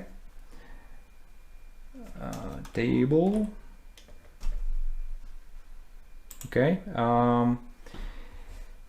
Section table contains that kind of metadata, and this is as well similar to what you would find in PE file. Okay, and I will show it to you in a second. We also need a symbol table. So let's see, symbol table for COFF. In COFF, symbol table structure contains the name, section number, type, and other fields. Okay. In the following sections of the document, you will find more details about all these fields. Okay. For our purposes, I have a dedicated header file containing all these structures. Okay, so we have a COFF file header, section structure, relocation, because we are going to deal with relocations as well, and the COFF symbol. Okay, and all of these four structures are needed to parse the COFF. But I also defined another additional structure. I call it COFF mem section structure, which will hold only relevant information that is needed to parse and actually load the COFF into the memory of the process and then execute it. Okay. So let me first let's compare this information with how the PE file looks like. So let me load up a notepad. So let's go to file header and compare it. So we have machine, section count, number of sections, timestamp, pointer to symbol table, number of symbols. So this is pretty much the same kind of structure. Okay. What about section headers? So we have row address, row size, characteristics, pointer to relocations, number of line numbers. Let's see. Yeah, that's pretty much also the same thing as we have in the PE file and the COFF file as well. What about the symbol table? So the symbol table in PE files is not present in most cases. It is set to 0, as you can see here. But in the COFF files, it is pretty significant. Okay. For our parser, we are going to use a small example code, which is pretty much similar to what you would write for the BOF. Okay, so for Cobalt Strike. So the format is really the same. It doesn't support any intrinsic Cobalt Strike intrinsic functions like beacon printf, for example. Okay, but other code is pretty much the same. So this example test code will, so the go function is our main function as with BOFs.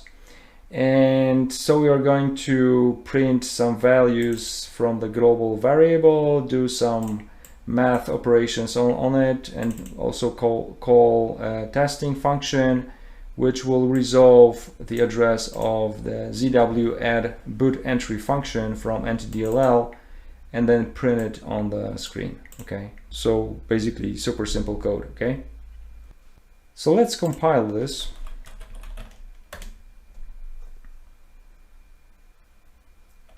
And let me first show you the information using dump bin, headers and symbols from test O,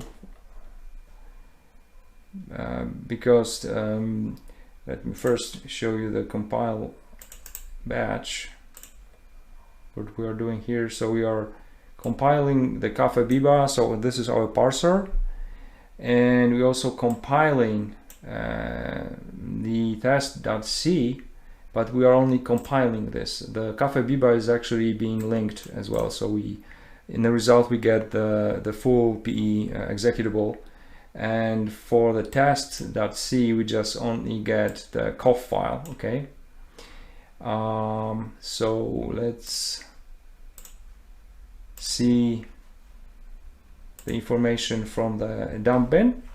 Okay, so what do we've got here?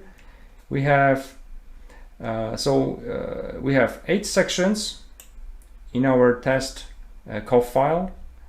A pointer to a symbol table. We have 23 in hex number of symbols. The first section is directive. This is related to the linker. Okay. The next one is debug, containing debug information, initialized data, uninitialized data, and so on. Okay.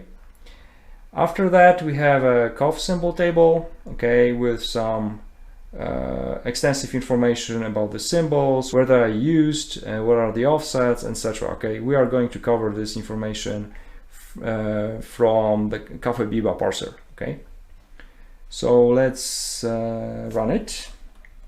Oh, actually, let's first take a look at the source code, because it's not very complex.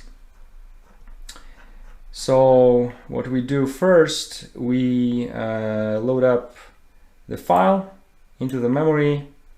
We call parse COFF function on that loaded data, and then we unload the data. So COFF, a parse COFF function, what it does, it takes the COFF file header and just parses it and prints the information from that.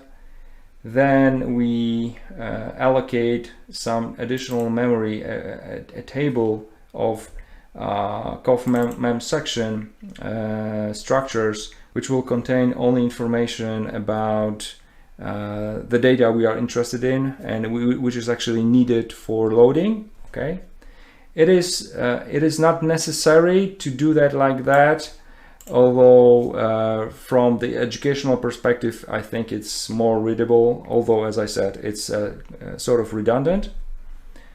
The next thing we do, we parse the sections. So we go through all the sections, we extract each section and parse that, and store some information in our temporary array of structures. Okay, and then print the data out on the screen. And we also check if there is any data in the structure. Okay, and if so, we print this data in a specific format with this function. Okay, so it will print the data in a hexadecimal format as well as printable characters. All right. And after that, we also get information about the relocations. So this loop will get all the relocations for the specific section. And finally, we get the COFF symbol table, and we parse that and print it out on the screen. Okay, this is nothing fancy. We're just going through the file, reading some information in the structure, and then print it out on the screen. All right, so let's run it on our test. Oh, all right.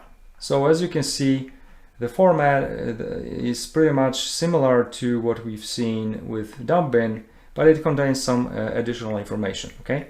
So so we have 8 sections as we had in the dump-bin. Number of sections 35. This is decimal. Okay, not hex in hex. The section number 0, it's a directive used, as I said, used by the linker, okay, during the linking. So in the final PE file, this information will be, so to speak, lost. The debug information, this is also something we can skip. The uninitialized data section, which is, it doesn't contain any data, as you can see here, because all the data here is 0, although you can see that the size of the raw data is 4. Okay. The next one is text section, so containing our code, and this is how it looks like. And we also have a number of relocations. Okay, so additionally, we have all the relocation that needs to be done when this section is going to be loaded into the memory, okay? Or when the linker is trying to produce a final PE executable, it will also take this information and store it in the appropriate section in a PE file. X data and P data, these are sections containing basically exception related information, which is not very interesting from the parsing perspective, although it contains quite crucial information for unwinding the stack during the execution. The data section, so it contains the initialized data. Okay, so we see a few strings here. Okay, and the final, the checksums, this section can be also skipped. Okay, and now we get to symbol table and how to read this information. Okay, so in the name column, you get a symbol string. Okay, in a section column, you get information where the specific symbol is, in which section it is used. Okay, and additionally, a value column also defines what is the offset from the beginning of the section that this symbol is referring to. Okay, so let's go one by one. So this one, directive, is a storage class number 3, and if the storage class is 3 and the value is 0, this means this is the name of the section. Okay, and we can see this, that this is number 1. So if we scroll up, and in our parser, CaFeBiBa starts numbering sections from 0. So this means this is the this section, okay, and this symbol. Usually undefined means checksums, so not relevant information from our perspective. Name of the section as well, and we have tval, okay, and tval is from section 3 at offset 0. So let's go to section number 2, and this is our uninitialized data. Okay, so it means that there is some value uninitialized which is referring to this, and it has probably it is 4 byte long. Okay, and we can actually verify that in here, which is int, and it's tval, right? And it's a global.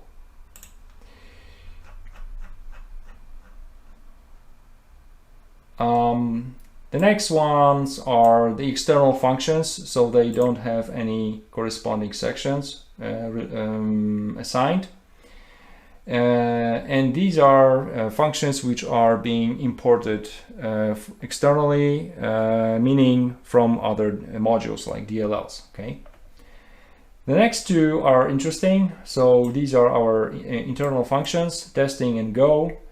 The storage class is 2, and the type 32 or 20 in hex means this is a function.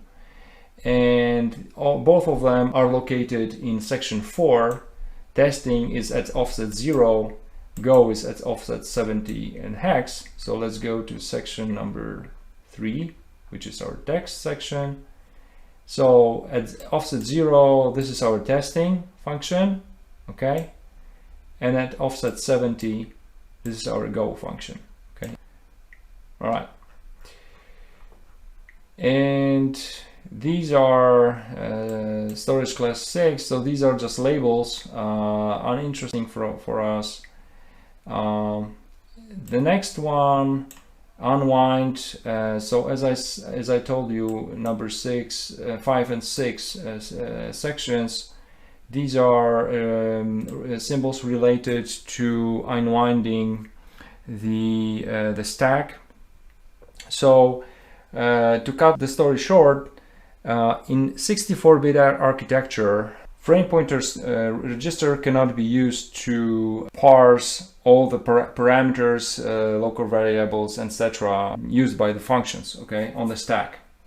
It is simply unused. Instead of that, all this information is stored in pdata section of the PE file, okay?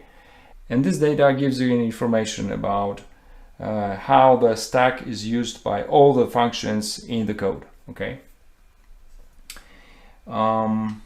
What else we got? We've got some symbols, okay? So let's check it out. So it's section number 7 at offset 0, and this is 98179. Okay, so let's go to section number 6. It's data.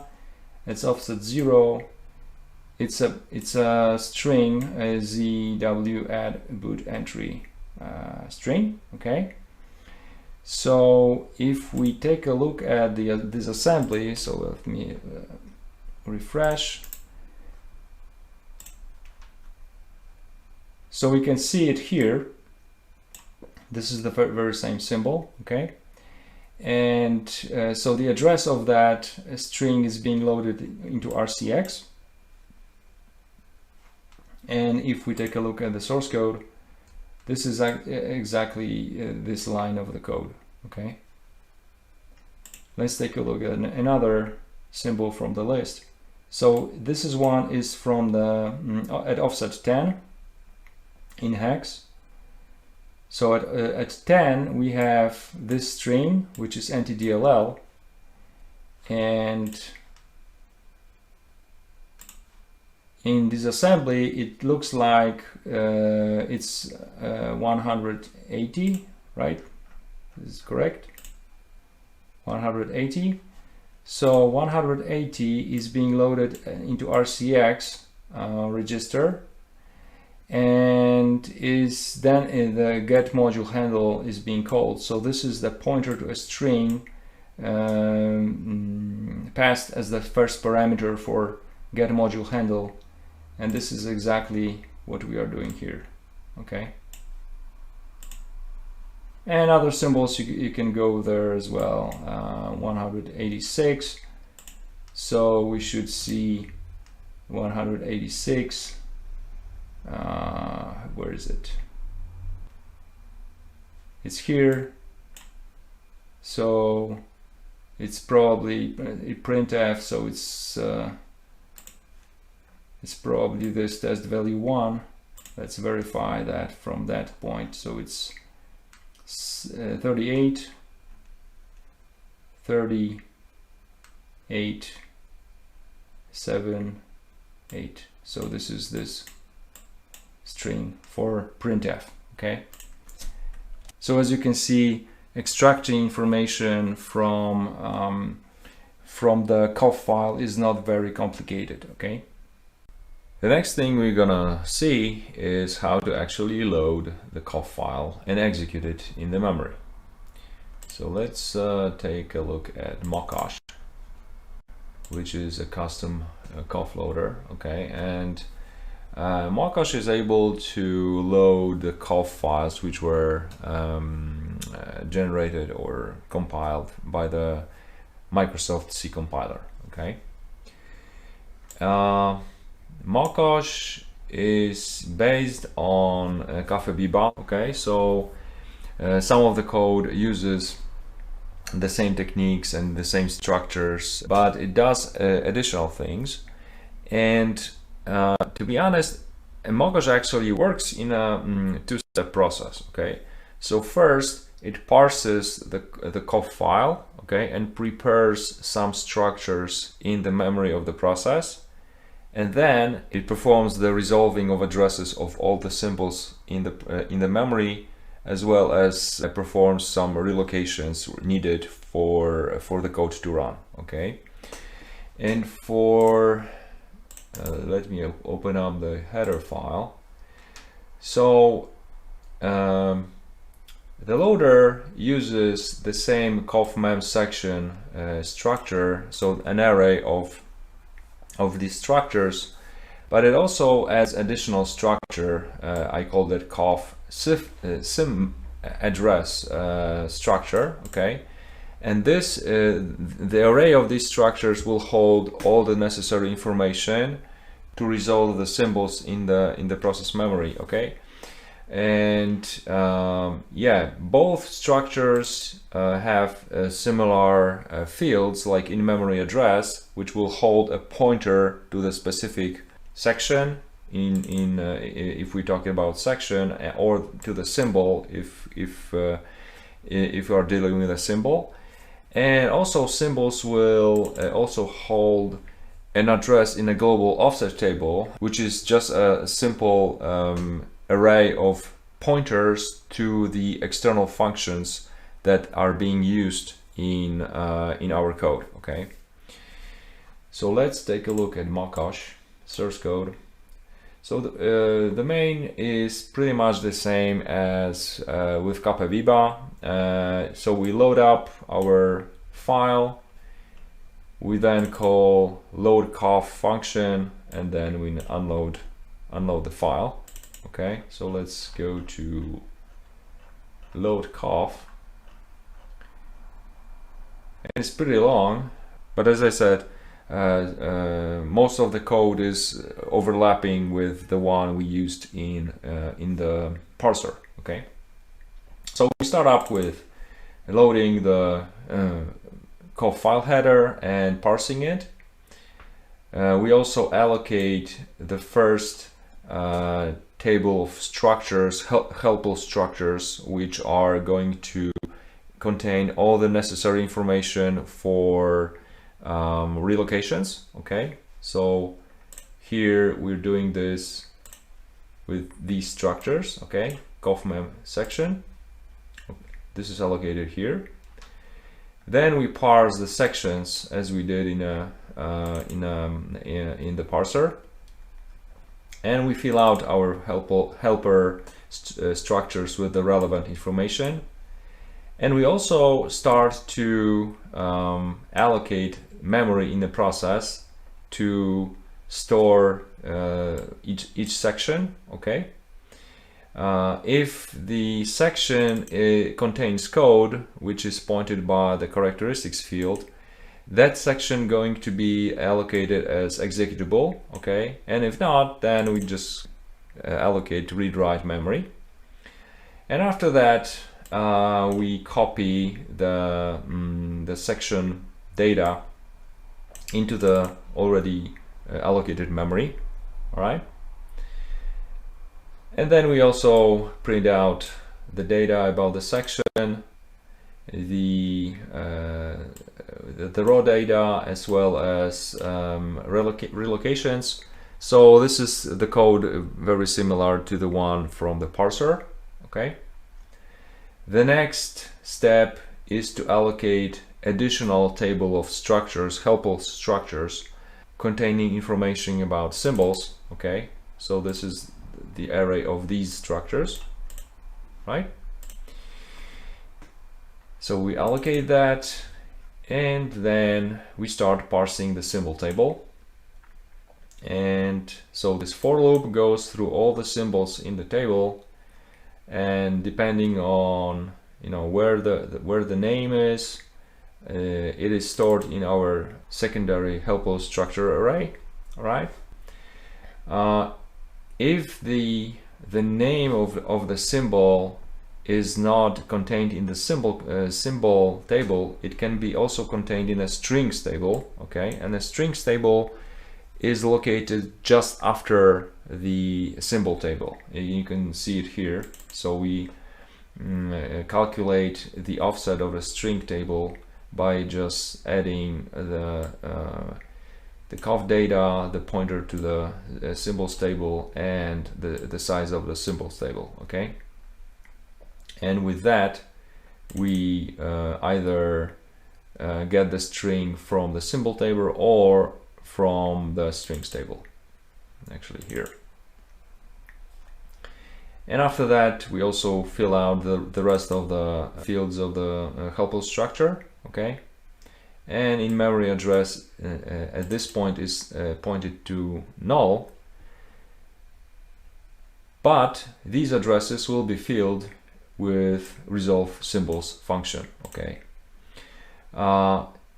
Just take a note here that actually this is where our parser ended. Okay, so now we are just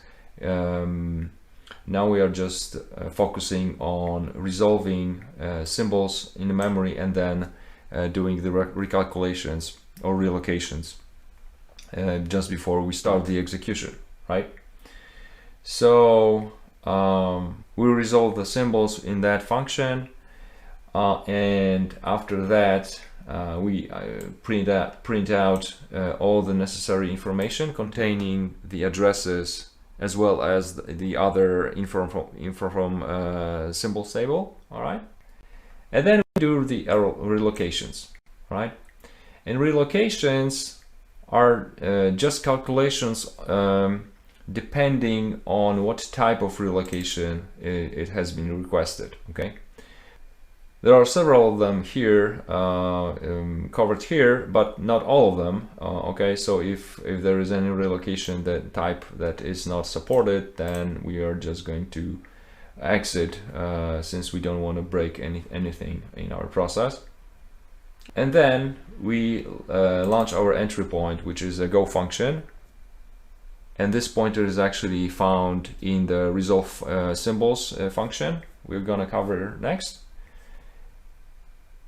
But yeah, we've launched our entry point, and after that we just clean up. Okay, so yeah, let's go up to see the resolve symbols function.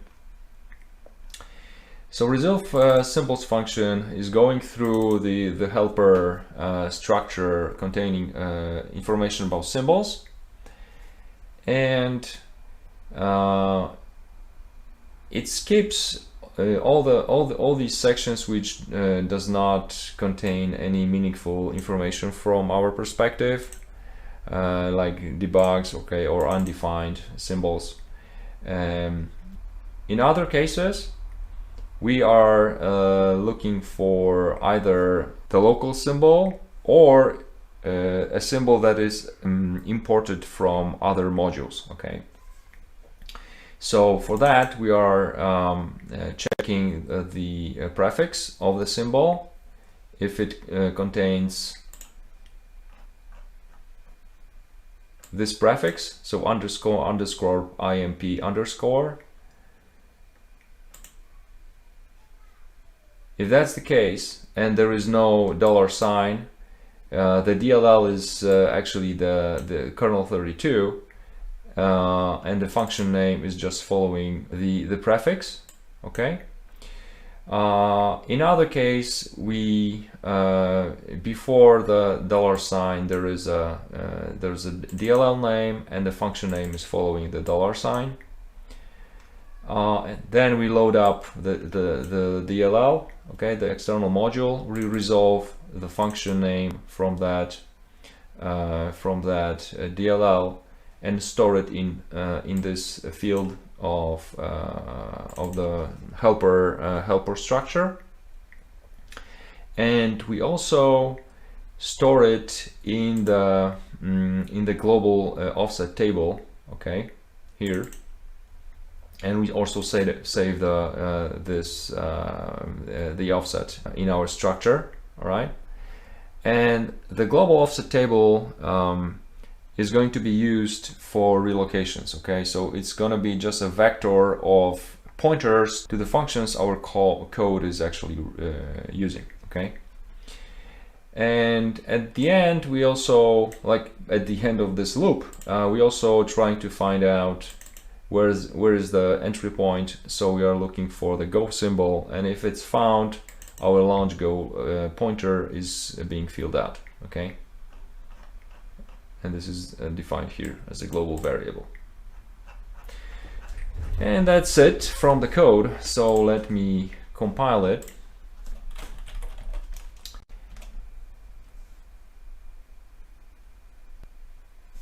And let's run it. So Mokosh and our test. Oh, and let me once again load up So still we are going to use the same example code we used for the parser. Okay. So let's see.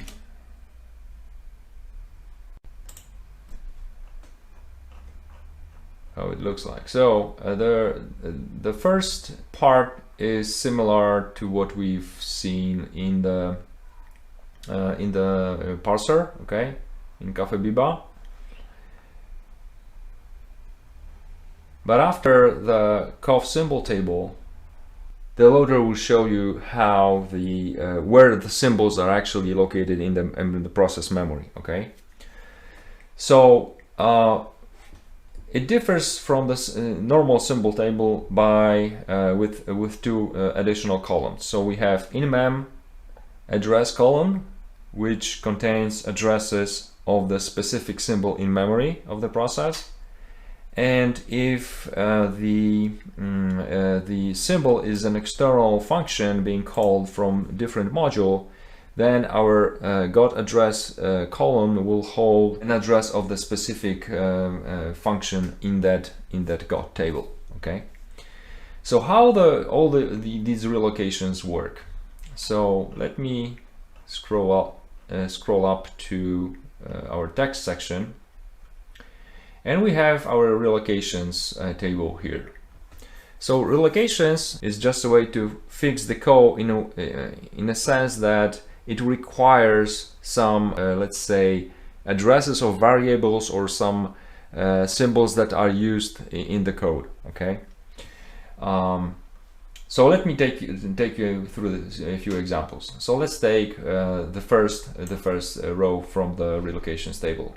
We see that there is an offset 0f. Okay, and this relocation is type 4. Let me actually open up our docs.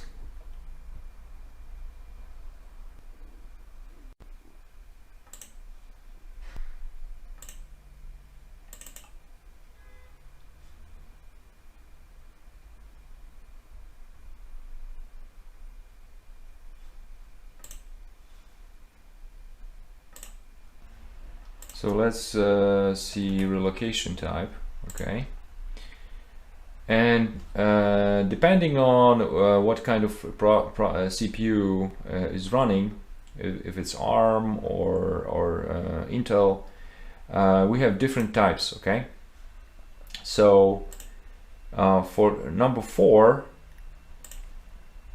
is the 32-bit relative address from the byte following the relocation. Okay, so at offset f, okay, so here 4 bytes, so these 4 0-byte null bytes, okay, are the address that has to be filled with appropriate address of the symbol this code uses. All right, and this symbol can be found here. It is in row 28. Okay, 28, and this symbol lives in section 7 at offset 0. Okay, so we go to section 6, and this is the address we are looking for, and this address after being loaded in the process memory will be used for the relocation, so filling out these 4 null bytes here. Okay, and let me actually open up this assembly so it should be even more clear. So yeah, we are looking for the first relocation for the text section. We are looking for this address of this symbol, and it's going to be filled into these 4 null bytes here. Okay, for that one, this one, another 4 bytes here, and so on. Okay, and in our after we did resolving the symbols, now we know that this address this symbol is located under this address of the process memory. Okay, let me go through another example. Let's take something at the end was some external. Let me find some external printf. Okay, 53, right? So offset 53 is here. So let's take this this example. So at offset 53, so these 4 bytes should be filled out of the symbol located here at index 13 in symbol table. So at 13, we know that this is an external function, okay? And for the external function, we need to load up the appropriate DLL into the process memory, resolve that function, and then store that function pointer in a global offset table. Okay, we cannot do that directly because of the relocation, so we need the GOT table to do that. So this address with some calculations will get filled into here, okay, as a relative value. Okay, so it's not the full 64-bit address, it's a relative value. So, and this process goes on and on with all the, you know, all the symbols we have in our program. So let me actually show you how it looks like, how the layout, memory layout looks like. So these are our symbols, sections of our COFF file. Okay, so this section is our directive section. If you remember it from here, this is exactly the same data stored in here, right? The next section is debug.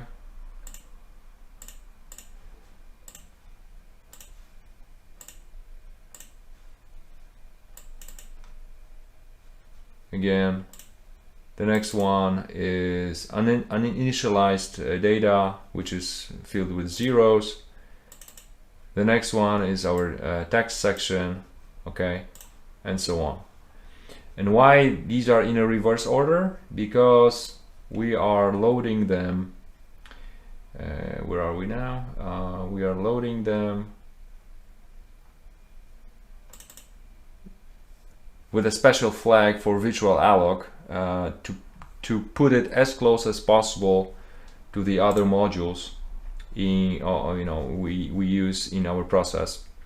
And this is crucial for the relocations, okay, because we don't want to have our sections being mapped somewhere outside of the 4 GB range, because some relocations take only 4 bytes. Okay, so 4 bytes means up to 4 gigabyte memory range, right? All right, let's take a look at, before we move on, let me start up a debugger and let's see some of these values in the memory. So let me scroll down and let's see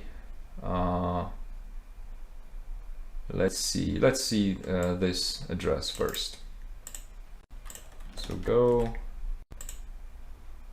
and as you can see, this address points to the ZW add boot entry string, right? Let's take a look at the global offset table. So it should contain three pointers, and this is correct. So this one is our get module handle. This one is our get proc address, and this one should be a printf, right? Exactly. So yeah, so all looks fine. So let me just hit enter and see if the COFF file executed, and it executed successfully. So we see test value. So according to the source code, this is what we should expect from that, right? So yep. So that was Mokosh, the custom COFF loader.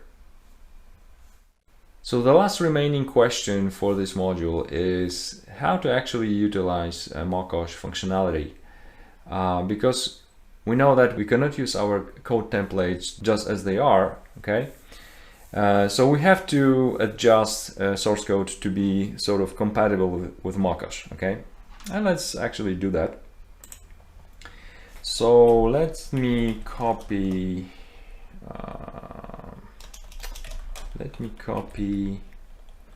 What do we have here? Timestomping, process enumerators. Let's take the classic one. Copy it here, and so let's put some test.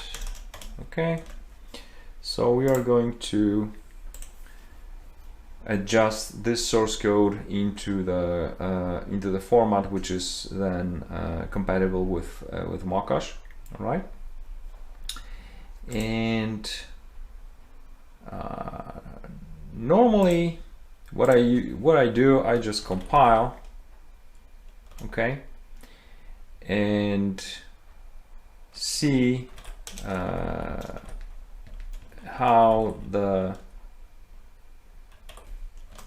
what is the result of the parsing. Okay, so what do I see? I see close handle string compare being resolved in a GOT table, so that's good. We have printf options which is not resolved. Some additional functions, vf printf is not being resolved. Create tool help 32 snapshot. Let's actually take a look at this one is not resolved, this one is not resolved. Find process 32 next. These are the GOT table entries are not filled here. So this is something that has to be fixed. What else? Some weird symbols as well. Okay, so first let's fix the printf, as this is the for that we can use the example we had in the previous code. So basically we need to declare our external functions in the similar way that it is done in both in Beacon object files. Okay, so we need to prepend our function we are calling with a prefix which contains the name of the DLL and a $sign. Okay, but for runtime functions like printf, we actually need to point it out to MSVCRT function. Okay, so let me copy this entirely into here. So we have some template, and let's actually fix printf calls. So okay, so let me compile again. And let's see how it looks like now. Okay, so printf is being resolved. All right, so that's a good sign. The other symbols look good. So we need to fix create tool help 32 snapshot, process 32 find next, and others. So let me quickly take this into MSDN. Let me look it up quickly. All right, so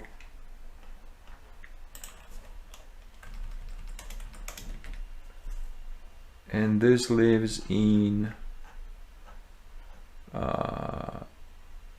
kernel 32. Okay, and I'm actually using, for that I'm using this address. So we need to take declare spec import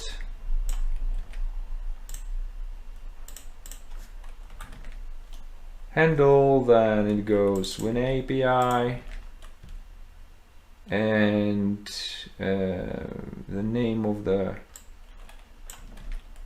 module, and it takes two parameters, two dwords. Okay, and we also need to add this prefix in our source code in the function body.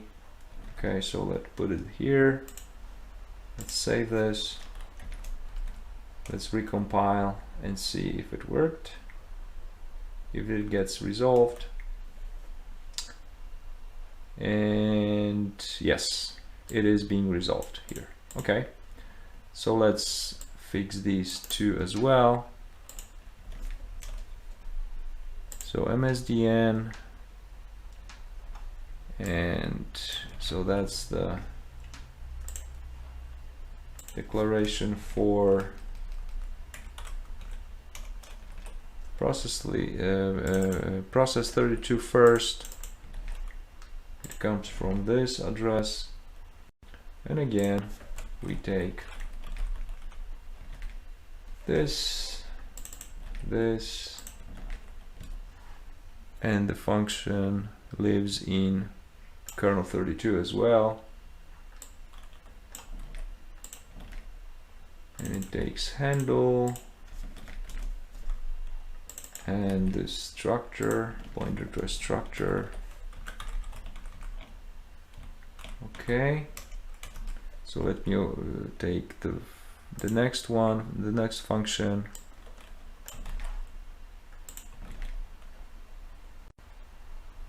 and this is actually the same as here, and parameters are very much the same. All right, okay, and we need to prepend our functions, so we have it here, and the next one in here. Okay, let's save it, recompile, and let's run it. All right, so now we have all 5 functions being resolved, and the rest looks good. Undefineds are zeros. All other symbols are being resolved. So let's hit enter. No entry point. Oh yes, since we are using COFF loader, so our entry point, our main entry point is go function, non-main function. Okay, this can be changed, but I just wanted to follow the standard that both files are setting. So let's set it to go and recompile, and let's run it. And notepad not found. Yes, so it looks like our modified module worked. So let's run it with the notepad launched, and we have 3284, 3284. So that is correct. Okay. If you want to get rid of all these additional information, just go to compile batch file and just change that debug directive and recompile.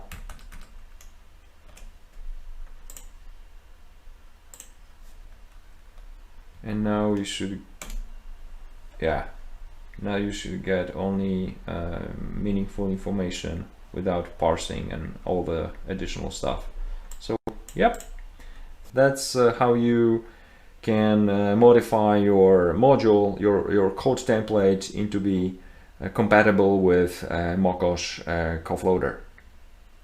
It's time to put some of the techniques we've learned in this course into action. Okay, so in the final project, our goal is to create a snapshot of LSAS without opening a handle to the target process, and instead use another one to do it for us. Okay, to make it happen, we will use ApiReeKall to sort of delegate open process call to a third party, and then use the open handle to make a snapshot.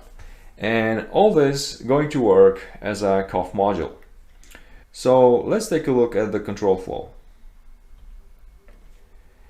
Process Explorer will be our third-party victim to open a handle to LSAS. Okay, but of course it could be any elevated process running on the system. But for this exercise, we're gonna use procx. Okay.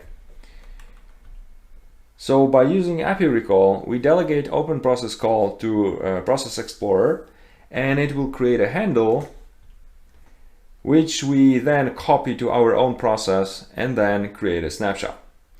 We will also clean up in the Process Explorer, as we don't want to leave any unnecessary artifacts in this process memory. Okay. All right, let's do it. All right, so let's start our project.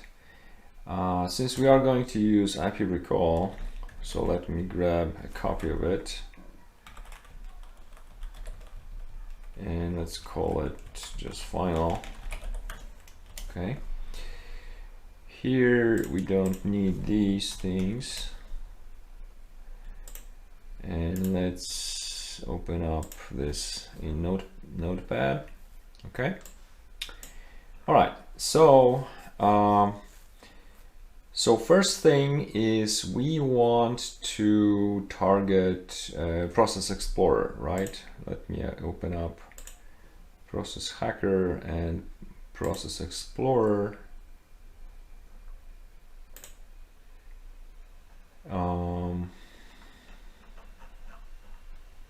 So this is procx64. So we are targeting, we want to run ApiReeKall in procx64 process. All right.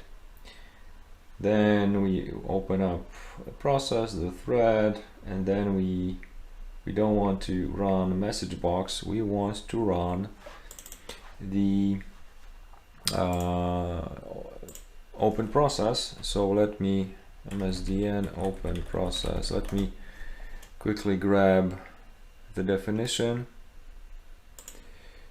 of that function. So we need to type def.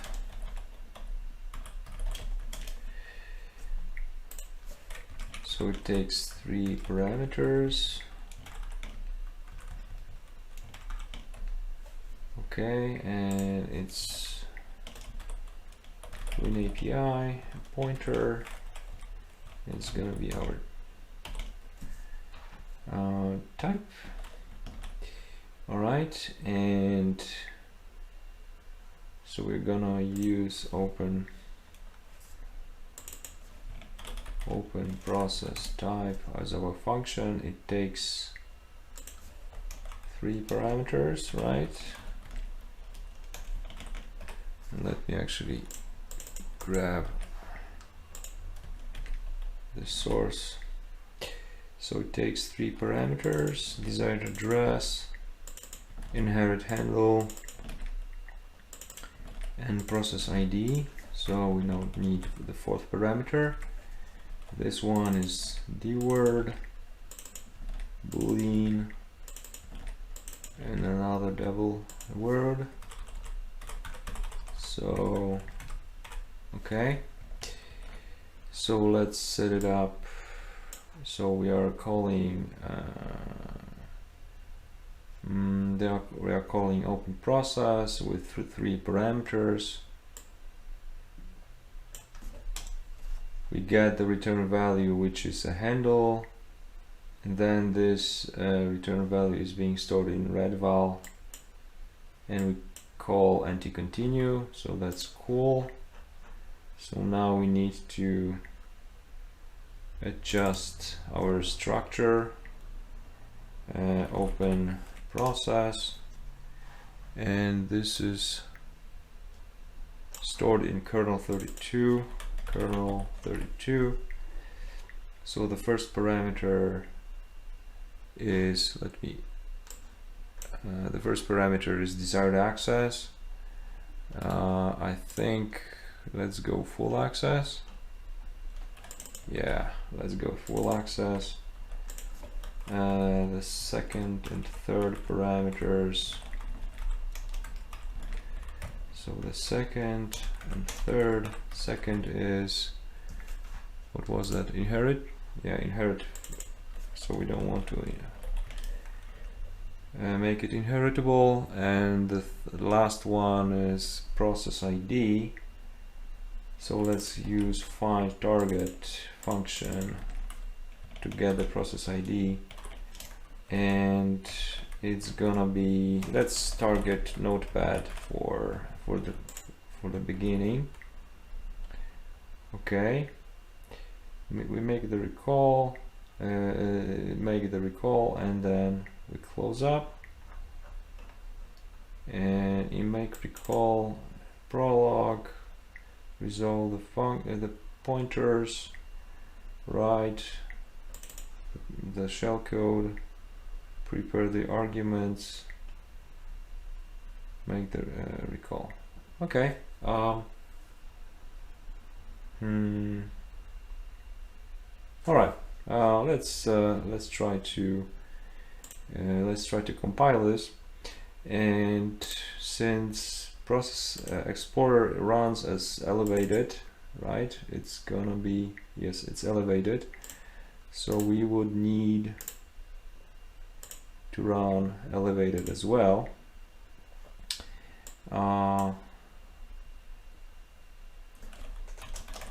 Since we are going to target LSAS, right? So our implant needs to run in high integrity level, okay?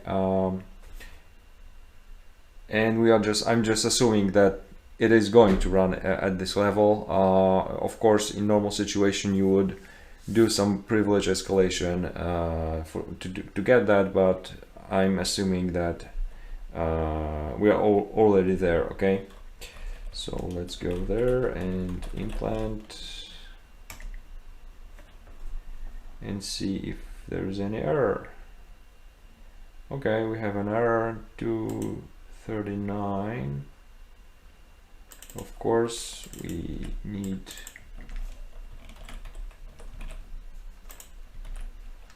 and anything else. Okay, so let's compile it again.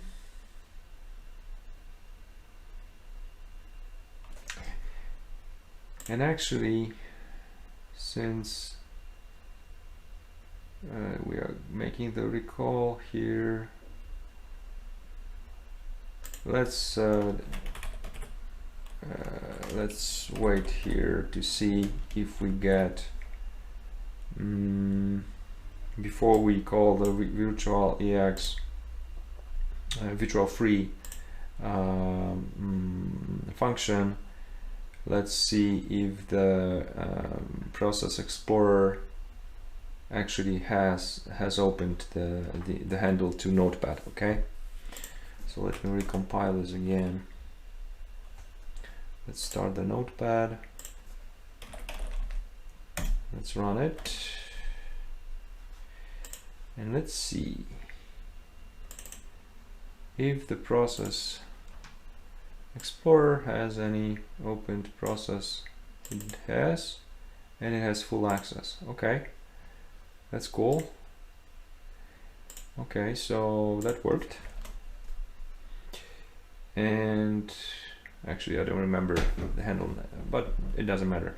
Okay, so if we are here, so now the next step is to make a duplicate handle so that we can use it in our process.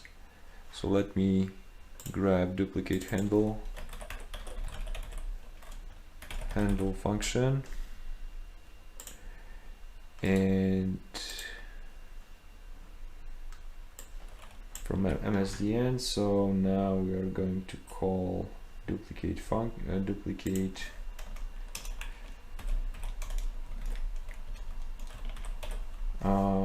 handle function.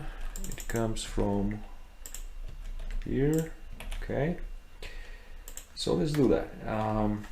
So with that duplicate handle, the source process handle, which is our explorer, process explorer, right? So we take this variable. The source handle is stored in return value we've grabbed from the remote process, so it's going to be rat. Get process handle, target process handle. So this is where we are going to store a duplicated handle. So this is our process. Get current process. Okay.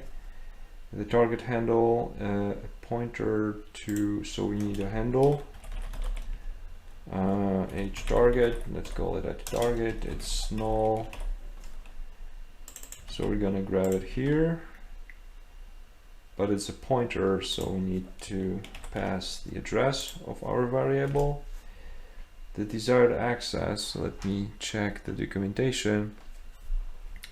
So documentation says the access requested for the new handle for the flags that can be specified for each object type. Check the remarks. This parameter is ignored if the DW options parameter specifies the duplicate same access. Okay, so we can set it to 0, and since the options, we want to actually duplicate the same access value as the original handle. Okay, so we don't, this is ignored if that's if the options is set to duplicate same access. And the last one is inherit handle if it's inheritable. We don't care about that, so let's make it false. Okay, the return value is so let's say rat, and let's check it if dhr. Oh, let's check return value. If the function succeeds, the return value is non-zero. So if it's 0,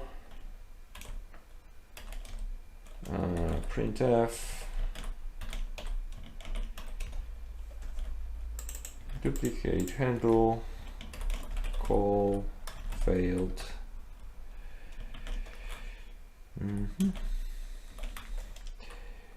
Okay, otherwise we print out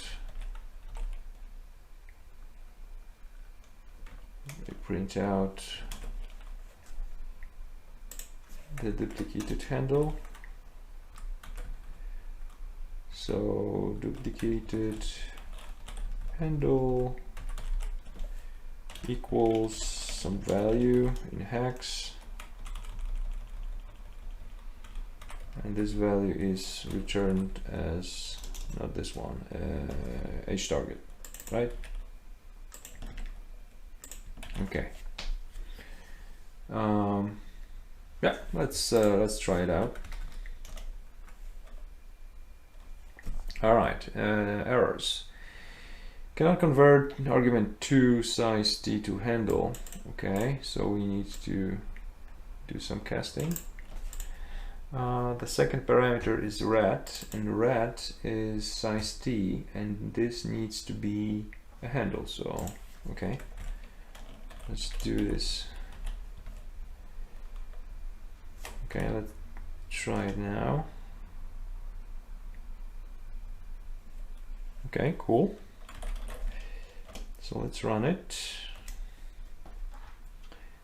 Duplicated handle AC. So let's see. Process Explorer should have another. Okay. And what about ours? Yes, we have. It is full control. That's good. And an AC. Cool. Very good. All right. So. So what's next? Let's actually check. Yeah, let's try to terminate the notepad. Okay, to see if the handle works as intended. So again, terminate process MSDN. So let me grab it here and copy it here, so we all see the source. Okay, so we terminate process on our target, yeah, and exit code, whatever. Let's see if we terminate notepad.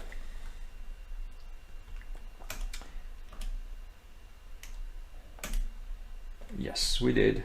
Okay, so that works. Cool. So we need, actually we have all for the snapshot. So let me check the snapshot in the MSDN. So it's PSS capture snapshot function. Okay. So it's this one. And the source is from here. Okay. So let's call capture snapshot. And it takes a handle. So it's a target process. Okay. Then is some flags. Okay, let's see what are these. Okay, so it's enumeration. Let me copy this as well. And let me grab the source of that. Okay. So again, we need flags. And these are just 32-bit values. So let's call it keyword flags. And let's just copy virtual address. Okay, just for start. So flags are going next. What's next? Thread context flags. What is this? The context record flags to capture, if capture flags specifies thread context. Thread context. Okay, these. Now we don't need that. So let's set it to 0. And the snapshot handle, okay, and this is the handle to the snapshot of the, okay, so we need a snapshot handle. All right, so it's a handle, and since it's a pointer, so we need to pass the address of our handle. The return address, the return value is dword, and yeah, let's just grab that. Why not? Let's grab that. So it's dword, some return value, and let's print our PS snapshot, capture snapshot. Redval equals to some value, which is R. Okay. And yeah, let's take this and put it here. Let's actually make it more readable, so let's call taking snapshot,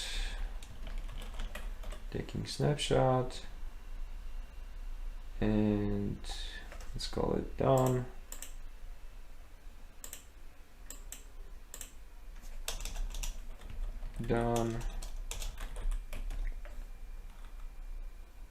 Yeah, let's do it this way. All right, so let's compile. Undeclared identifier. Let's see the header file. Process snapshot.h. So we need to include a header file. And 271. So this one. Cannot convert argument to dword. Okay. So let me help you with that. So let's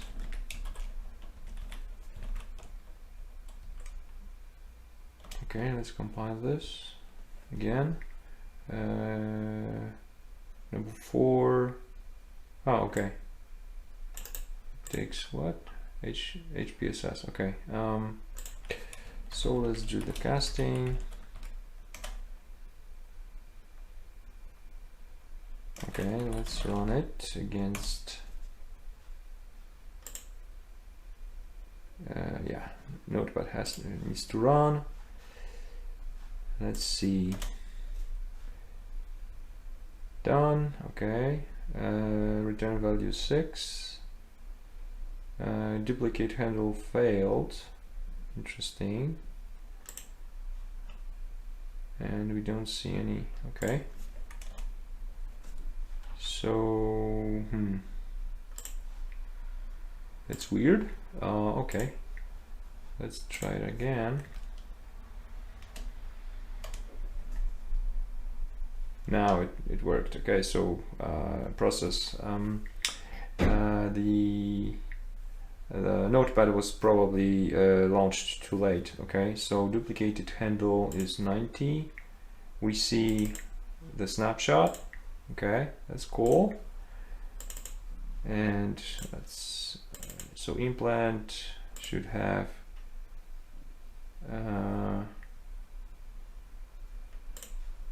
snapshot. Duplicated handle is 40. Yeah.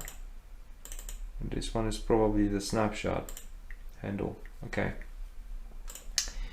All right. So cool. What else? So at this point, we would actually do the mini dump or whatever is needed. Okay. So we should actually clean up after ourselves, so we need to call a function called PSS a free snapshot. Okay, so let's do that here. And it comes from MSDN. All right. So we process handle this one, and we snapshot handle, right? Okay. And after that we should see, so let me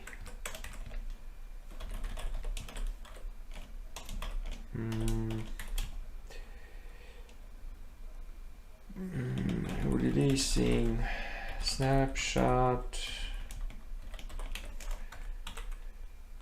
What's the D word? So let's reuse the same return value from here, and let's print out these two things.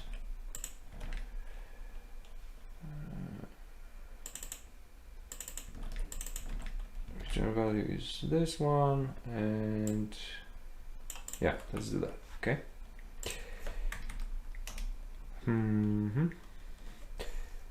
So cannot convert to handle, of course you cannot. Let me help you with that. So compile.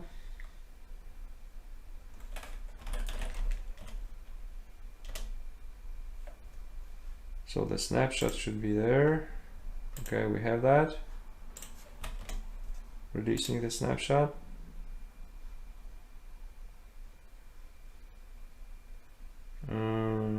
Return value 12B. So I'm not sure what it means. So let me try to find out. Codes, MSDN error codes.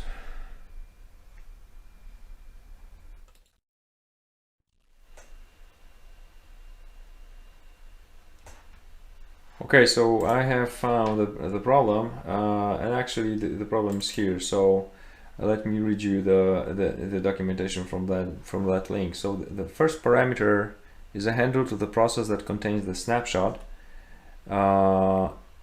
If the snapshot was captured from the current process or duplicated into the current process, then pass in the result the get current process. Okay, get current process, and not here. Sorry, not here, but here.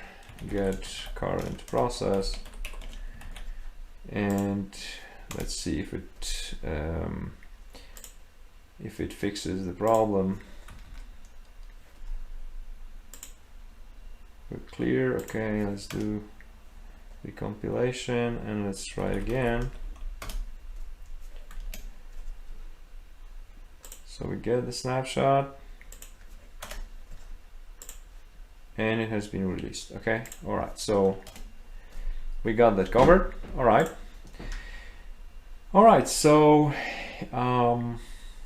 let's try it against LSAS actually. So LSAS, let's recompile. We don't need that anymore, and let's run it.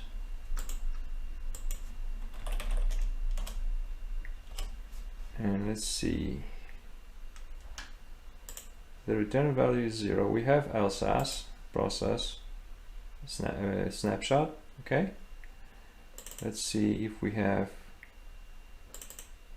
the duplicated, yeah, and 50. So we have two handles. One is the original, well, actually the duplicated handle from Process Explorer. Okay, and this is AC, this one. Okay, And the second one is actually generated from when after the capture snapshot call. So this this handle points to a snapshot process 5056. Okay, so that's good. Let's try to release it. Cool, that worked.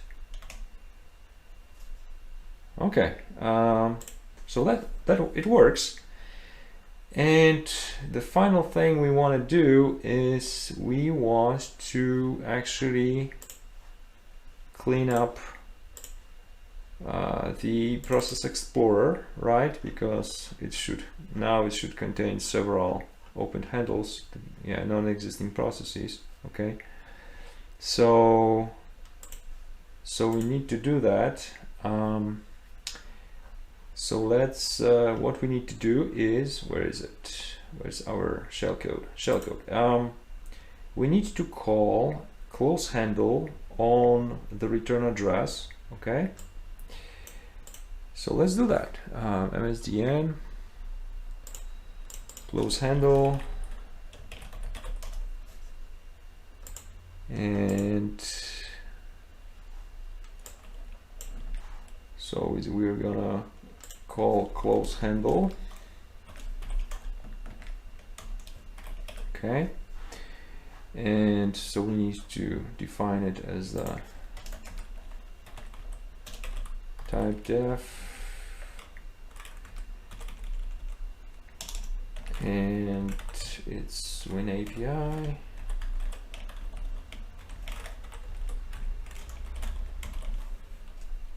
And what else?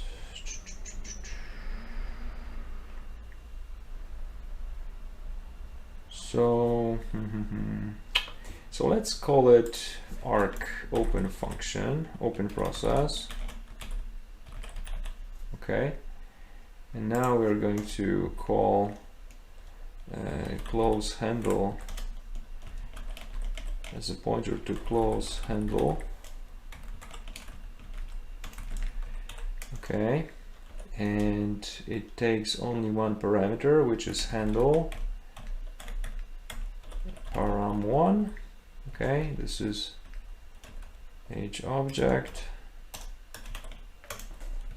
All right, and here, so this is going to be open process, and then we are going to call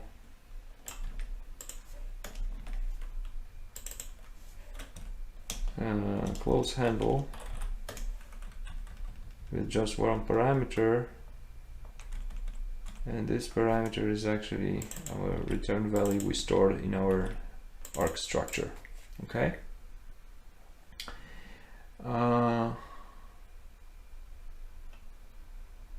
but I think it's gonna fail because we call the close handle on our handle of the process handle just after the handle being stored. So our make recall function, where is it? It tries to retrieve the value, the return value, right here, and it waits for 1 second. So this will probably fail. So we need to delay this. So let's call sleep function. And actually, let me give you this as well, so we don't lose anything. So sleep, and the sleep function takes only one parameter. So before that, we're gonna call sleep function. Okay, this comes from here. So we need a new definition.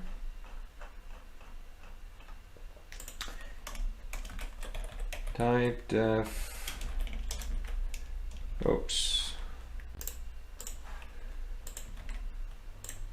and it's Win API pointer.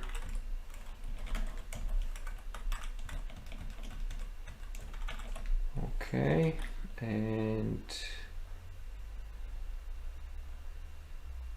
so for that we will need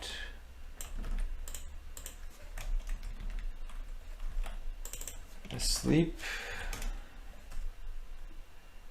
We will call it sleep.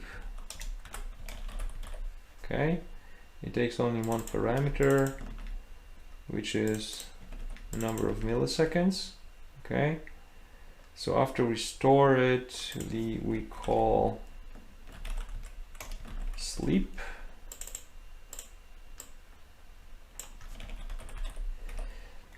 And we pass it here. Okay.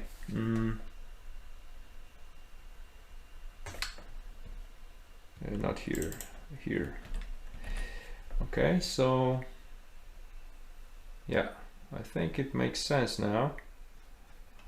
All right, so we need to change this. So we are going to call open process. Okay, then we are going to, we also need sleep, and so this is gonna be sleep. This is gonna be close handle, right? So sleep is in kernel 32 as far as I remember, yes. So we need sleep here, and parameter, let's see, 1 second, let's give it like 10 seconds. The close handle, where is it? It's also kernel 32, so close handle. And actually we don't need to pass any parameter, as this is coming from the red value, right? Yeah, exactly, so we don't actually need that. Okay. So yeah, let's try this against Notepad. Where are you? Here. So take the snapshot. Let me just review the flow. So we take the value, okay, it goes to sleep for some time, for 10 seconds. We duplicate, we take the snapshot, we do whatever here, we release the snapshot, and then we free the memory. But if we do this too early, because it is releasing the memory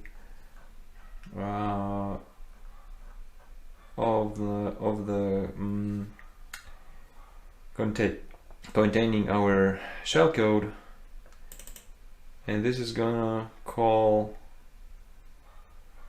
the handle, so we should actually wait here as well before, where is it, before we deallocate. So let's sleep for 10 seconds as well. Yeah, makes sense, I think. All right, so let's, okay, remote call 131. 131. What is this?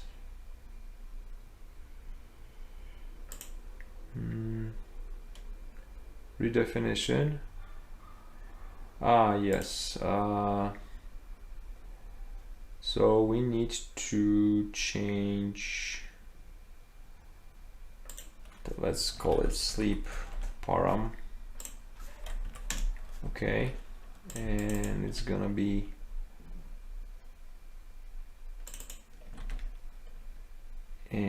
then it's gonna be, where is it? It's gonna be set here, right? Did it go away? Yes. Another problem with 146 with some types. So 146. What's the problem? The problem is the call. We're calling close handle red val, and a red val is size T, and it has to be handle. Okay, so let's just do the casting here. All right. Ah, yes, sleep T. So where is it? 3551. So it's not open process, it's sleep T, and it's close handle T. Okay. All right, let's try it against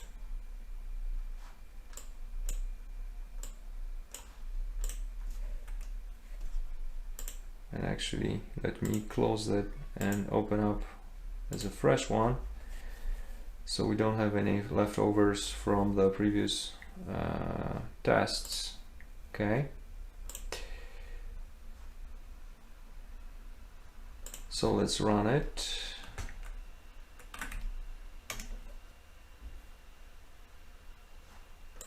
Okay, so the snapshot is taken.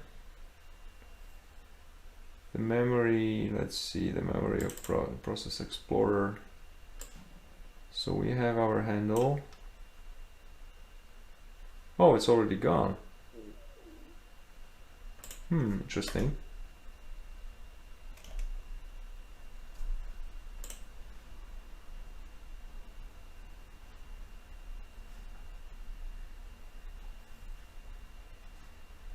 Interesting. Let's run it again. Let me actually check the memory. Any leftovers? Nope. Okay, that's good. So let's leave it as is here. Section. So let's see if so handle has been created. Okay, let's wait for the close handle. Okay, the snapshot was removed. Okay, now we take 10 seconds waiting.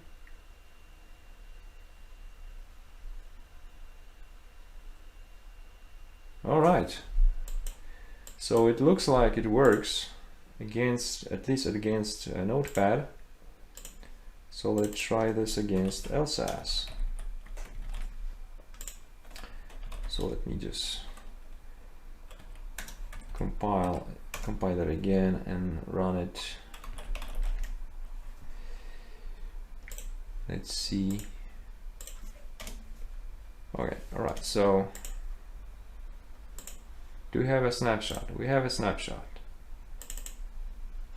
Do we have a process handle? It is. It has been removed. So we released the snapshot and we just wait for 10 seconds to finish up.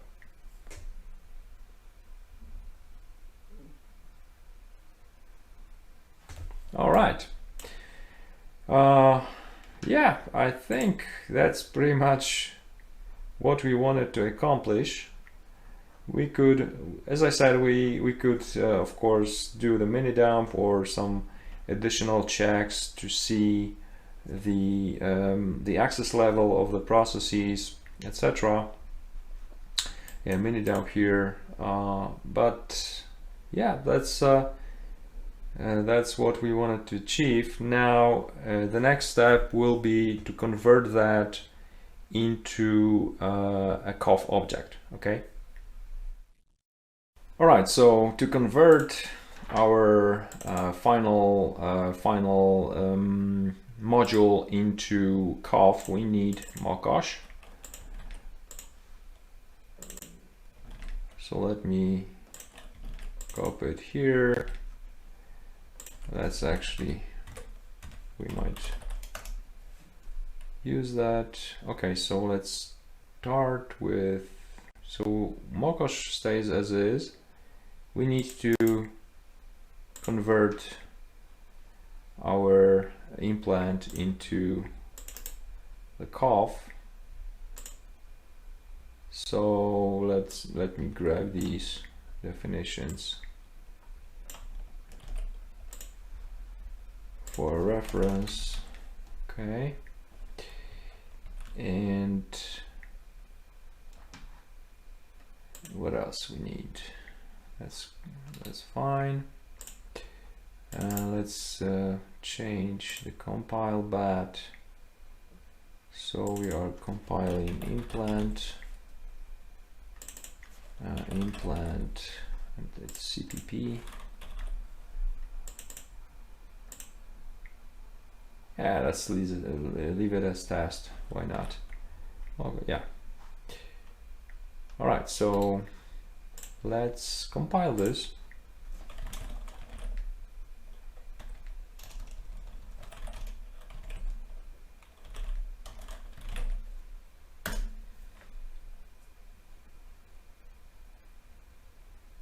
Okay, and let's run Mokosh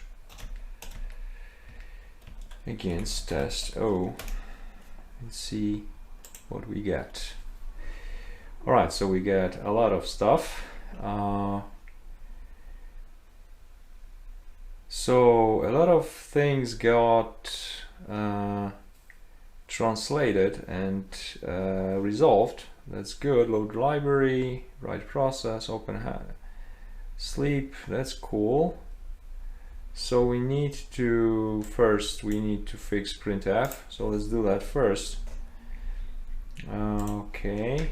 So for that, so where are you? Printfs here, here, here, here, here. All right.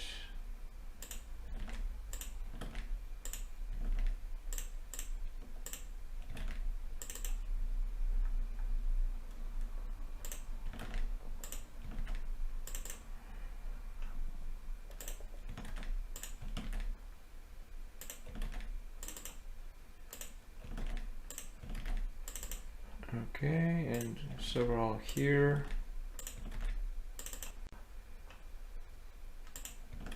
Okay.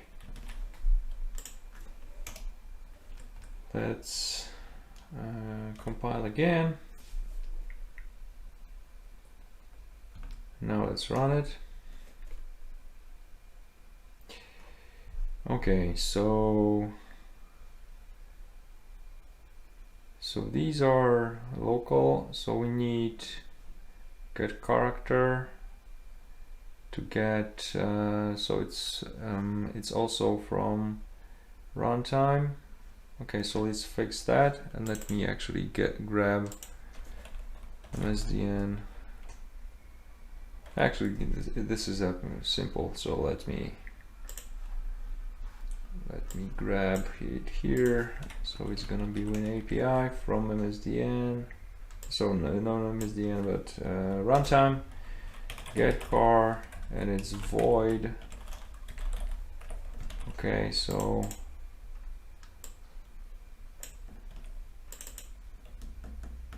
actually I have an example here. Okay. So let's see.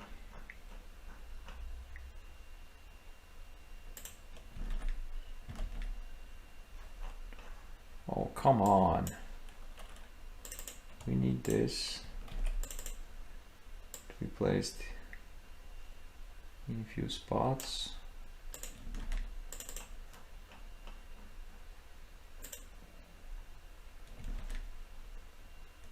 Actually, we don't need that anymore here. We don't need this as well anymore as well. Yeah, let's leave it as is. Go and recompile.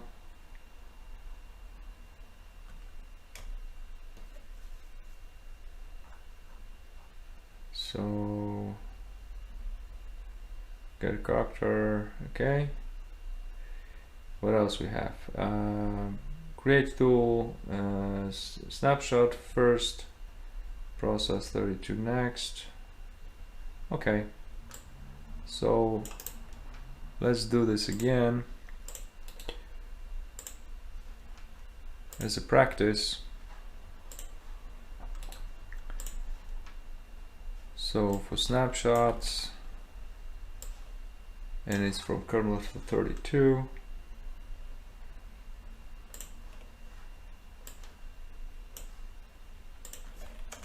So we declare WinAPI, and let's just grab that as it's already here. And for what else we need? We need process 32 first, function, and next. So this one, and next comes from like that. So WinAPI, kernel 32, and actually this goes here as well. WinHandle, and this.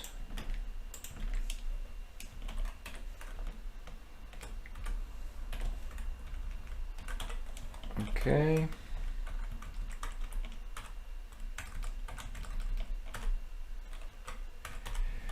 All right, so for these, we need to get it here and here, and thread next is also function we need, and this is exactly the same. So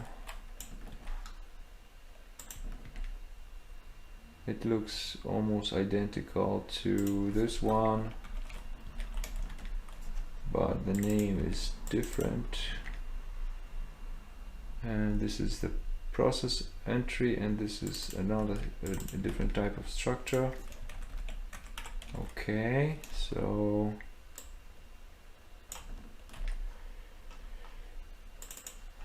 let's okay. All right, so let's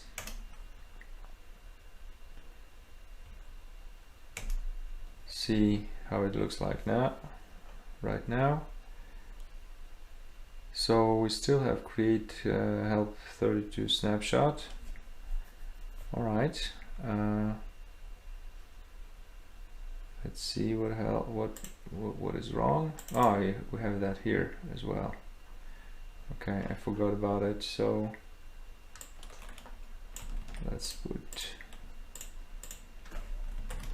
here and here. Recompile and run it. right, so we have only these two functions to fix, and these were from kernel 32 as far as I remember.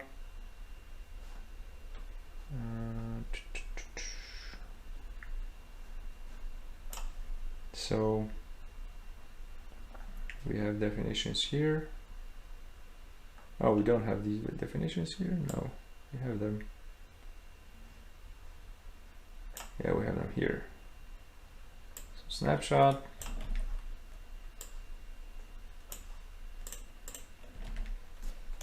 And snapshot, free snapshot. As you can see, it's a lot of copy pasting actually. Right, so keyword, win API, and let me double check if it's kernel 32 or not.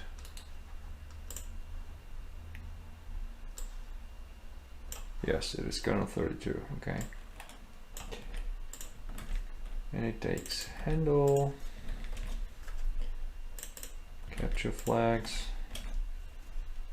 keyword, and HPSS. Okay, that's done. And let's take this, paste it here, and it takes handle and HPSS. Okay, now we need to place it here, and this free snapshot here. Okay, so let's check if some let's see, 26. Of course, we need to colon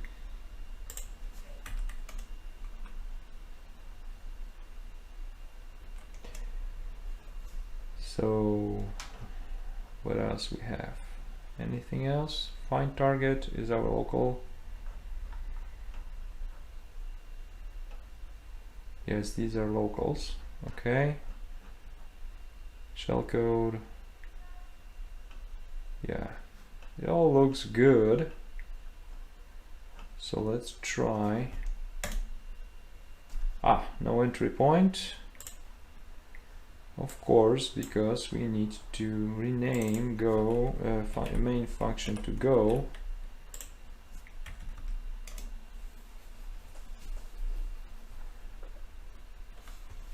So let's see if it works now.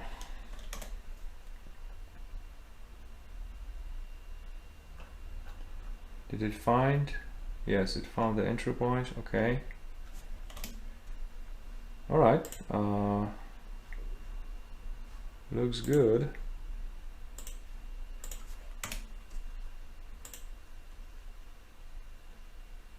Actually, it was too fast, but let's see if there is any handle else. Oh, it was gone. Okay. But yeah, it seems running, so working. So let's just fix this. We don't need debug out information in Mokosh. Recompile, and actually let me just add some delay so that we make sure that the snapshot is there. Where is it?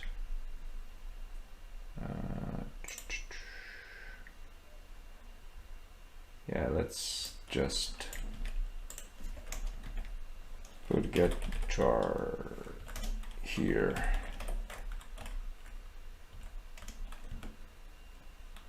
Okay, let's recompile again. and see if now if it works. So this is Process Explorer. Let me actually, where is our LSAS? Yes, it's here. Okay. Section, okay, should be good. So let me run it. So all is set. So we have our process handle, our snapshot is here. So if I enter, the snapshot should be gone. The handle is gone from the Process Explorer, and we are just waiting for a few seconds and we are good. Okay. All right. So yeah, we made it. And as you can see in the final code, ApiReeKall allows you not only call a single Win API, but you can actually call multiple functions in a remote process, which is really powerful. Okay. Okay, so let's wrap it up.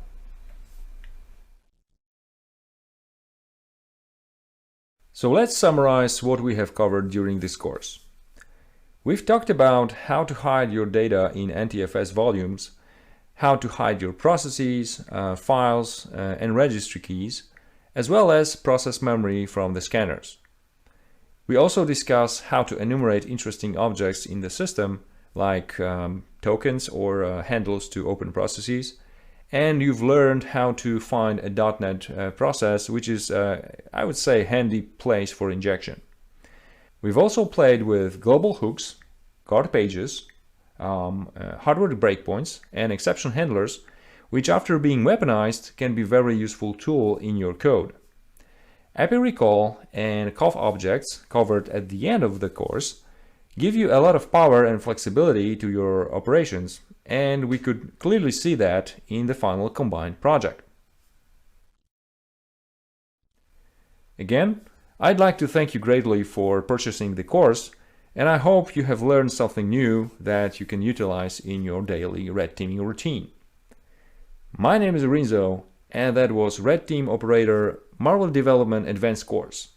Cheers, and see you next time.